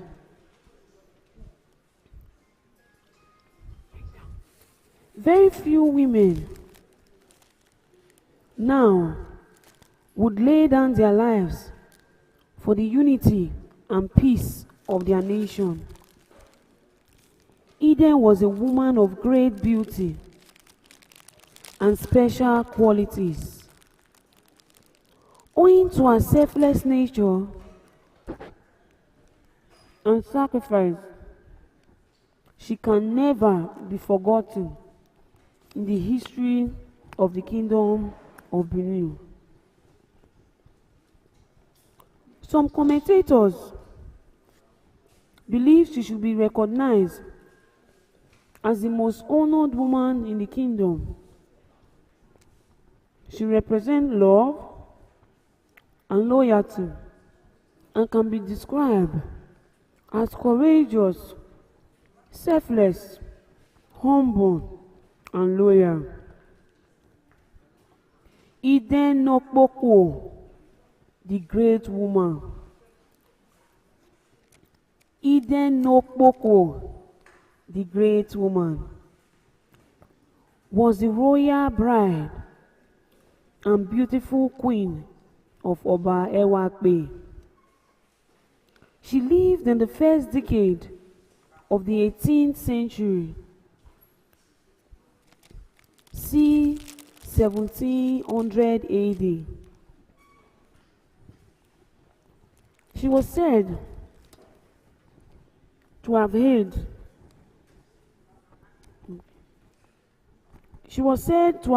from Oka village, now present-day Okpa Sampomba, in the Ikpobaoka local government area.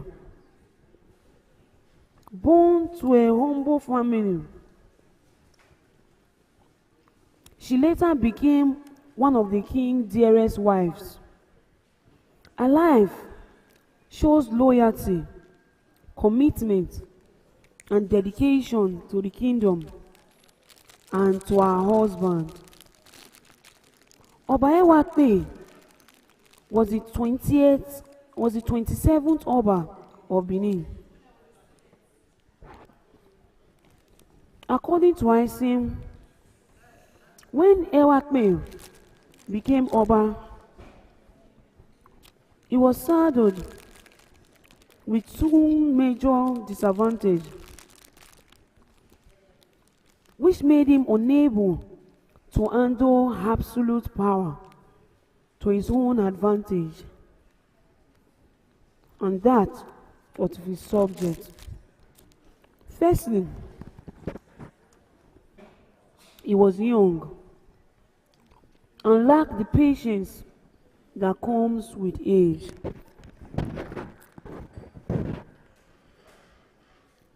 Some scholars have described him as a very hot-tempered man.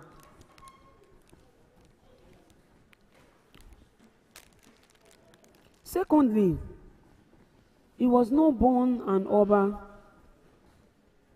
He was thrust into the office by his father, Asein Uzoma, who declined to be Oba when he was offered the crown by selection,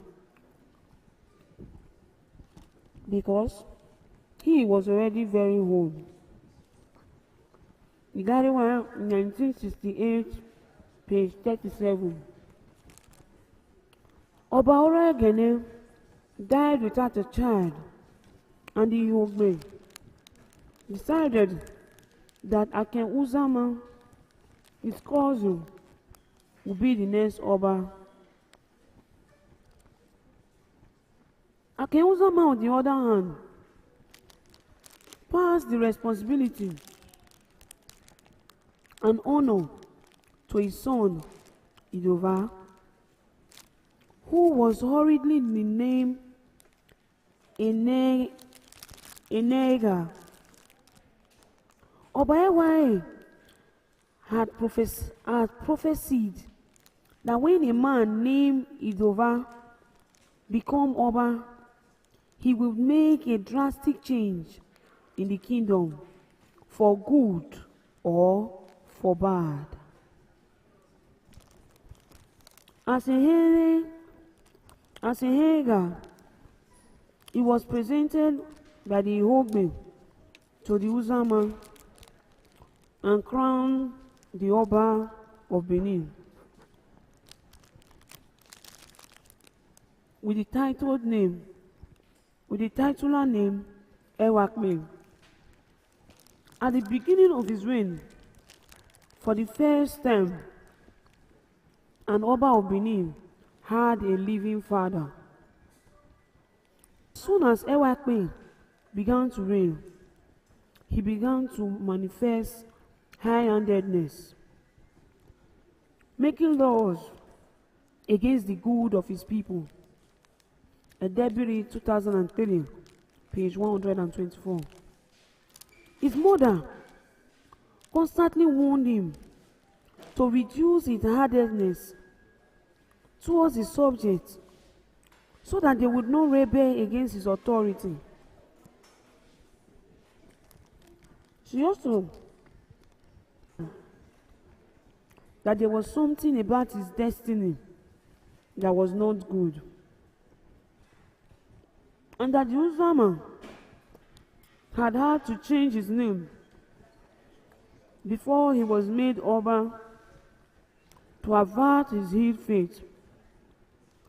He listened to his mother plea and warning while she was alive, but after her death, he lost control of himself.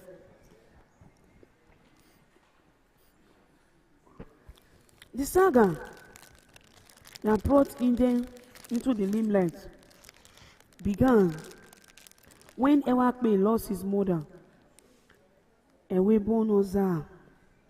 The death of the queen mother, Atuselu, brought much sorrows to Ewakpe.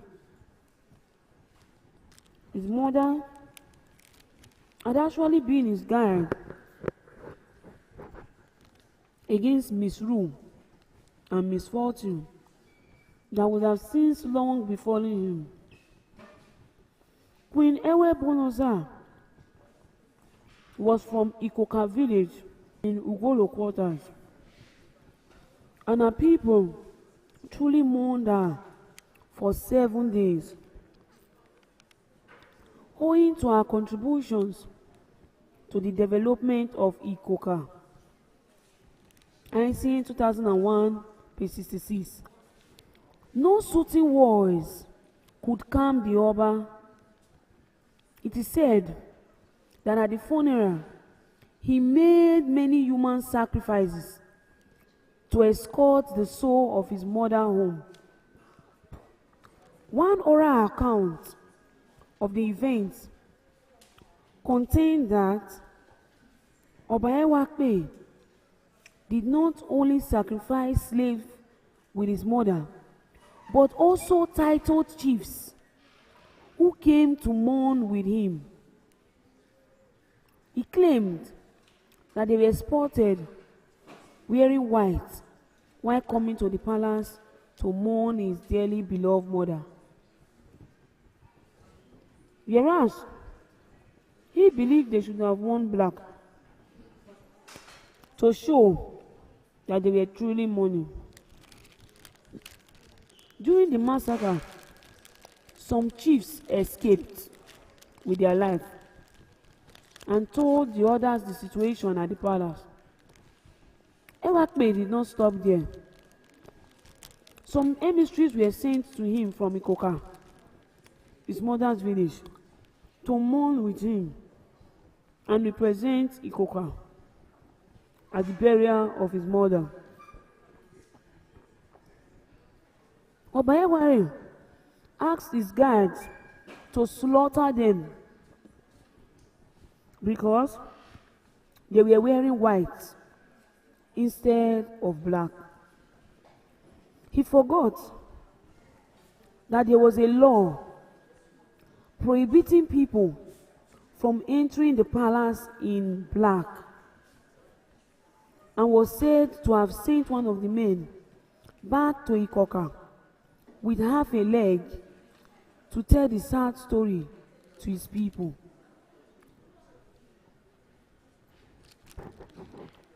The unfortunate incident resulted in anger and bitterness towards the Oba from the Benin and Ikoka.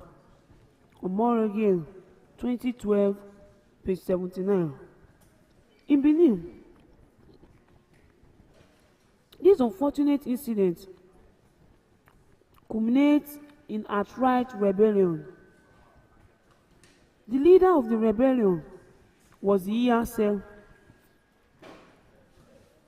and some other principal chiefs, such as the Esogban and the Wagwe, who had been lucky enough to survive the massacre at the palace. They all called all other senior and junior chiefs to a meeting where they took an oath that they will never pay homage to the palace again.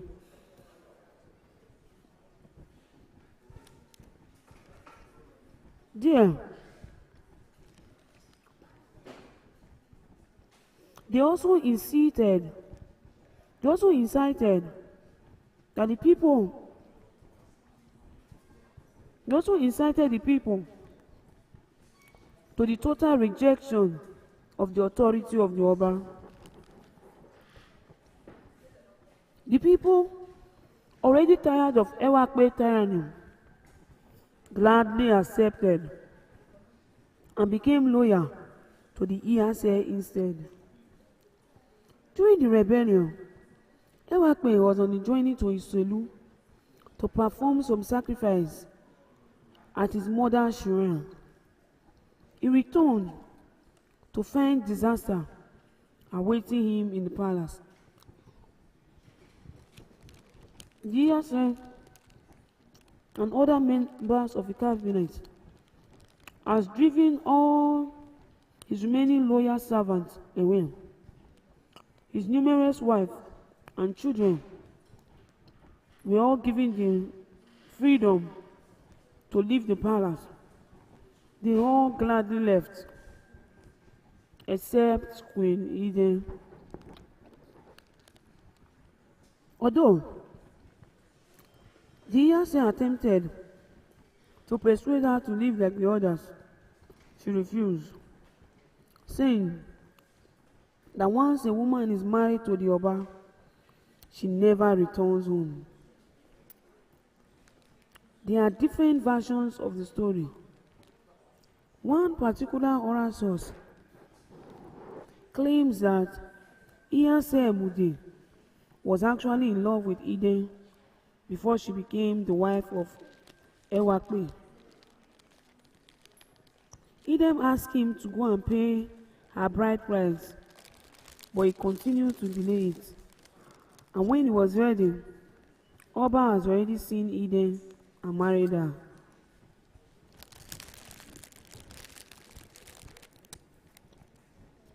The Iyase,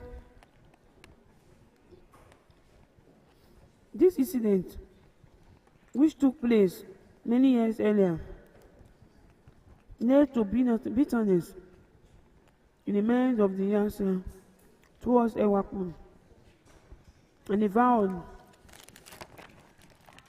that Ewakpe will pay the way he took Eden from him. This is the reason he gladly used the rebellion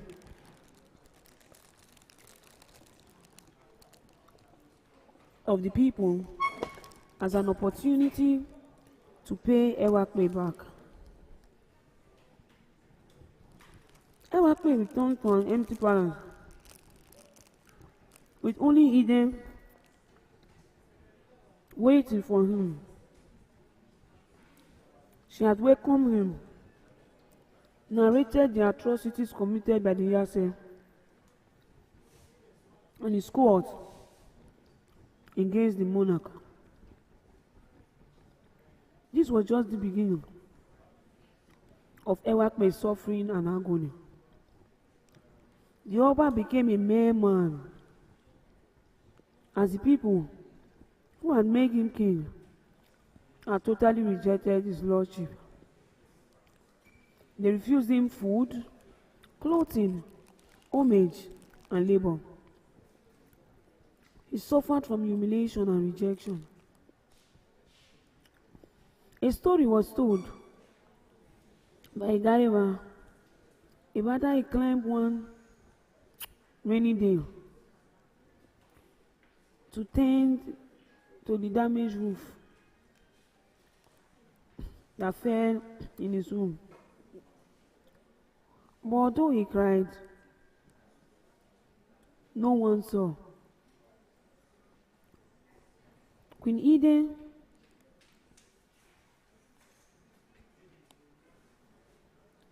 then continued to encourage him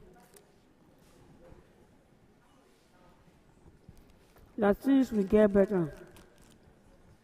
However, he remained in this condition for a long time. When he could no longer bear it, he decided to visit Ikoka, his mother village, to get assistance. The journey was however an error. She was unkindly treated and rejected. Assistance he had taken to be useful. The people claim that if he needed assistance, they would collect it back.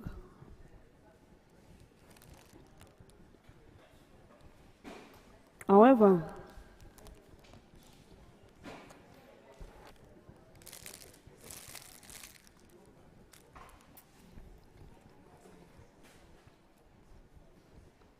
he had to be useful to the town first by joining young men in clearing the road, digging wells, and mending roof. And they did not even offer him water or food to eat. His only remaining servant or mother was hungry, yet Ikoka did not show mercy.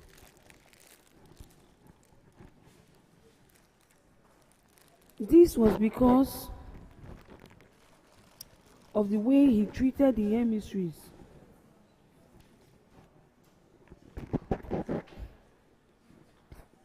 That were sent to Benin.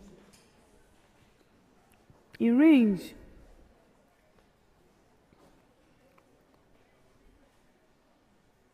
he became angry at the demands of Ikoka, demanding to know how they could ask an Oba who had the power of life and death to stoop so low.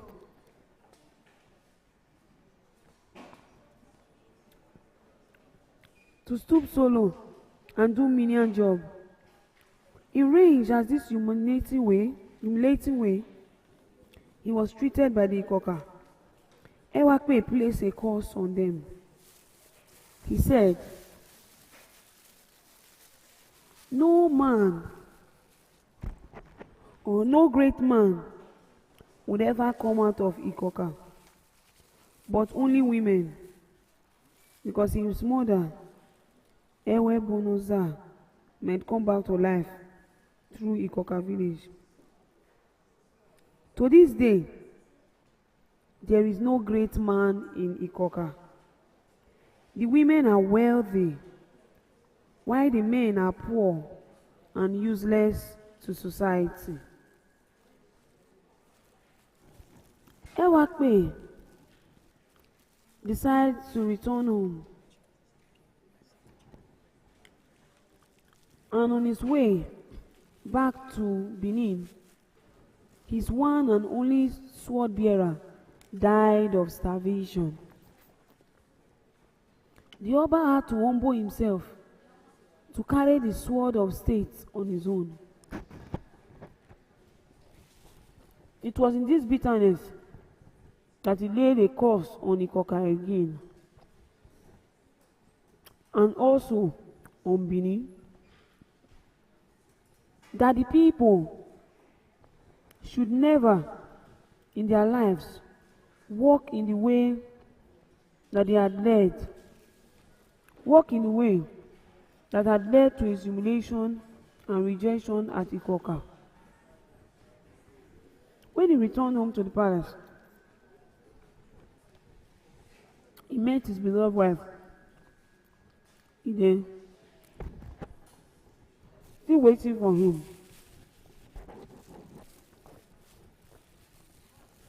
He asked her why she has not left like the others, so that she could start a new life, knowing that she had not even had a child with him. Eden refused to leave.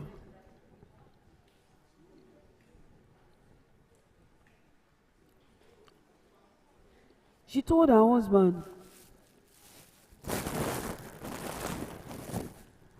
that no one was worthy to climb the tree the viper has climbed, meaning that she could not give herself to any other man because she was owned by the Oba. Queen Eden life depicts true love and the loyalty of a woman to her husband and nation. Although her husband tried to persuade her to leave and move on with her life, she refused. Knowing how miserable the Oba would be, Eden took the wrapper she had and went to the Oba market and sold them for 7 cowries. With the money, she traveled to Ugbo village and brought a diviner to the palace. Ewakpe asked the oracle what he must do to prevent this rejection by his people. And the Oba told Ewakpe to stage a make-believe scenario where he will suggest to the observer that the rejection of his rule by the people has been called off, and that the people had already resumed their loyalty and obligatory service to him. What will make the plan work, however, was the sacrifice of a human being. Queen Eden paid the seer and set out with her husband to procure the necessary sacrificial item. She went to the Oba market at dusk to collect all the pieces of broken calabash she could get, especially those which were used to bring palm oil to the market for sale, and all casts of pad, both of leaf and old calico, which was used to bring their ware to market and at abundance at the end of the day. She went to Ugoneri, gathered Guinness Read, and made a greater number of these head pads. Ewakpe also went to the palace, gathered palm leaves and palm trees, dotted the premises. Then,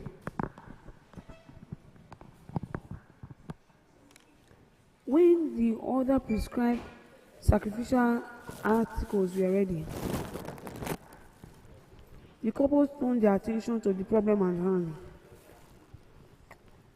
which was where to find a human sacrifice.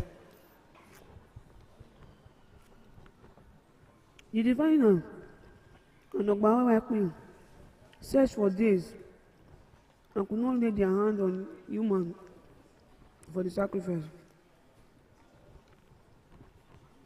The diviner also gave instruction that if the sacrifices did not take place before 12 minutes had passed, they would no longer be potent or effective for the Oba. Ewakpe gave up. It was already close to midnight, and still there was no human sacrifice. He decided to accept his fate and pleaded with the queen to return to her parents. so that we can start packing and know what to do. He then told her husband not to give up because the God has provided the human sacrifice he needed. She offered herself for the king. And the king was so close again, in unity and harmony. Whatever Obaewa was amazed at the love and loyalty of this woman. He refused her offer. He said he could never be so ungrateful as to treat Tusk, a kind woman who stood by him in this time, but Queen Eden insisted, persuading him that it is her destiny and that nothing will make her happier than to see the monarch return to his full glory and splendor. The unity and peace of the kingdom of her husband and fatherland was worth her life. Queen Eden talked the Oba into accepting her sacrifice in order to save her husband high office. One version of the story says she was buried alive by her husband at her present grave in Oba Market, while the other claimed she was handed over to a native daughter who used her for sacrifice. And that's in place where the husband came from.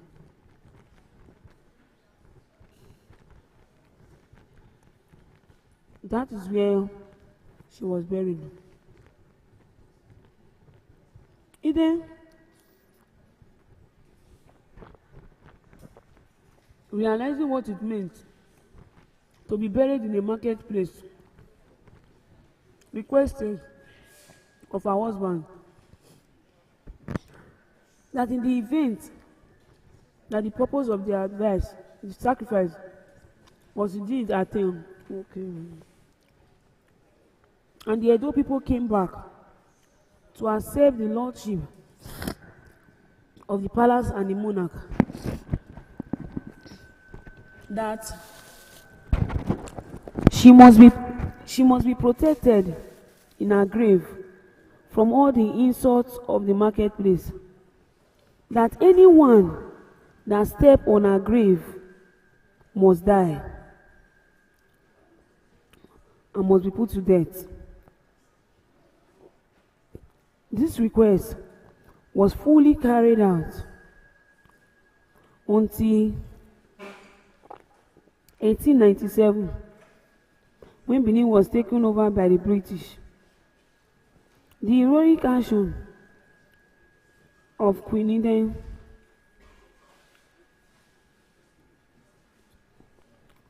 while Obaewa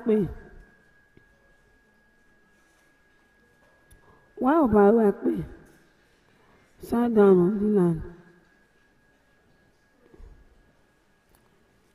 he did not realize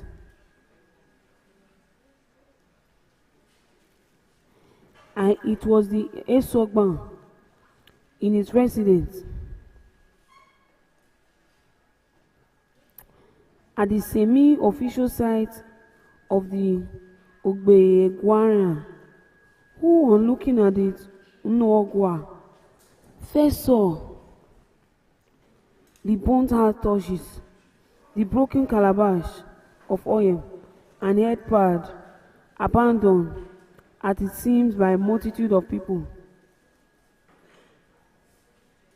The articles all constituted the telltale evidence that the Benin people had resumed their long abandoned services to their king. He felt betrayed and left in the launch, loudly about the perfidy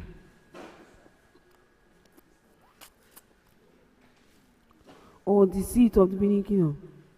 He went to the Oba silently too. Material and status.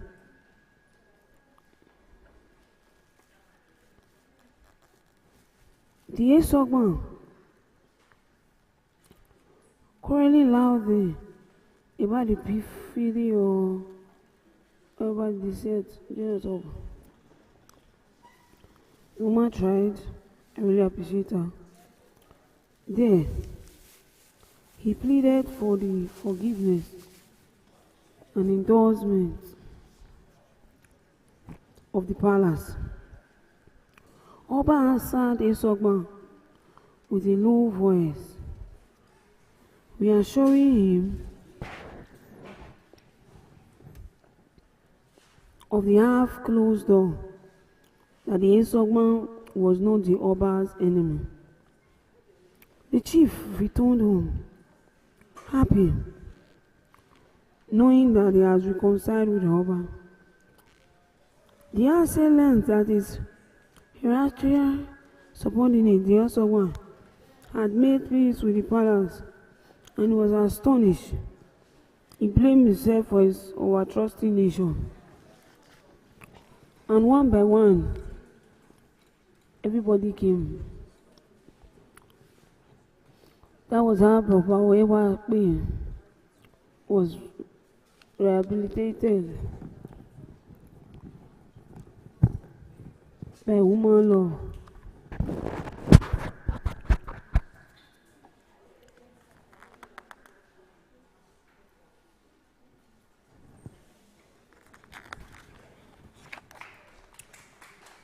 Okay. The Yorubas, queen mothers, and their origin. The greatest aspiration of a Benin woman is to become the wife of the Oba, while her greatest achievement is to become the mother of the king. That is the Yoruba of Benin Kingdom. All the 700 communities that constituted what makes up Benin City aspire to produce the women that will become the Yoruba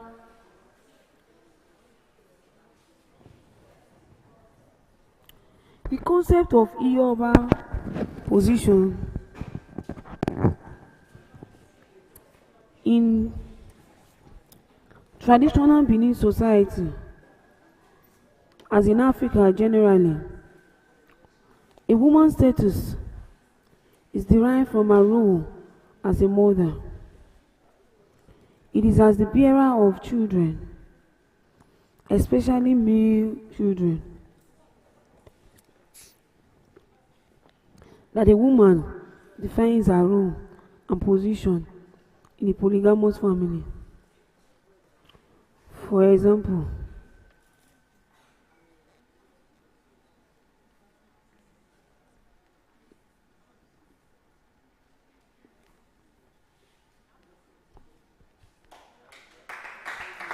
the Yoruba title was not established in the Kingdom of Benin until the end of the 15th century. That was when a great conflict between two sons threatened to destroy the empire. Oba Osariemen had died and left two sons. Aaron, who controlled the Udo city, and Asein, who controlled Benin City. Oral tradition credits Queen Ida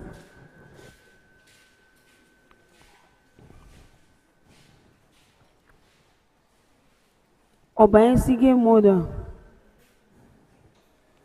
with using a magical power to help Asein win a war against Aaron. Queen Ida also helped Asein win a war against the neighboring Igala people, who wished to take advantage of the kingdom of Benin weak state and attacked it. If Idia had not been a woman, if that woman had not been a woman, she will collect the Oba from her son. Esike would have been able to not be able to triumph in the struggle subsequently. Before the reign of Oba Esige,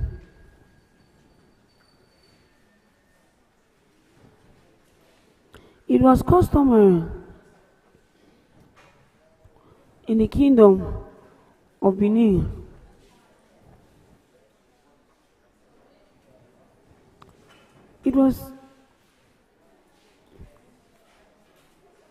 it was believed that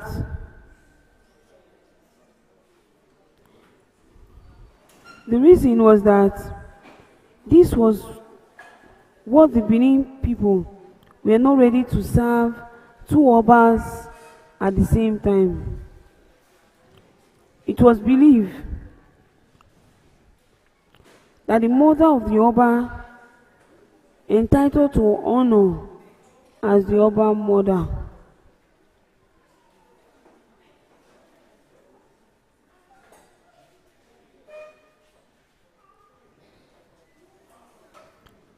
Oba Esige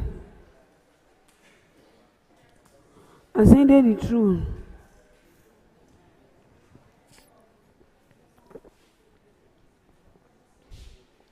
because of his mother's personality and her importance in making him emerge victorious in all his struggle.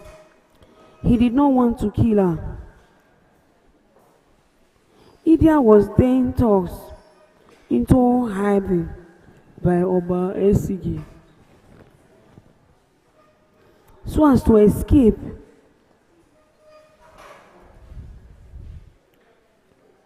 and take refuge at Oige.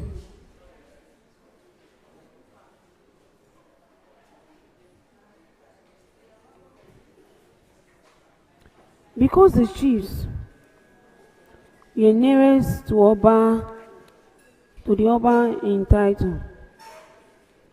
After all,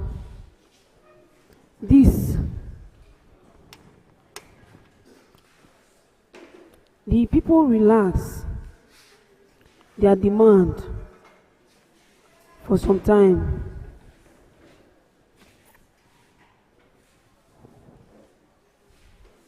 Interview with Chief Osariemen. Subsequently, while Oba Esige succeeded in putting an end to the demand, he bestowed upon his mother, Queen Idia,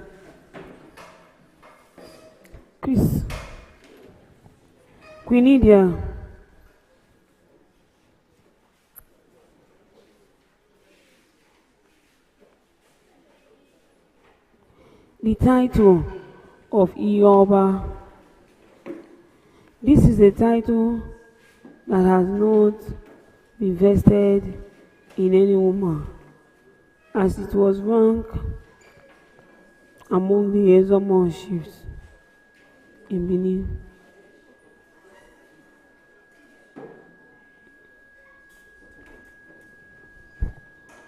Ioba Idia was sent to reside at Uselu.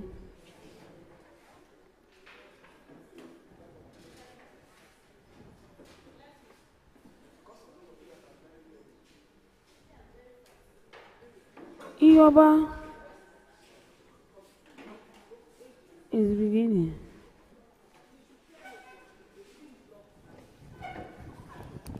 There will be different feeling.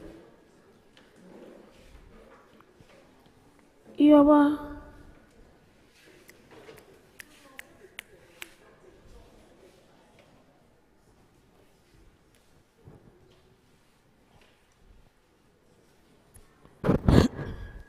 Iyoba Idia was seen to reside at Lower Iselu. This was the beginning of the Iyoba title in Benin. It became a tradition that 3 years after the ascension, he invested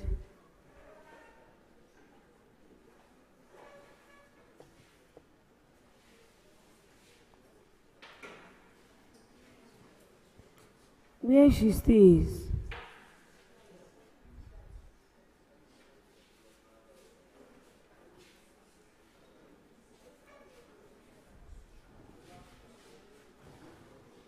Where she stays until her death.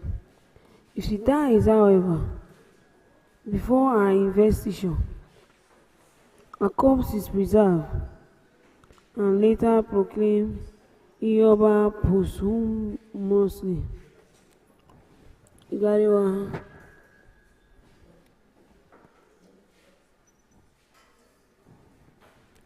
Politically, in the Benin tradition, the Iyoba is rare.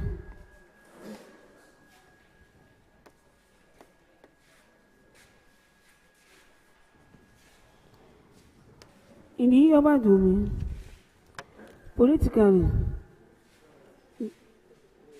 the Oba Palace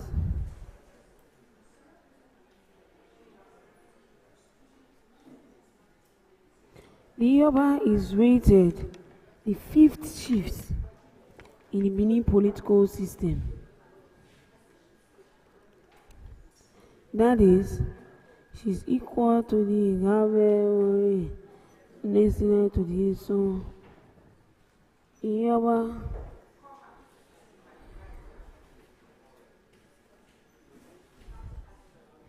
Iyoba exercises direct control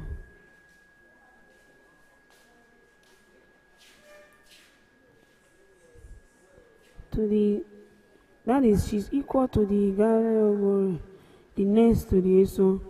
The Iyoba exercises direct control over her domain at Uselu. The domain is ruled independently of the Oba control.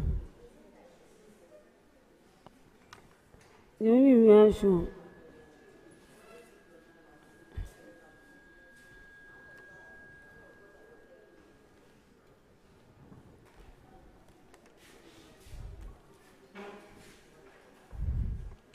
she has the privilege of recommending to the palace at Uselu. She has the privilege of recommending. She has the privilege of the administration, recommending.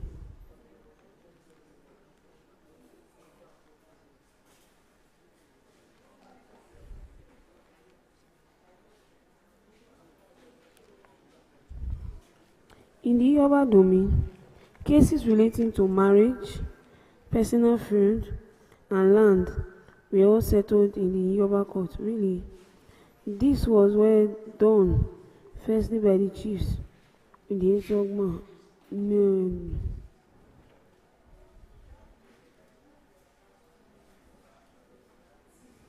Nedu.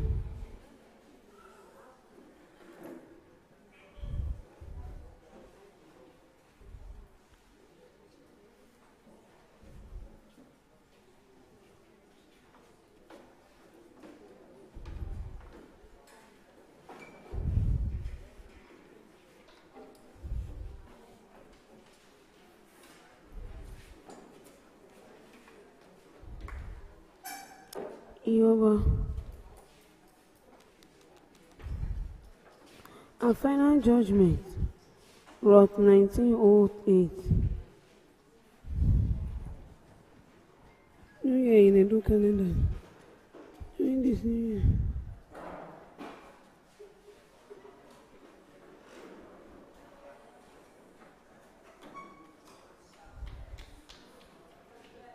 She received representative 0 to 5.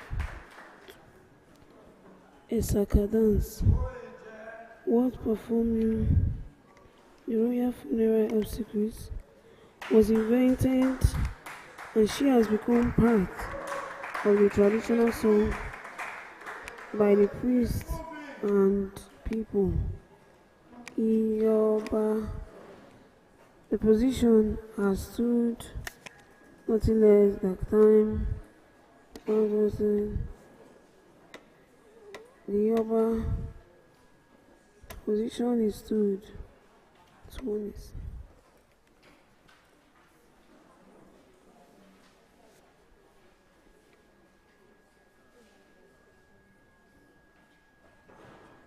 Of the traditional song sung by the princess. I didn't keep this thing. It fell from my pocket. Paid homage to her. Baby.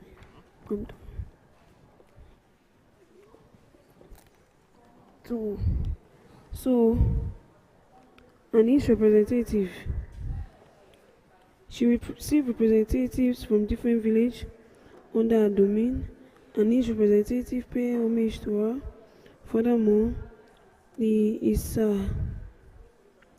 Esaka dance, which forms part of the royal funeral obsequies, was invented and has become part of the traditional songs sung by princes and princesses.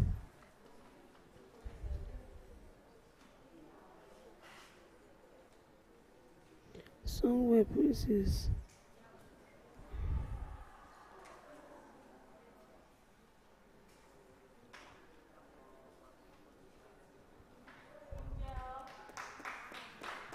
Oba Oba.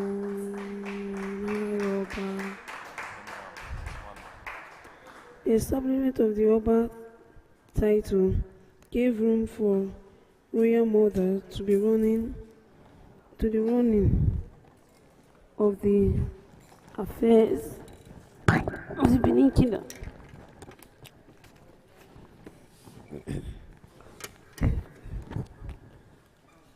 And it's, oh sweet Jesus, I'm going for my break.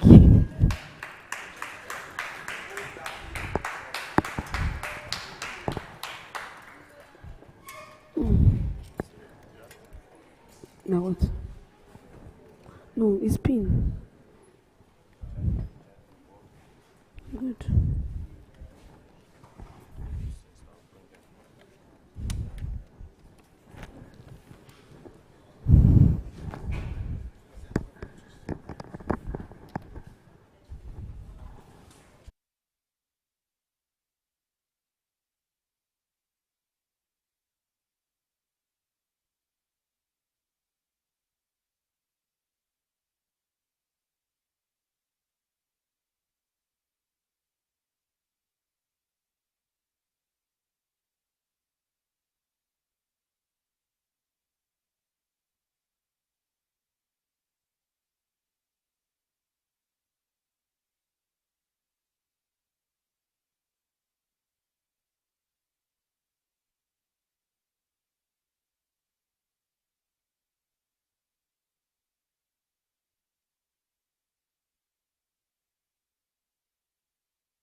Today Tuesday.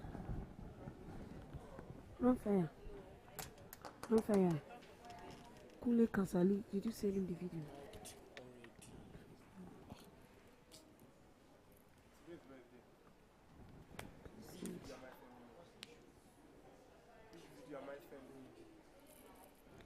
For a good one, I'll see. Not next week, not next week, it is today. This is a video to send Okule. I think serious. Uncle Greg, we are supposed to show it today. Like now. Like Nana.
Hello. Hello.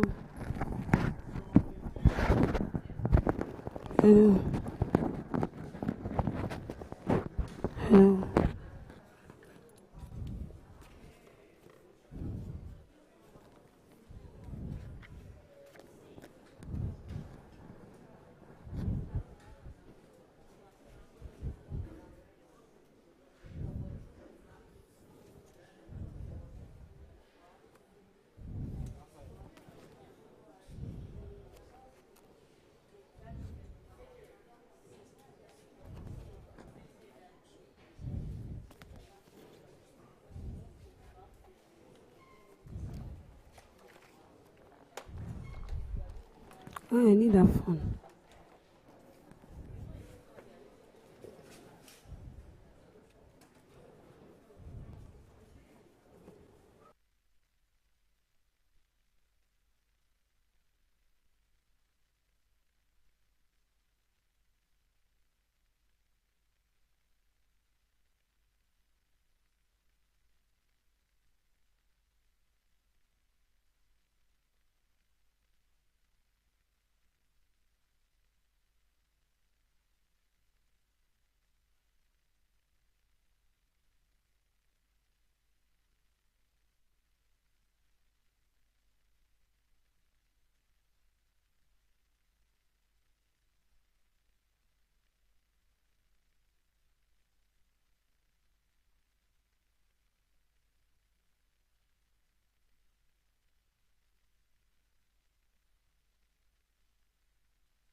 I don't know what's interesting now.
Dan Brown.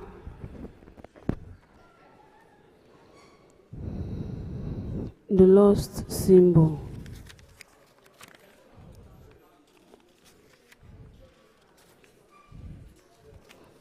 Written by Dan Brown. ISBN 978 978 055 216 1237.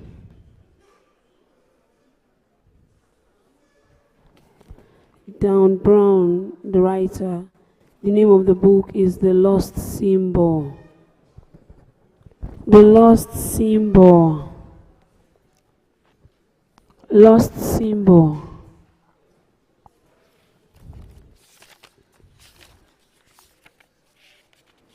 Prologue.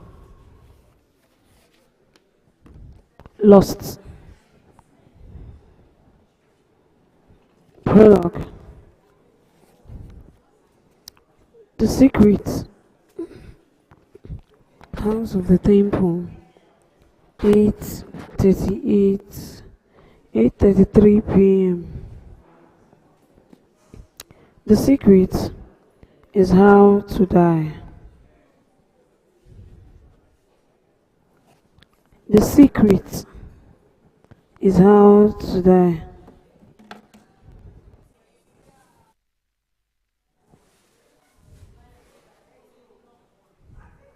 The secret is how to die. Since the beginning of time,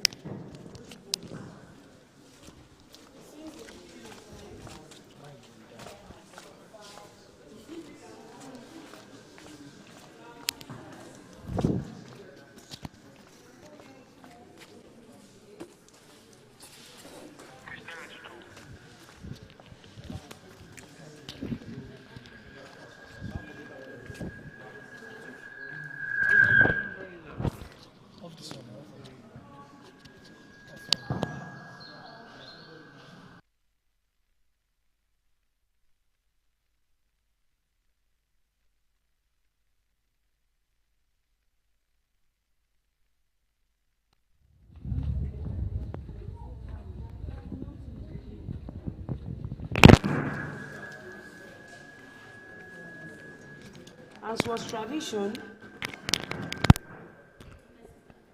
he had begun this journey adorned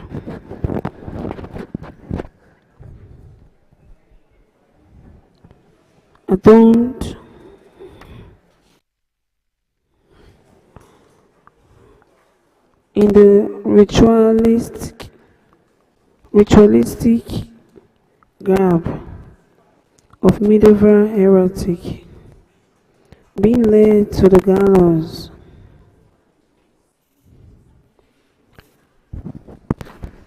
In his fitting shirt, garbing open to reveal his pale chest, he left His left pant leg rolled up to the knee. On his right, rolled up to the elbow. Around his neck hung a heavy nose, a cable told, as the brethren called it. Tonight, however, is like the brethren bearing witness.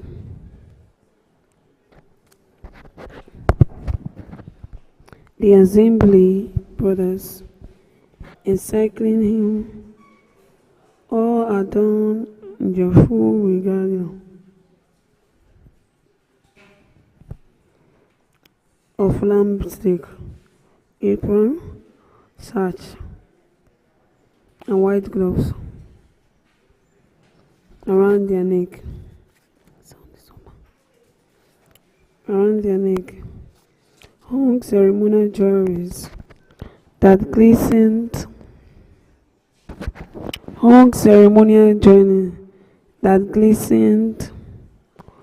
Like ghostly eyes in the muted light. Oh, many of these men have been heard.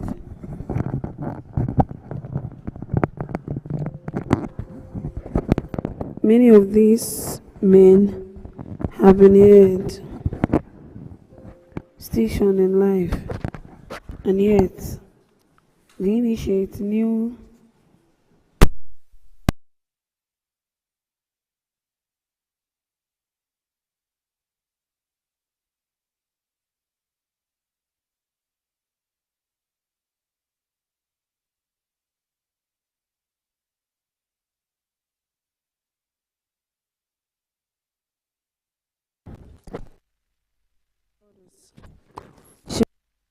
bond.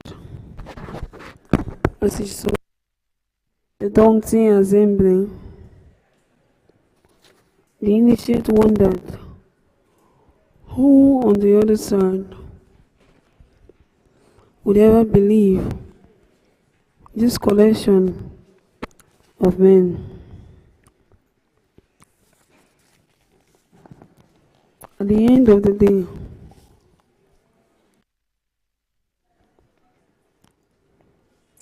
that this collection of men would assemble in one place, much less the room looks like as holy sanctuary. Sound.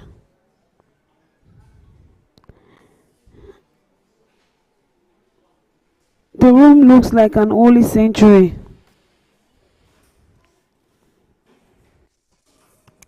From the ancient world. The truth, however, was stranger still. I am just block away from White House. This colossal edifice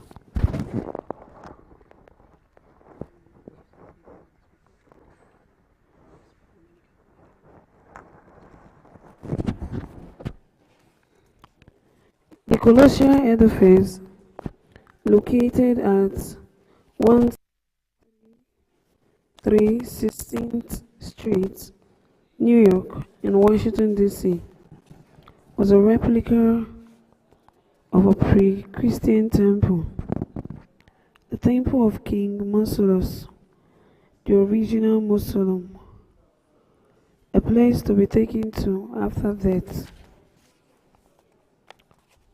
Outside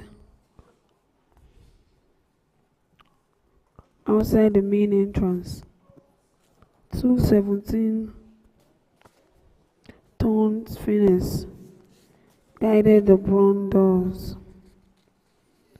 The interior was an ornate labyrinth of ritualistic chambers,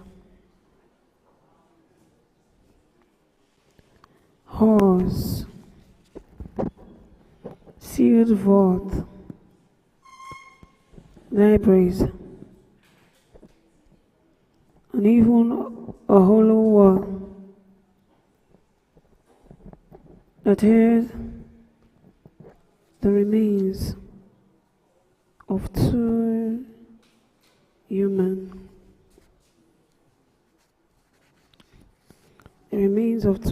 bodies. The initiates had been told the rooms in the building they could enter,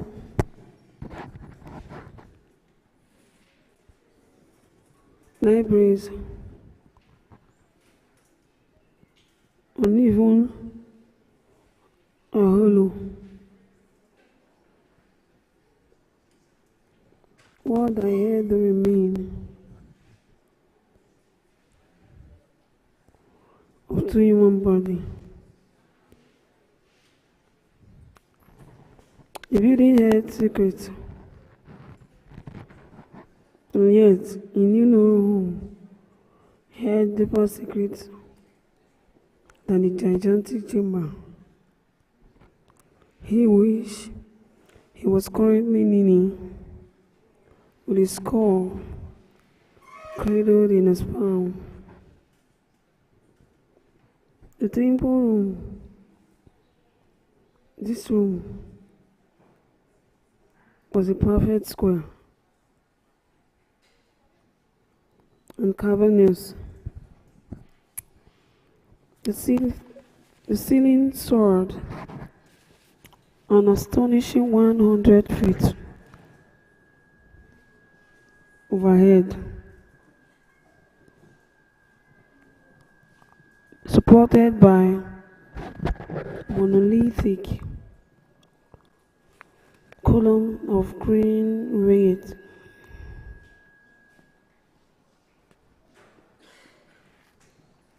A tiled gallery of a dark Russian walnut set with hand-tooled pigskin encircled the room.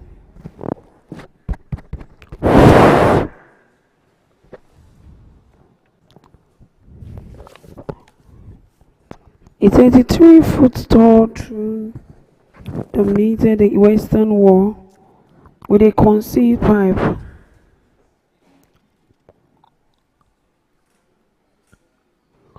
Organ opposite it. The wall was a kaleidoscope of ancient symbols, Egyptians, Arabic, astronomical, alchemical, and others yet unknown. Tonight, this temple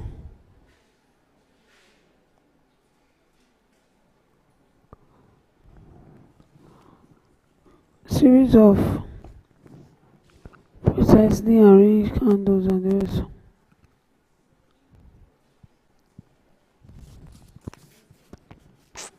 Their dim glow was aided only by a fair shaft of moonlight that fitted down the expensive oculus in the ceiling and illuminated the room. Most startling feature was an enormous altar aimed from a solid book of record. Background black. The secret is hard to die.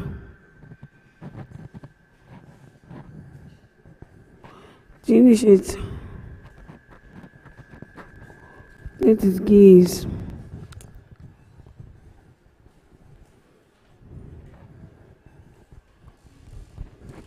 the supreme worshipper masters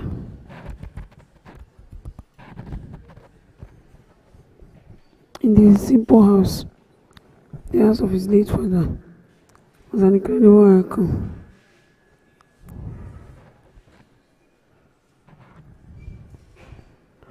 Take the oath.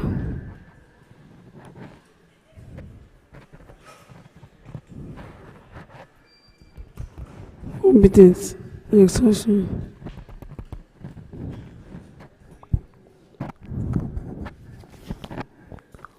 The initiate journey together. The man in his late 50s was a wealthy man, once dark skinned now.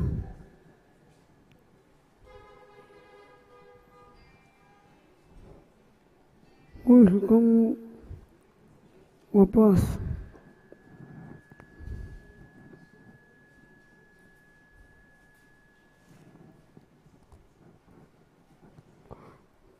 His once dark hair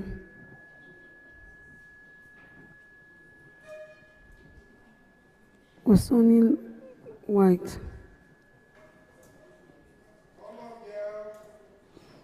Sound. Was turning white, and his famous visage reflected a lifetime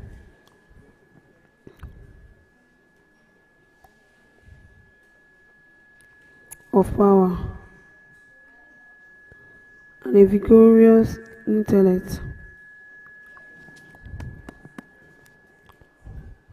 Take an oath, the worshipper master said. His voice is like falling snow. Complete your journey, the initial journey, like all journey, had begun on the first degree. On that night, in a ritual similar to this, you know this, Ogwing.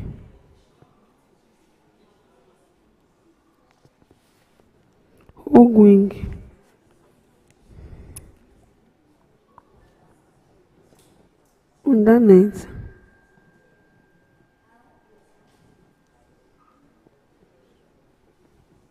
similar to this, I did not worship and had folded my hand blindly.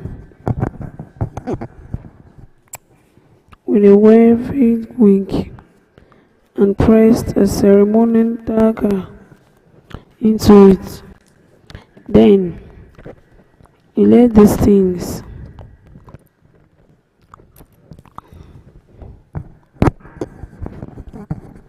How do you initiate? He lied.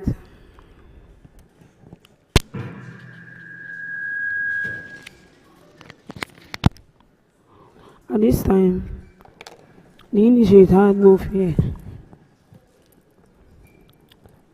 They will never know where I'm coming from.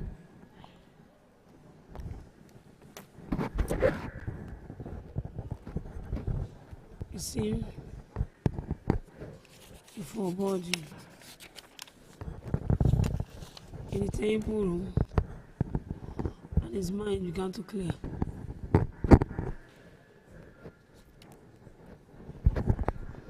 Then let this thing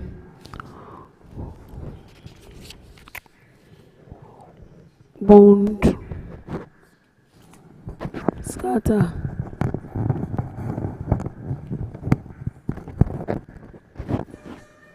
shatter to the world of four winds of Asein.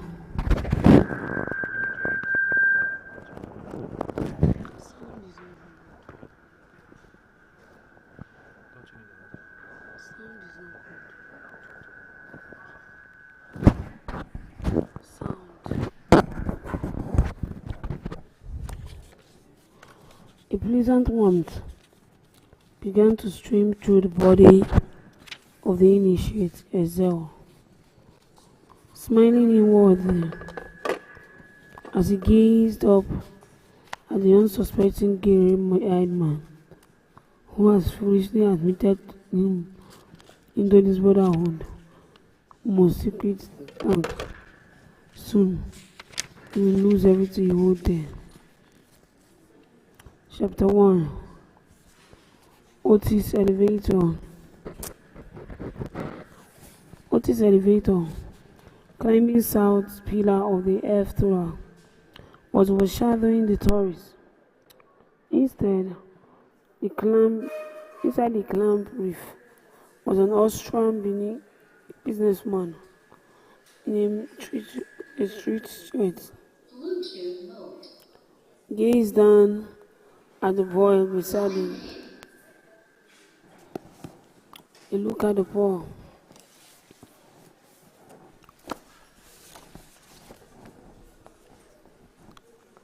No. Don't.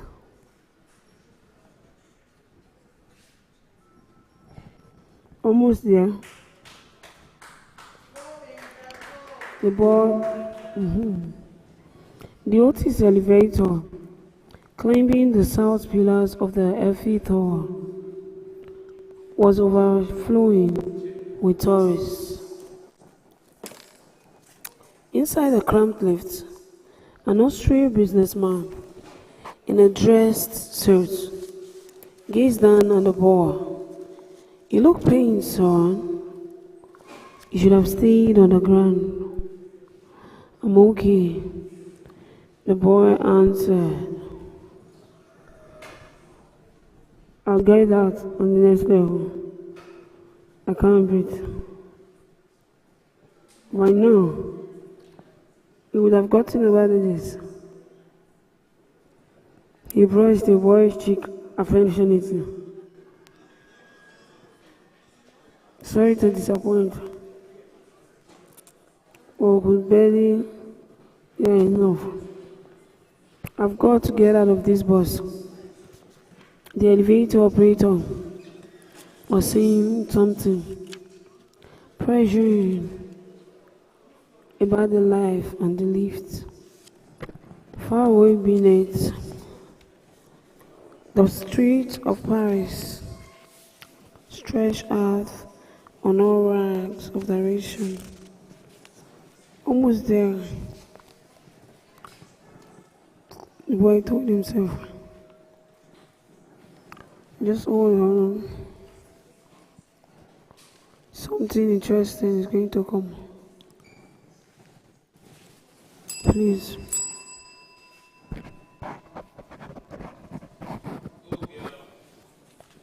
Yeah. Almost there.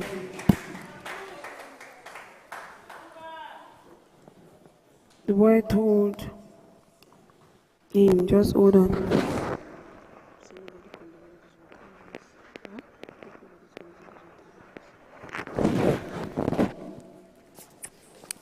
Yeah. Almost there. The boy told himself, craning his neck and looking up at the uploading platform. "Just hold on." As he lifts the angle towards the upper room, it's massive. Everything into the cover that I don't take. Suddenly, as the castle crack,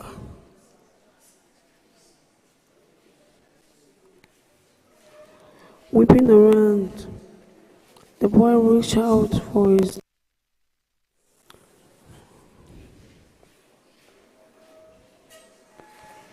I can't read this.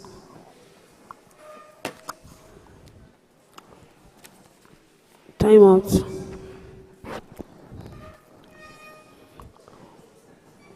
The boy reached out for his staff and he stopped.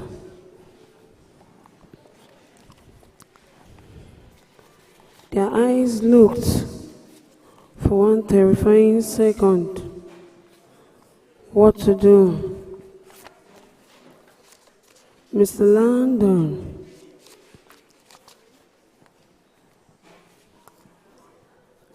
Is the land on the intercom crackle?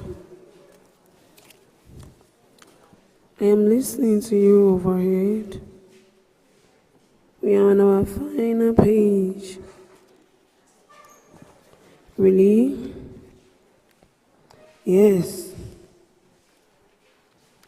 Okay.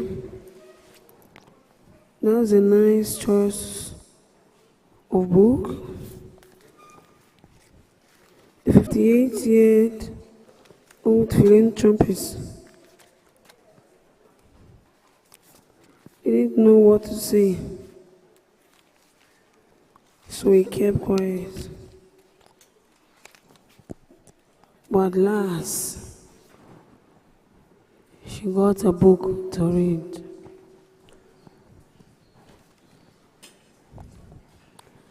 Page 3.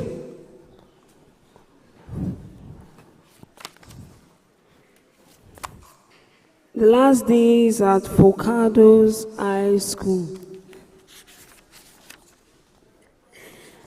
The last days at Focado's High School. Author A.H. Muhammad. ISBN my number.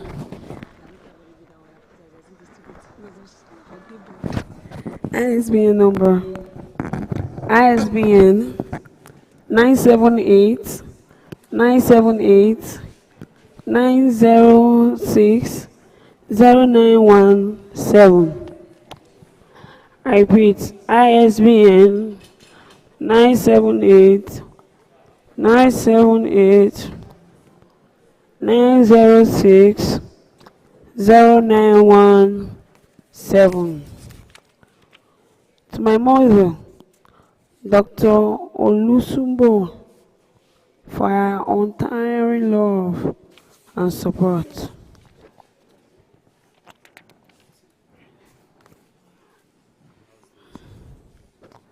One. It was early in the morning and still dark when Jimmy Solave woke up to someone shaking him roughly. He groaned and mumbled to himself, half asleep. Jimmy, he jerked awake at the sound of that familiar voice. It was his brother. Jimmy, wake up. Wale kept disturbing him. Oh, I want to sleep. Just wake up, man. Jimmy began. And they looked at one another. No greeting, little bro. Wale said.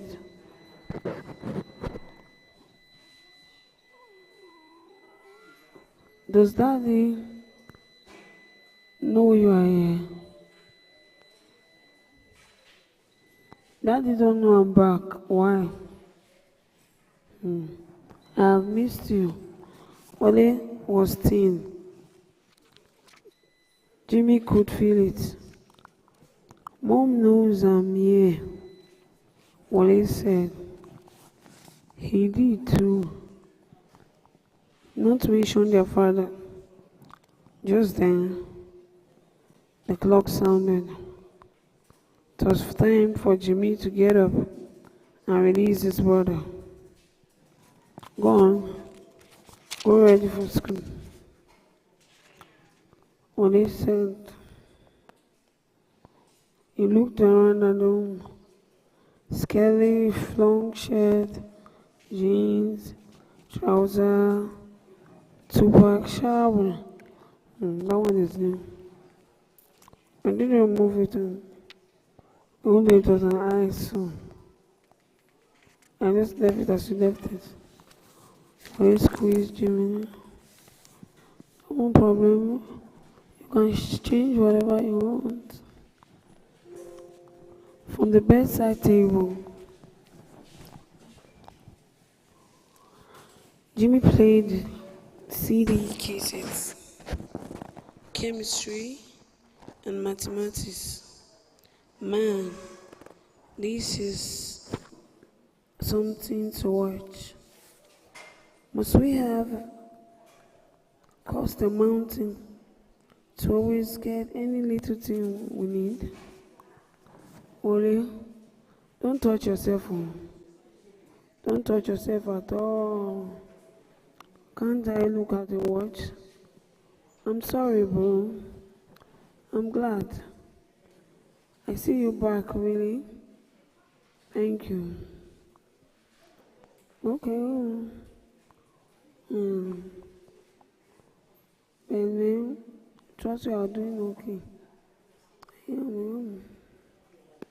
Just scared. But he was happy he was back. It was a few days and the beginning of his final year at school, like his brother.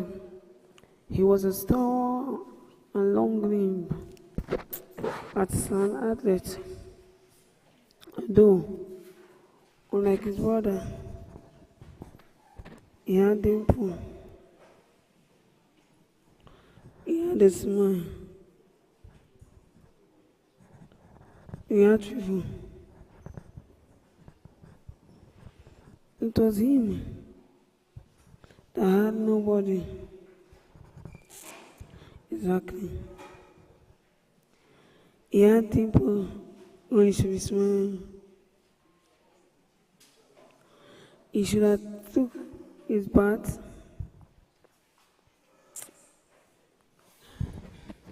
As me ate his breakfast,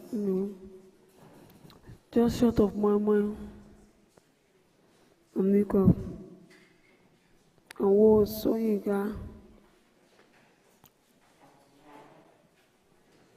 Every morning. Their mother was in the kitchen.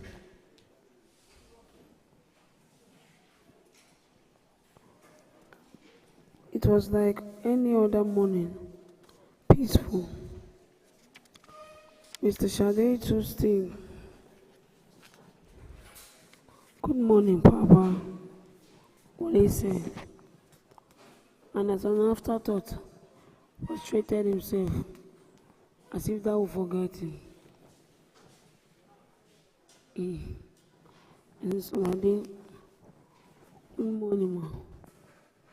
I'm fine. Do you mean you, the father, will listen?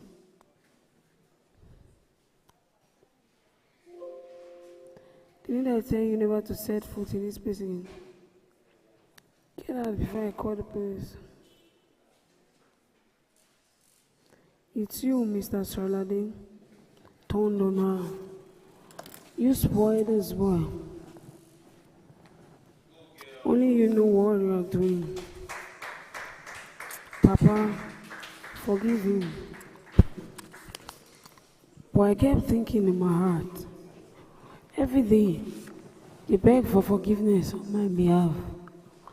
What sin have I actually committed? Was it being done? Because that is the only sin here. They'll call me to come to the house. I'll be called to come and take something from here. By the time I come here, the rain insults. And after raining insults, I'll still be too one to apologize. When will this apology end? It's not serious. When we said, I was very serious. Extremely serious. I've never been more serious. Just to lay emphasis.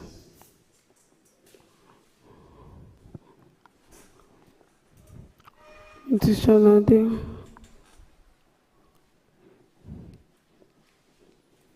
please. All your children, you are not young.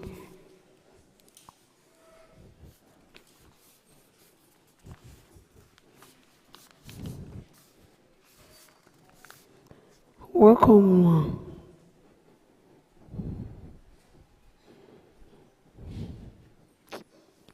Well, you can laugh forever. What am I supposed to do, ma? Do you have anything for me to run? It is you, Mr. Sholade turned on her. You spoiled the boy. He has brought shame and disgrace on this family. And you still beg for him. Jimmy, what are they talking about? Even me, I'm quite shocked. Jimmy jumped from his dining table and knelt down too. Beside his mother and brothers. Please, Papa, forgive me. Mr. Sholade stood still. He held his chest. Come here, his chest heaving, and he said, come here quietly. He hugged him. You are not welcome here, and turned back to his room. Mr. Sholade sat on his chair, and then Untwo picked up his Untwo started grinning widely. You can laugh, his mother said. It is not funny. You saw how he reacted. We shall have to see Uncle Kazim and carry on Uncle so that they can beg him for him. Who said, Billy? He's not a serious man. Oh, your father is serious. Mommy, will allow me go. You just have to talk to him. I will talk to him. But mommy, why am I changing school every day? I'm okay with this one I'm going to. But you just want me to change to Igbinedio. Yes, because that is a school that befits you. But mom, they also teach at this my school. But I want you to go to this one. But remember, why are you changing? What are you telling him? My mommy said that, don't call me. Heard you arrived back yesterday from your trip. Asein said, slightly out of your lodge. Hey, Hannah's boy.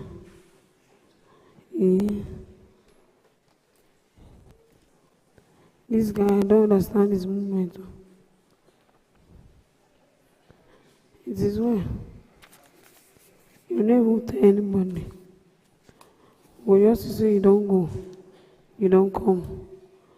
Jimmy and Asein go to school. Jimmy was lucky. What he applied for, he got it. Yeah, wow. Just before assembly was due to start, he was due for a speech. Before assembly,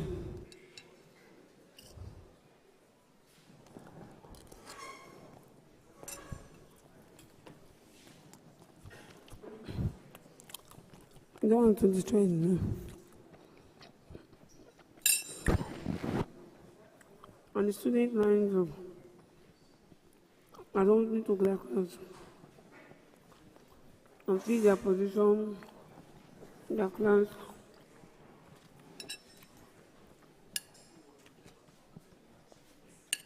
The school them with school band, looking sharp as always. I'm proud of you.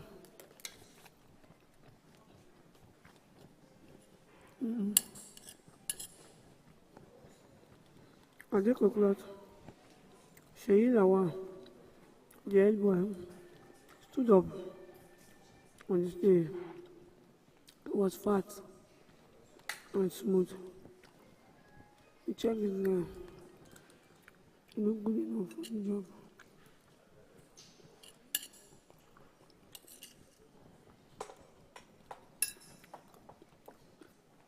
He smiled with me for God.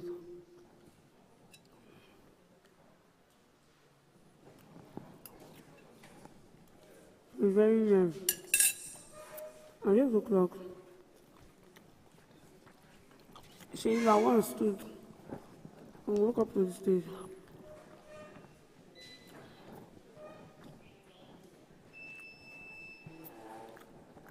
Everybody stood and called her. The national anthem.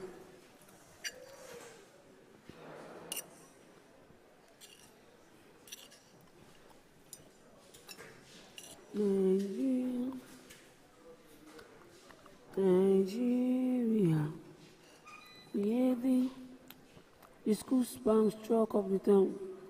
They sang the second standard first. They also sang the first standard. All the students of Okado time were excited to be back after the long summer break. The book had an unofficial pride of place. Among all the other schools in the area, it has the largest football field and all the students of Okano school were eager to learn because the main criteria was them pushing themselves to learn better. Attention, everybody.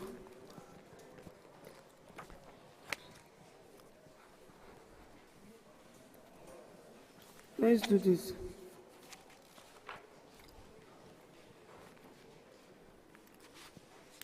No. Page 5. Last day of Okanos. Screened out. Boom boom. Judy Dada. Boom boom. Judy Dada.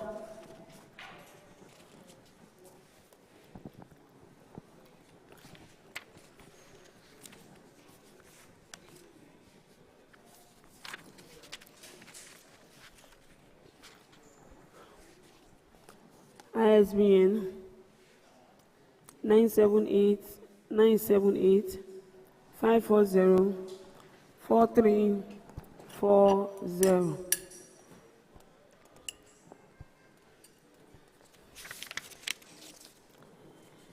Life is beautiful. When I was born, my mom said that I didn't cry for 5 long weeks.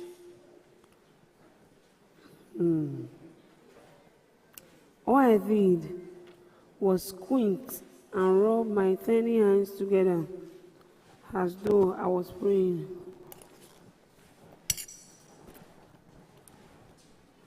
The nurses spanked my bare bum bum.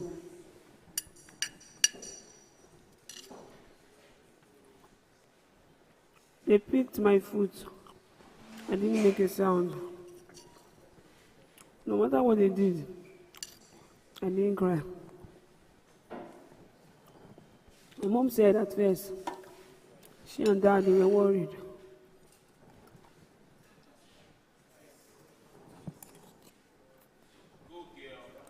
But I didn't make a sound.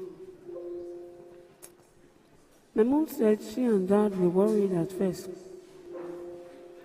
But stop worrying, because as the day passed, instead of crying, I smiled and yawned a lot. She also said that when everyone was fast asleep at night, I burst out laughing loudly. When she woke up, she would see me staring into the ceiling as though someone is hanging there and making funny faces at me. And when she tickled me on the cheek to distract me,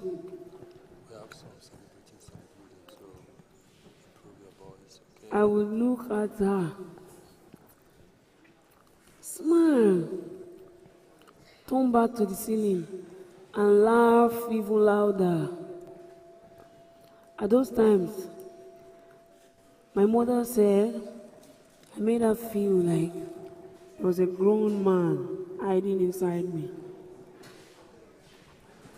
Even though they weren't worried that I hadn't cried for a while, they took me to the hospital to complain, and the doctor comforted them. Some kids can be like that. As you can see, its eyes follow you when you speak. So this baby, I must say, will be a very intelligent boy. A boy who will cry at his own time. When I finally cried,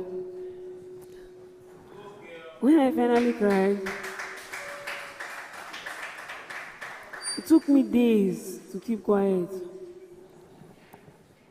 Don't worry. It was because I was hungry. So hungry that my mom had to immediately feed me with baby food because she wouldn't